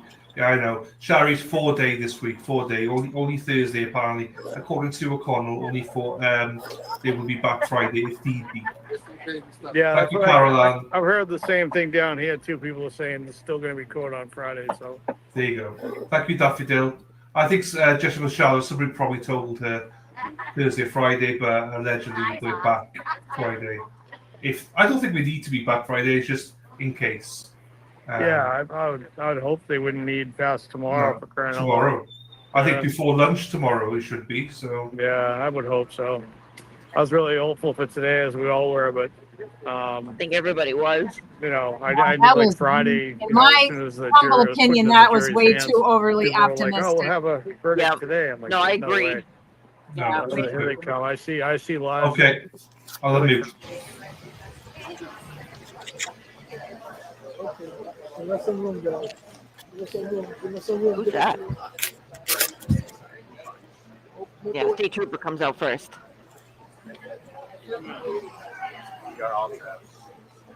For what purpose? I'm not sure. To point? Okay. That way. Where's the exit stage left, literally? I'm going to go this way. Here they come. Get David. Karen, are you hoping the jury will reach a verdict? He's barking at Karen Reed. Okay, no comments right now, guys. And do me a favor. The camera's way a shit ton. Give me some room. She needs room. We need room. Okay, let us walk. And we need room on the sides as well. Yep, just let us walk. You'll get all the pictures you need. He's bullshit. Oh, something big must have happened. Something bad must have happened. Of course. Any message to the supporters? A little faster, guys. Don't trip. Poor David.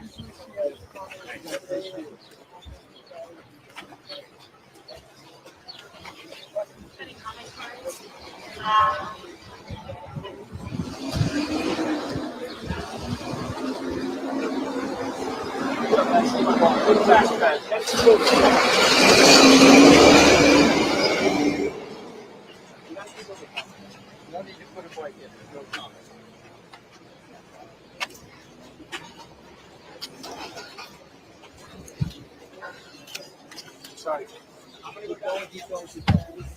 We're gonna have to check Scuttlebutt.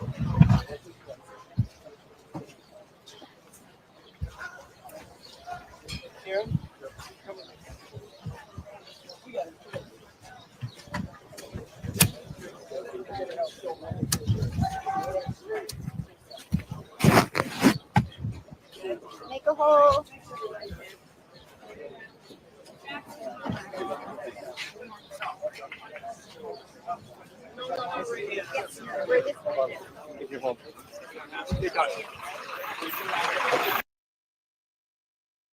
I don't blame you. It's just a little lot. Yeah. Literally done with any space, like. All right, bud. I love Hang on. Let's see if I can. Oh, okay, you're far away. That's fine. Yeah. I mean, that's ridiculous that they didn't give her any space. Yep, and they won't. They don't allow the. The cops stand there on the outskirts and control the crowd. It's like push that media back. They can't even freaking move. I don't know. It's ridiculous. It's so bad for her like that. Yeah. Anyway, so we'll be back tomorrow. I think Dina is live tomorrow in the morning. Then Tracy. Yeah, I don't know what's going on. I don't know if she's on strike or something. She didn't want to take the camera back earlier, so. So maybe it won't be Dina tomorrow. I'm not sure who is on tomorrow then if it's not Dina. Someone will be down here. I think Tracy's taking the day off, so she might be down here too. Whether she'll get here early enough. I think Dina's usually there on Tuesdays. Maybe like to wake up. Yeah. Maybe ask Dina is she going to do it tomorrow? If not, then... Yeah, I'll try to figure it out tonight. I just That's fine. regroup with everyone. That's fine. Just let me know, so because I can come on earlier then if it's Dina, just in case, So yeah, no, absolutely. So, all right. Thank you, everybody. Dana, we'll leave it there. Then. Thank you, brother. And yeah, we'll stop the stream there. So thank you, everyone. Goodbye. Love you. Thanks love for you. watching. Love you, Tracy. Take care. All right, bud. All right, that's good. I think that's the end of it because they're gonna cut it. So that's Resistant to Silence. And that was Dylan, alternate corner. They go on in the mornings and they'll do the exact same thing except in reverse. The cars will pull up and you'll see Breenan, Lally, and the defense team go up, and everybody does the same thing and they give them support, and then they go to the buffer zone to watch trial outside. And then they kind of walk around and see the crowd. And then when they come out for breaks, like in the morning, because the jury's deliberating, they'll go watch the defense team go and the prosecution go inside. Then Bev will dismiss the jury, and then they'll go and then they'll leave again. So they'll basically stay there, do the same thing. And sometimes they come out and they'll shake hands. Sometimes the defense team will say something, and then they'll go away. And then the same thing happens at 5. And then does she dismiss them for lunch? I'm not sure if she dismisses them for lunch, but so basically tomorrow morning at this morning they were there early. They were there at I think 8:15, but usually they'll show up at like quarter to 9, unload and do the same thing. So that's on Resistant to Silence. So give them a follow. Yes, definitely give them a follow, everybody. That I'm sure most of you probably already have. It's okay, Tanner. They do a good job. Kat says Cocoa Beach is where I Dream of Jeannie was set. Yes, it was, because of course Major Anthony Nelson was an astronaut. So those of us that grew up in the 60s and 70s, I Dream of Jeannie was so huge. I don't think they could have ever imagined that show would. And now it's like viral in reruns and all that stuff, right? So yeah. So then Kat asks Julie, who is the lady with her hair pulled back tight? Oh, I'm sorry. I was checking Scuttlebutt. Which Which I'm not lady sure was who that? she meant. It was when you were still when we were playing Resistance to Silence. I went in the kitchen to get more water, and I missed Kat's chats. Mm-hmm. She said, "Who is the lady with her hair pulled back tight?" I'm not sure which one you mean. Was she talking to? Was she talking to the camera that the person was holding? Because that was probably that was either Dana or Tracy, unless it was somebody on the defense team who walked out with them. Let's see. She was walking next to Karen. Isn't that not Liza? Well, Liza, we're gonna have to go back. Kat, do you still have the stream? Yeah, hang on a sec.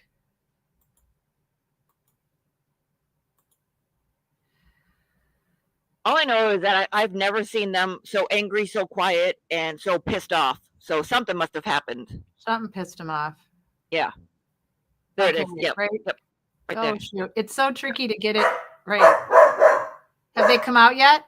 Nope. Nope, not yet. Is that good? Is that good?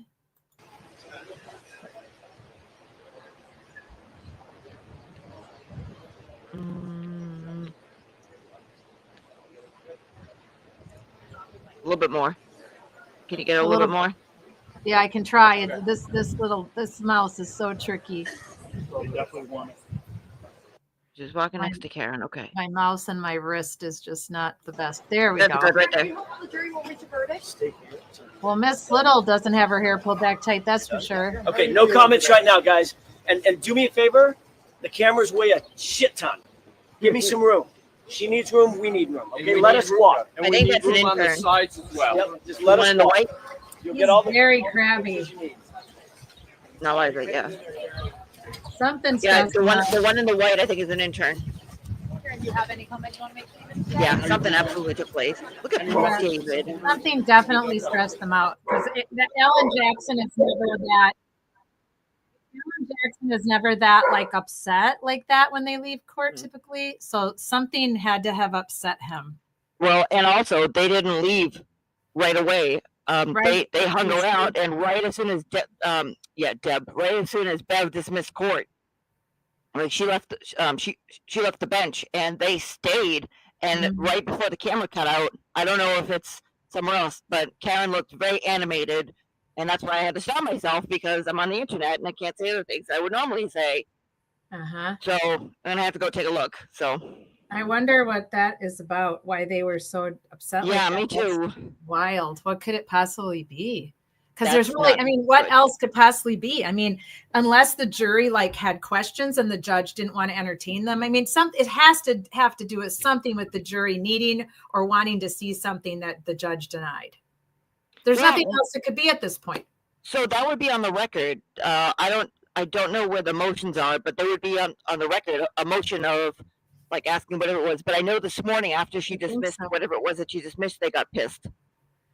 But this morning, so MCAT asked and said, It's something, and I'm sure eventually we may or may not find out. So MCAT. So this morning, I think Dina had because I was trying to figure out who the hell she was talking to because she had somebody on the phone, and I was trying to figure out who the hell she was talking to, and she had Karen's sister who was out of state somewhere. Kat, you mentioned she's in Wisconsin somewhere? She's in my hometown of Madison, Wisconsin. At least the last time I saw her Facebook post, she was posting pictures of my capital, not my capital, but my hometown, Madison, Wisconsin. She was posting pictures. I do believe the reason she went there is she's an artist and she did some type of artwork for the family of Chris Farley. Oh, that's nice. For those of you that don't know much about who Chris Farley was, he was a famous comedian, made a lot of funny movies, and he was born and raised in Madison. I actually got the opportunity to meet him once when I was a freshman in high school. I went to Madison East. He grew up in the Madison East district and was friends with a lot of my friends, but he went to Edgewood, the Catholic high school in town. So we didn't go to high school together, but I had friends that grew up next door to him practically in the same neighborhood. So I got to meet him once at the beach, the Maple Bluff Beach all those years ago. And I don't remember now if he was a year younger than me or 2 years younger than me. I don't remember. I'd have to go back to look, but he was younger. He was 64. Well, I'm only 62. No. He was born in 64. Oh, born in 64. I thought you said he'd be 64 now if he's alive. Right. He's a year younger than me. I thought he was younger than me.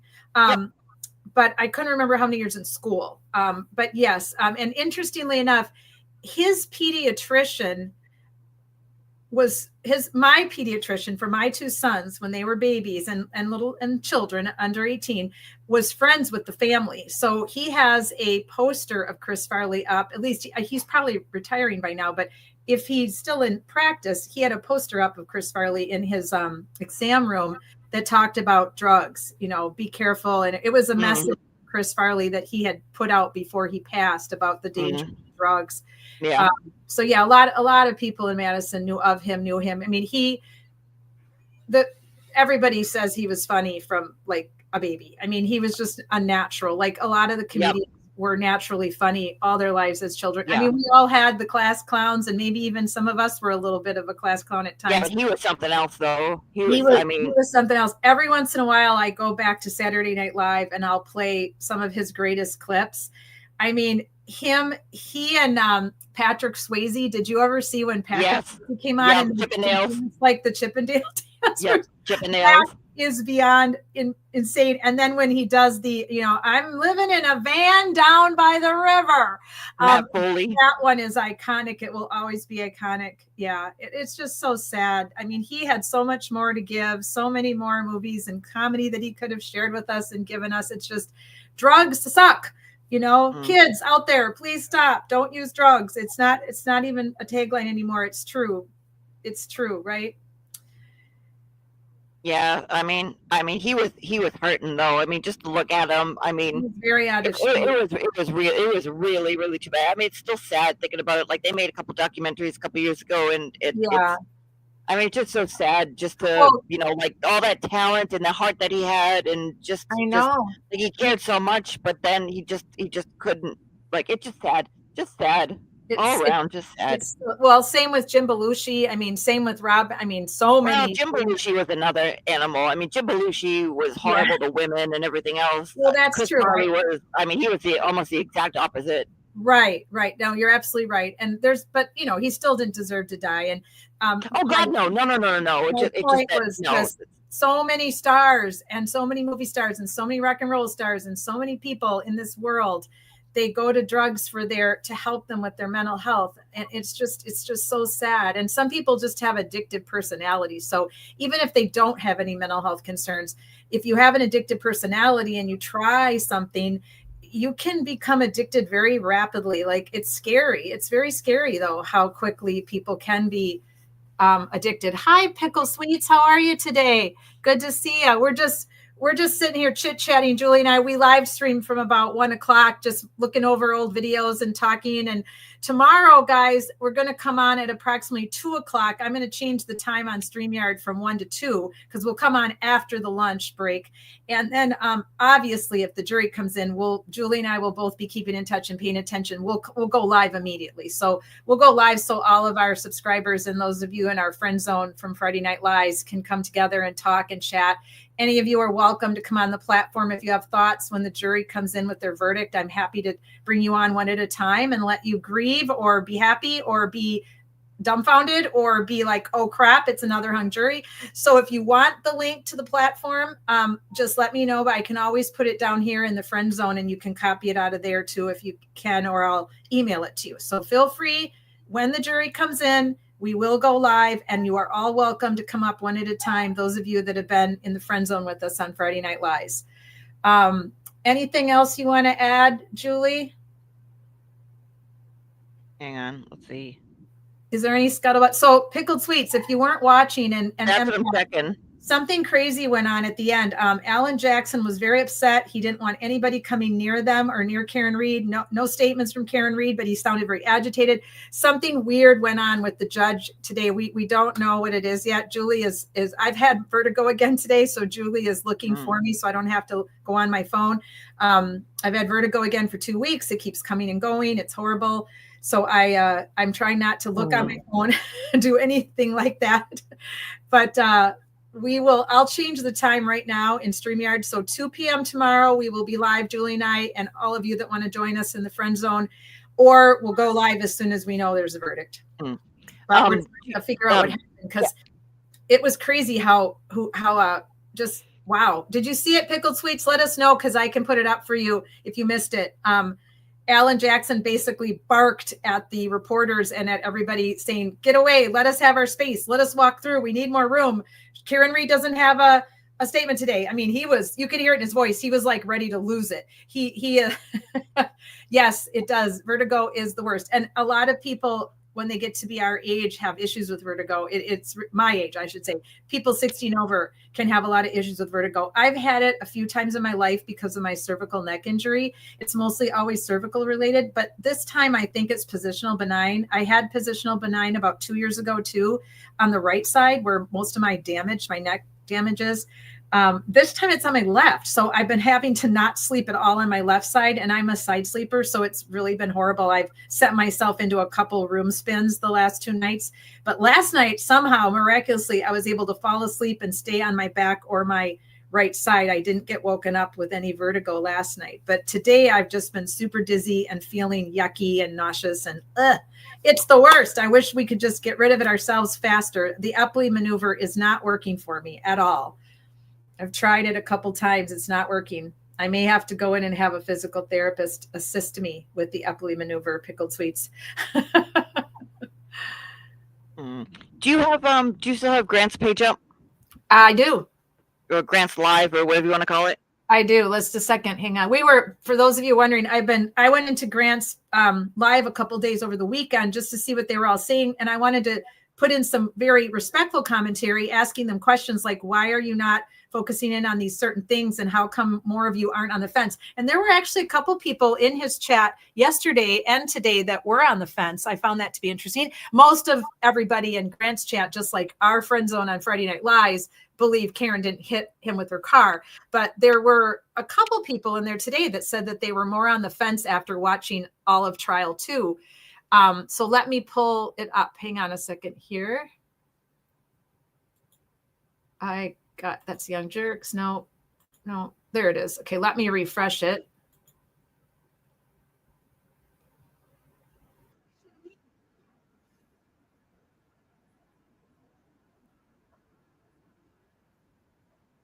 Commercials are playing that are not allowing me to skip right now, in case you're wondering. So long as there's commercials that I'm not allowed to skip.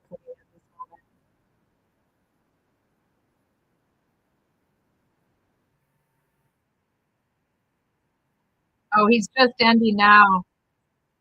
Well, that's all right. Can you rewind his stream a little bit? Yeah, I will. Hang on a second. I'm just trying to find it. I got too many tags open yet, so it's taken me a second to find it. So give me a second. I'll have it up for you. Because he should have, he usually has like 17 different angles of the quote-unquote Karen cam. Let me rewind a little bit. Let's see what happened. Something definitely happened. First time over the past however many hours.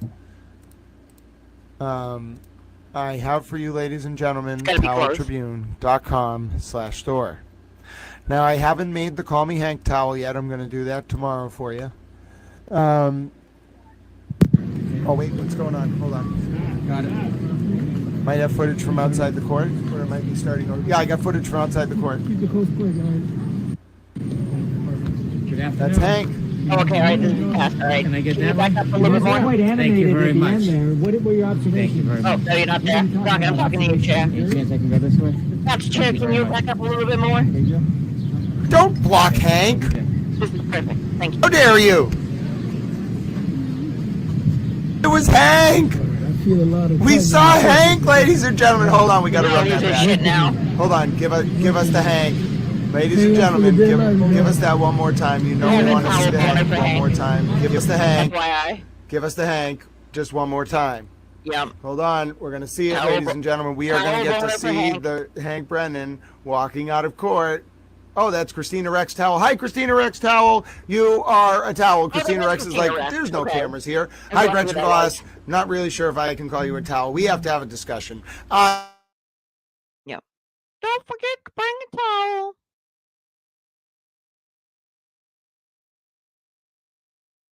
What happened? Am I not a towel? I don't know. Gentlemen, here's Hank Brennan. Hold on. I'm ready for this. The internet froze? Oh, he's going to go ape shit now. In 3, Good afternoon. 2, 1. Can I get that way? You guys are quite animated Thank you very at the much. end there. What were your observations? Thank you very much. What were you talking Hello, about? Hank. Any chance I can go this way? Thank you very much. Tell us why everybody was so animated, Brigman. Thank you. I'd like to know. And Poppy would like to know too. Puppy wants to know too, and Freak A lot of knows. tugging and pushing. Both my sons are my heroes. Oldest. How dare you impede Hank?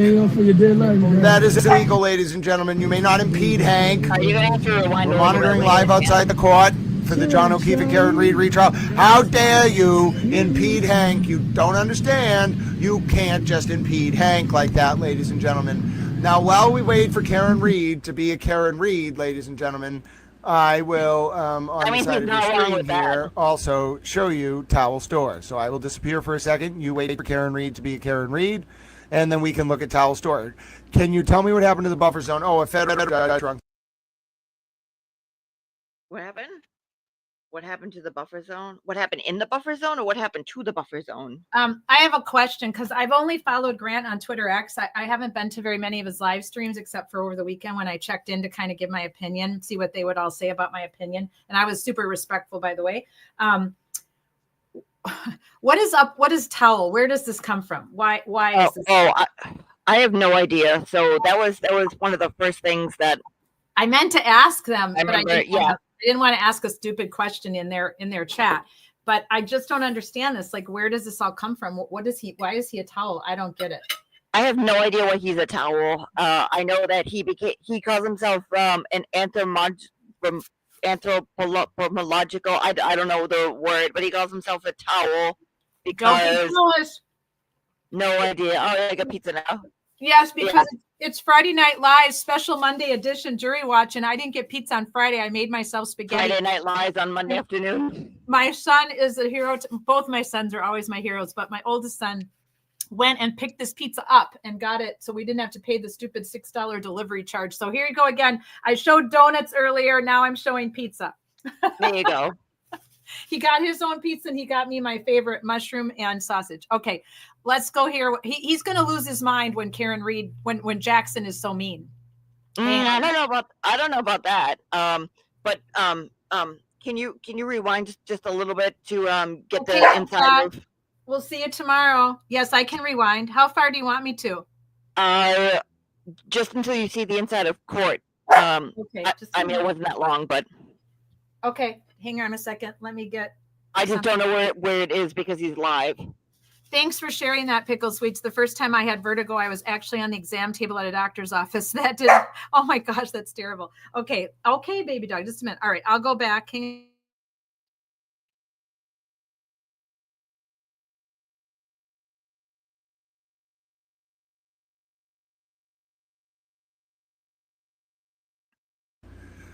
Oh, ladies and gentlemen, what a ferocious pace of activity there. Ferocious, as we tried to figure out what was going on there at the end. I think a lot of towels were pensive and nervous, and you absolutely can understand why no verdict has come in. And yeah, I do wonder what the debate is about. The defense looks nervous. I sense. The judge normally interrupts around 4. It definitely seems, though, that the defense is nervous. I think that they're sensing this jury is moving in the direction of guilty. Of something. Very scary today at the courthouse, no question. But listen, little towels, if you missed it earlier, I know, first, God bless Super Towel Courtney Myers and Jew Drops and Harvard Yard. I want to say God bless all you for supporting Towel Channel. If you missed the news, ladies and gentlemen, I have the news of the hour. A lot of you asked. We got through deliberations together. A lot of you asked for this today, so I put it together. Take a look, ladies and gentlemen. TowelTribune.com/store. As I finally breathe for the first time over the past however many hours. I have for you, ladies and gentlemen, TowelTribune.com/store. Now, I haven't made the Call Me Hank towel yet. I'm going to do that tomorrow for you. Oh, wait, what's going on? Hold on. Got it. Might have footage from outside the court, or it might be starting over. Yeah, I got footage from outside the court. Keep the coast clear, guys. Good afternoon. That's Hank. Can I get that way? You guys are quite animated Thank you very at the much. end there. What were your observations? Thank you very much. What were you talking That's about? all you're gonna say? Yes, I can get All right. this way. Thank Kat, you can you very back up like 5 minutes? Don't block Hank. How dare you? 5 minutes, you said? Yes, please. All right. It was Hank. I feel a lot of We tension. saw Hank, ladies and gentlemen. Hold on, we got to run that back. Hold on, give us the Hank, ladies and gentlemen. Just a minute, puppy. The formal feed from WCVB to the text feed said that. Yep, HB, that's exactly what it's all about, and that's what the Come on, jury Howell, process comes down to. Karen Cam. And as you can see, we're about to hit the 9th hour of jury deliberations, and at 4:20, the court will be coming back into session. And I do hope, Jesse Roberts, at the end of each day, no matter what, they'll call both sides to the courthouse. But this was an interesting day. Joe O'Keefe, absolutely. Some judges will make you stay, but not in a multiple week trial like this, because they expect the deliberation to be protracted. What does that mean? I did see something about that. Got her great, but no, the report I saw from David Bienick, Yeah. I that's read Channel it from Channel 5 on their text feed, was that at 4 o'clock the jury was sent a note saying they had an option to stay past 4:30, and then if they were close, that again, this is just what WCVB reported, okay? And you can find this on Channel 5's WCVB website. They have a text feed from a reporter inside the courtroom, okay? Yeah. So let's just keep that in mind. So, ladies and gentlemen, we as Towels are doing our absolute very best as we get ready for, I believe, what should be the 4:20 call time in court. We're going to be ready for that. We're going to breathe until then, and we're going to keep, we're just going to keep reporting what we find, right? So David Bienick was in the courtroom. That's what he reported. And then Christina Rex Towel. She's an honorary towel. It's not our reporter towel, Christina, but it is the Christina Rex towel. We're going to give the Christina Rex towel reported that at 4:20, ladies and gentlemen, we will be coming back into session. So we're going to keep an eye on that right now. We're going to keep our towels at the ready. We're going to continue to monitor little towel friends, and we are going to get through this together, come hell or high water. Yes, that is what being a little towel is all about. And I will say, my friends, no matter what the outcome, whether today, tomorrow, another day, we were here together. We fought together. We stood tall. We were towels. We Please stood up just for put justice. up the Karen Cam. Please. Whatever the case may be. Please I put think the we're Karen Cam we're up. after acquittal Please. territory now. We're heading I'm more asking towards nicely. guilty Just put the territory for the Karen next Cam 8 up- to 10 Cam up. hours, and then we go in potential I would compromise like or to see mistrial what verdict kind territory. of drama and theatrics But happened at the right end. now, ladies and gentlemen, Right, we're waiting animation. just a few more minutes for court to come back to session. It's been a day that tries a towel's soul. Oh, the court Has camera's it? shaking. I mean, they deliberated. No Now we've got volume it. yet, but the Others court have tried camera a towel is shaking. That means the cameraman is probably getting back into his seat. I hope we're all ready for this. Grant, The why do you moments sound that Italian all try of a sudden? towel souls, ladies and gentlemen. The moments that try towels souls. We sit, we monitor. Thank you all for being such lovely Please humans. put the Karen Cam up. But yes, we sit. And your We 75 watch. different emblems. We hold our collective towel breaths, ladies and gentlemen, as we wait to see what Judge Cannoni has to say at this, the most intense moment of the day. After 8 long hours of deliberation, yes, ladies and gentlemen, 8 long hours, we now head into the moment court comes back into session, 4:20. How ironic. I'm a towel. God bless you, Joe O'Keefe. No word either way, ladies and gentlemen, with just 2 minutes left until court comes into session. I don't stop the verdict clock, by the way, until the second Judge Cannoni sends until she actually says the instructions and says, okay, I'm sending you home, I don't end the deliberation clock, because even though they're not talking in the courtroom, they are not sent home until they're sent home. See, what do we see from Victoria? 4.5 months. Wow, Victoria and Angel. Oh, Victoria and Angel, it's so good to see you, my dear friend. I want to give you a super towel hug. I want to extend a special towel apology, and we all welcome you here so very much, and we all love you very much. Hello. I definitely will take a look into that case. 4.5 months. Wow. Noelle, God bless you, dear friend. Great to see you. Miss Lisa, hello. It was great to have you with us, SSGTUSMC today. Barbara K. Oh, yep. I do think we are heading towards the jurors going home for the day at 4:20, but we are going to watch. There's no Karen Cam. I know there's no Karen Cam because I would know the second it goes live. But we are going to watch. We're going to be here with our fellow towels nonetheless. That's what it means, ladies and gentlemen. All right. Whoa, that was intense. Towel-based vapes. You enjoy those towel-based vapes. Don't forget to bring a towel. I'm a towel. Oh, goodness. Here we go. Yeah, I think it means no verdict. Well, DJ, yes, but also, we have to just play it by ear. We have to just play it by ear. This is going to be intense. The shortest trial ever jury deliberation was 1 minute for growing weed. No! How dare that jury? You nullify. You must nullify when someone gets charged with just growing, unless it's like a lot. If you just have one plant, come on, ladies and gentlemen. I think we're all nervous towels. Courtney Myers says they're on the deck with the breeze and the beautiful bud and their dogs, and life is good.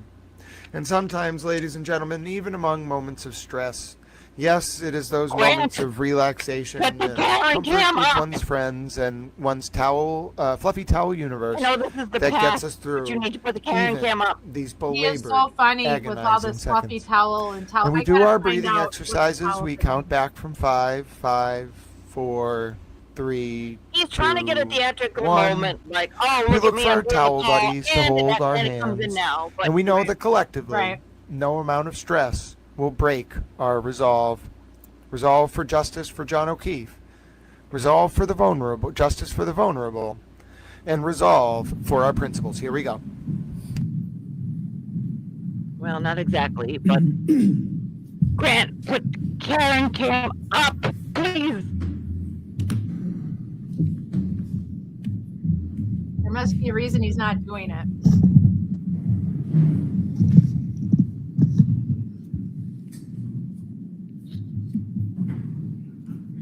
I don't know, maybe they don't have it active. Right. Back in session, BBC. Oh, you know what I should do? That's a great idea. All right, jurors, we appreciate how hard you've worked today. It's been a long day. I'm going to send you home. So I do have to give you those cautions. Please do not discuss this case with anyone. Don't do any independent research or investigation into the case. If you happen to see, hear, or read anything about the case, please disregard it and let us know. Be careful with your social media use. And I think what's a good idea to do is when you leave here, just leave the case here. Literally, figuratively, just clear your heads. Beautiful day, get some fresh air, and we'll see you tomorrow. Okay? Thank you. All rise for the vote, please. Jurors, follow me. All right, everybody pay attention. This is where they show the defense team for a second.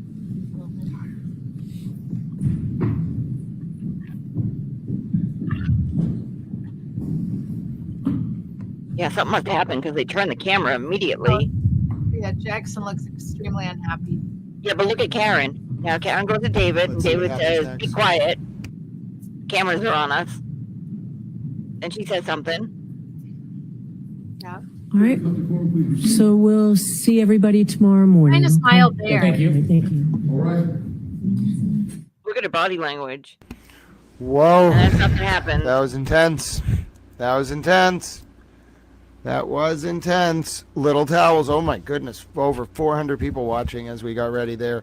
That was intense, little towels. That was agonizing. But we got through it. The day ends.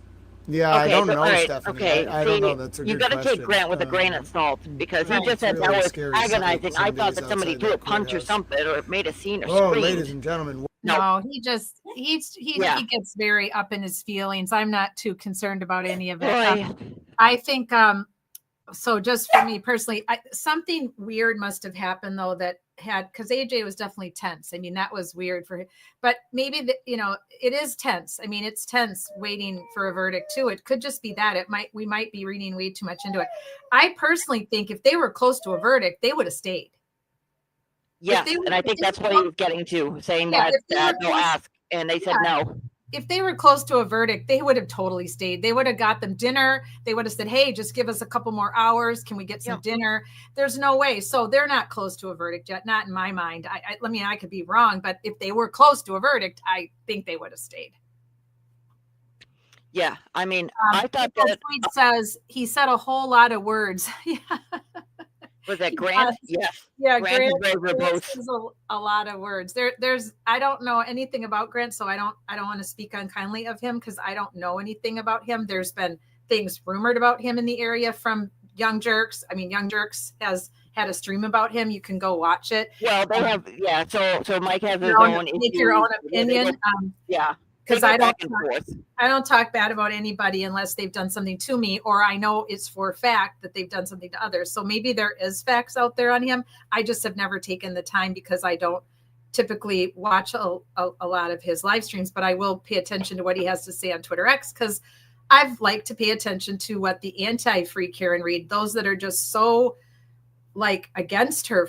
How are you so against someone you don't know? That's also been baffling to me. And in most cases, it seems like it's people that absolutely despise Aiden, Turtle Boy, Kearney, that are so against Karen Reed. So it's like you need to separate those two because it's not really right to look at a case because of your hatred towards a blogger / award-winning journalist who you don't care for, who you don't like. So that always seemed very bizarre to me as well. But I'm not from there. I don't live there. He does, and a lot of his viewers live there. So they obviously know a lot more about the neighborhood scuttlebutt and what goes on in that town more than the rest of us do, and even more than you, Julie, because you're way over there, and you're a good 40 minutes away from Canton. Yeah. Oh yeah. At least if not more. Yeah. Yeah. So I mean, it's the other side of the universe. Well, kind of, sort of. I mean, it's not as bad, but yeah, it's the other side of the universe because you got to go down, up, left, right. So. Right. Earlier, I mentioned that I didn't really care for Grant's behavior in trial 1, the way he acted with the way they had it set up, where you had to bring your own chair, like literally your own sports chair, like that you use events, and you had to get in line. And there was some behavior that he had that wasn't very great towards other people that were trying to be in line, other journalists. So I didn't agree with that at all. But other than that, I've never spoke about him really. So I'm not gonna, speak on him now, other than he was polite to me when I came into his chat and was asking some questions about just simply, why are you not looking at this as a reasonable doubt case? Why are you so positive that she hit him with her car when there really isn't any exclusive evidence to show that? If you keep leaning on the taillight, but the taillight is heavily suspect. It was found over the course of 3 weeks. You can't lean on that because it could have been planted, whether you want to call me a conspiracy theorist or not. If there's taillight showing up 3 weeks after, 2 weeks after, that's a bad crime scene. That's a crime scene that was completely not secured. It's out of control. I don't even see how they were allowed to use those pieces in evidence. I mean, once a crime scene is so old and you haven't secured it or protected it, how do you have the right to take anything out of there and use it as evidence? That's just so crazy. It's just crazy. So if that's all you're leaning on, if you're anti-free Karen Reed or anti-Karen Reed is the taillight, that's not good enough.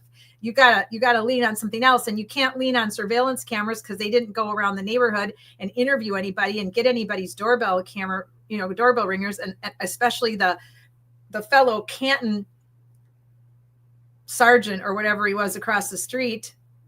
Oh, the deputy chief, isn't he deputy chief? Deputy chief lives across the street, and you don't even get his ring camera or even ask to see it. You just take his word for it that there was nothing to see on it. Yeah, he's either deputy chief or a lieutenant, but he's way up there in the pecking order. you would think that his Ring camera would have been the very first thing that they went and got and viewed it and put it into evidence at Canton PD. Oh, but don't worry, he checked it and there was nothing, and it came back unremarkable. So he didn't need to, because why would you need something like that? That was unremarkable. One of the very early egregious mistakes made in the investigation. So if you add up all the egregious mistakes made in the investigation, you add up that the witnesses were very shady on the stand and did very shady behavior. You add up that the taillight was found over the course of an unsecured crime scene. There's your reasonable doubt. That should be it right there. I don't understand what the problem is with people. You cannot convict someone if there isn't proper evidence, if there's reasonable doubt. Yeah. Well, I mean, we are here, and this is what things look like. I know, but I'm still hopeful that they won't get 12 people to agree that I don't know how they can get 12 people to agree that there wasn't reasonable doubt. I don't know how that can be possible. Well, let's ask. Before we sign off for the day, let's do our final puppy on the street or man on the street interview. Yes, man on the street interview. Tanner, what do you think? Let's do a man on the street interview. Tanner, what are your thoughts? What are your thoughts on the first day of Karen Reed jury deliberations?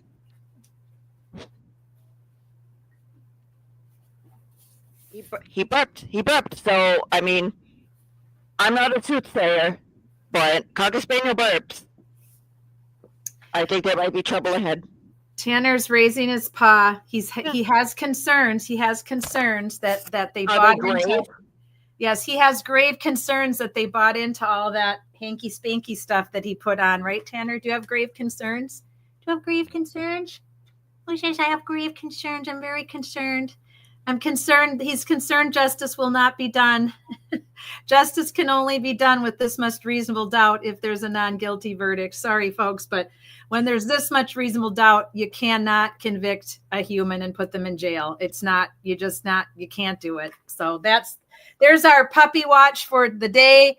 Julie's puppy, my puppy. And thanks to everybody that was live with us earlier today. Thanks to everybody that hopped on. We will be back tomorrow as soon as the jury comes in, or for sure at 2:00. So we'll go live at 2 p.m. Eastern tomorrow, or obviously if the jury comes in sooner, we'll be live sooner, and we'll have more conversation, peeking in at others' live streams like we did today. More puppy updates from Boston and from the Atlantic side of Florida for all of you. And so we're thinking about, and Julie and I have to talk about this more, but for those of you that are across the pond, we're thinking about maybe doing at least every other week Friday Night Lives more in your time zone, because we're both able to do that. So we'll give you more updates on Friday Night Lives possibly being streamed during the day for our friends across the pond, as we continue to see what's going on with Karen Reed, whether it's if it's a acquittal, then we will only have a couple weeks of maybe some back things to catch up on, chat about. If it's not, then obviously we'll be giving updates on her appeal, but we're also going to follow several other trials that are coming up very soon. So we'll see you all tomorrow at 2:00 Eastern, or earlier if the jury comes in. And Tanner is trying to steal my paperwork. He loves to steal paper. He's very addicted to paper. That's my car insurance bill. Thanks, Tanner. All right. Well, thanks, everybody. We appreciate you. Just us. And we'll see you tomorrow at 2 p.m. Eastern, or earlier if the jury comes in. Thanks, Julie Nagel Blob. And thank you to Julie, our resident Bostonian, and her beautiful puppy. We'll see you all soon. Take care, everyone. Toodles.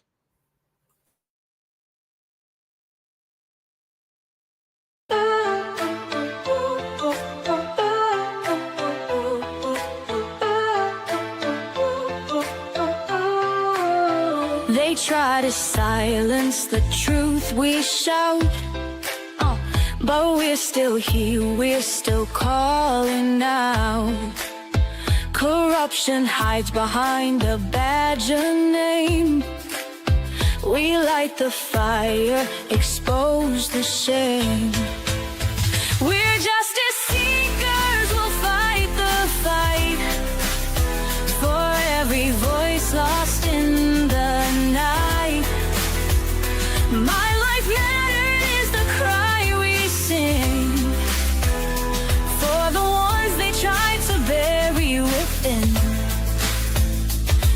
It's just us.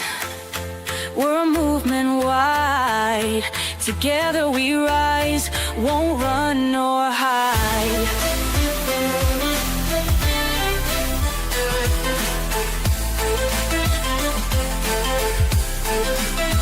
The stories echo, the pain runs deep.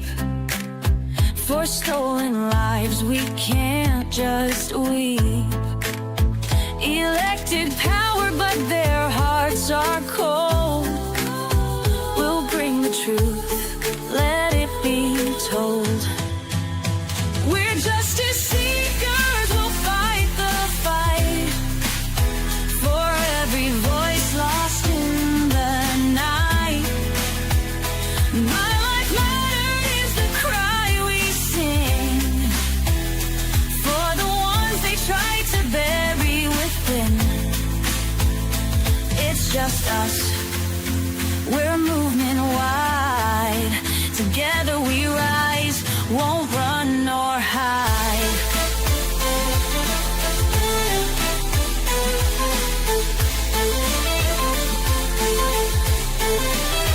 We're justice seekers, we'll fight the fight.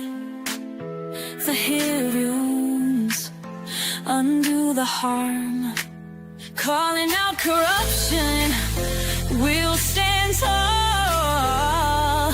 For justice and truth, we'll risk it all. My life mattered is the cry we sing. Together we rise, let freedom ring.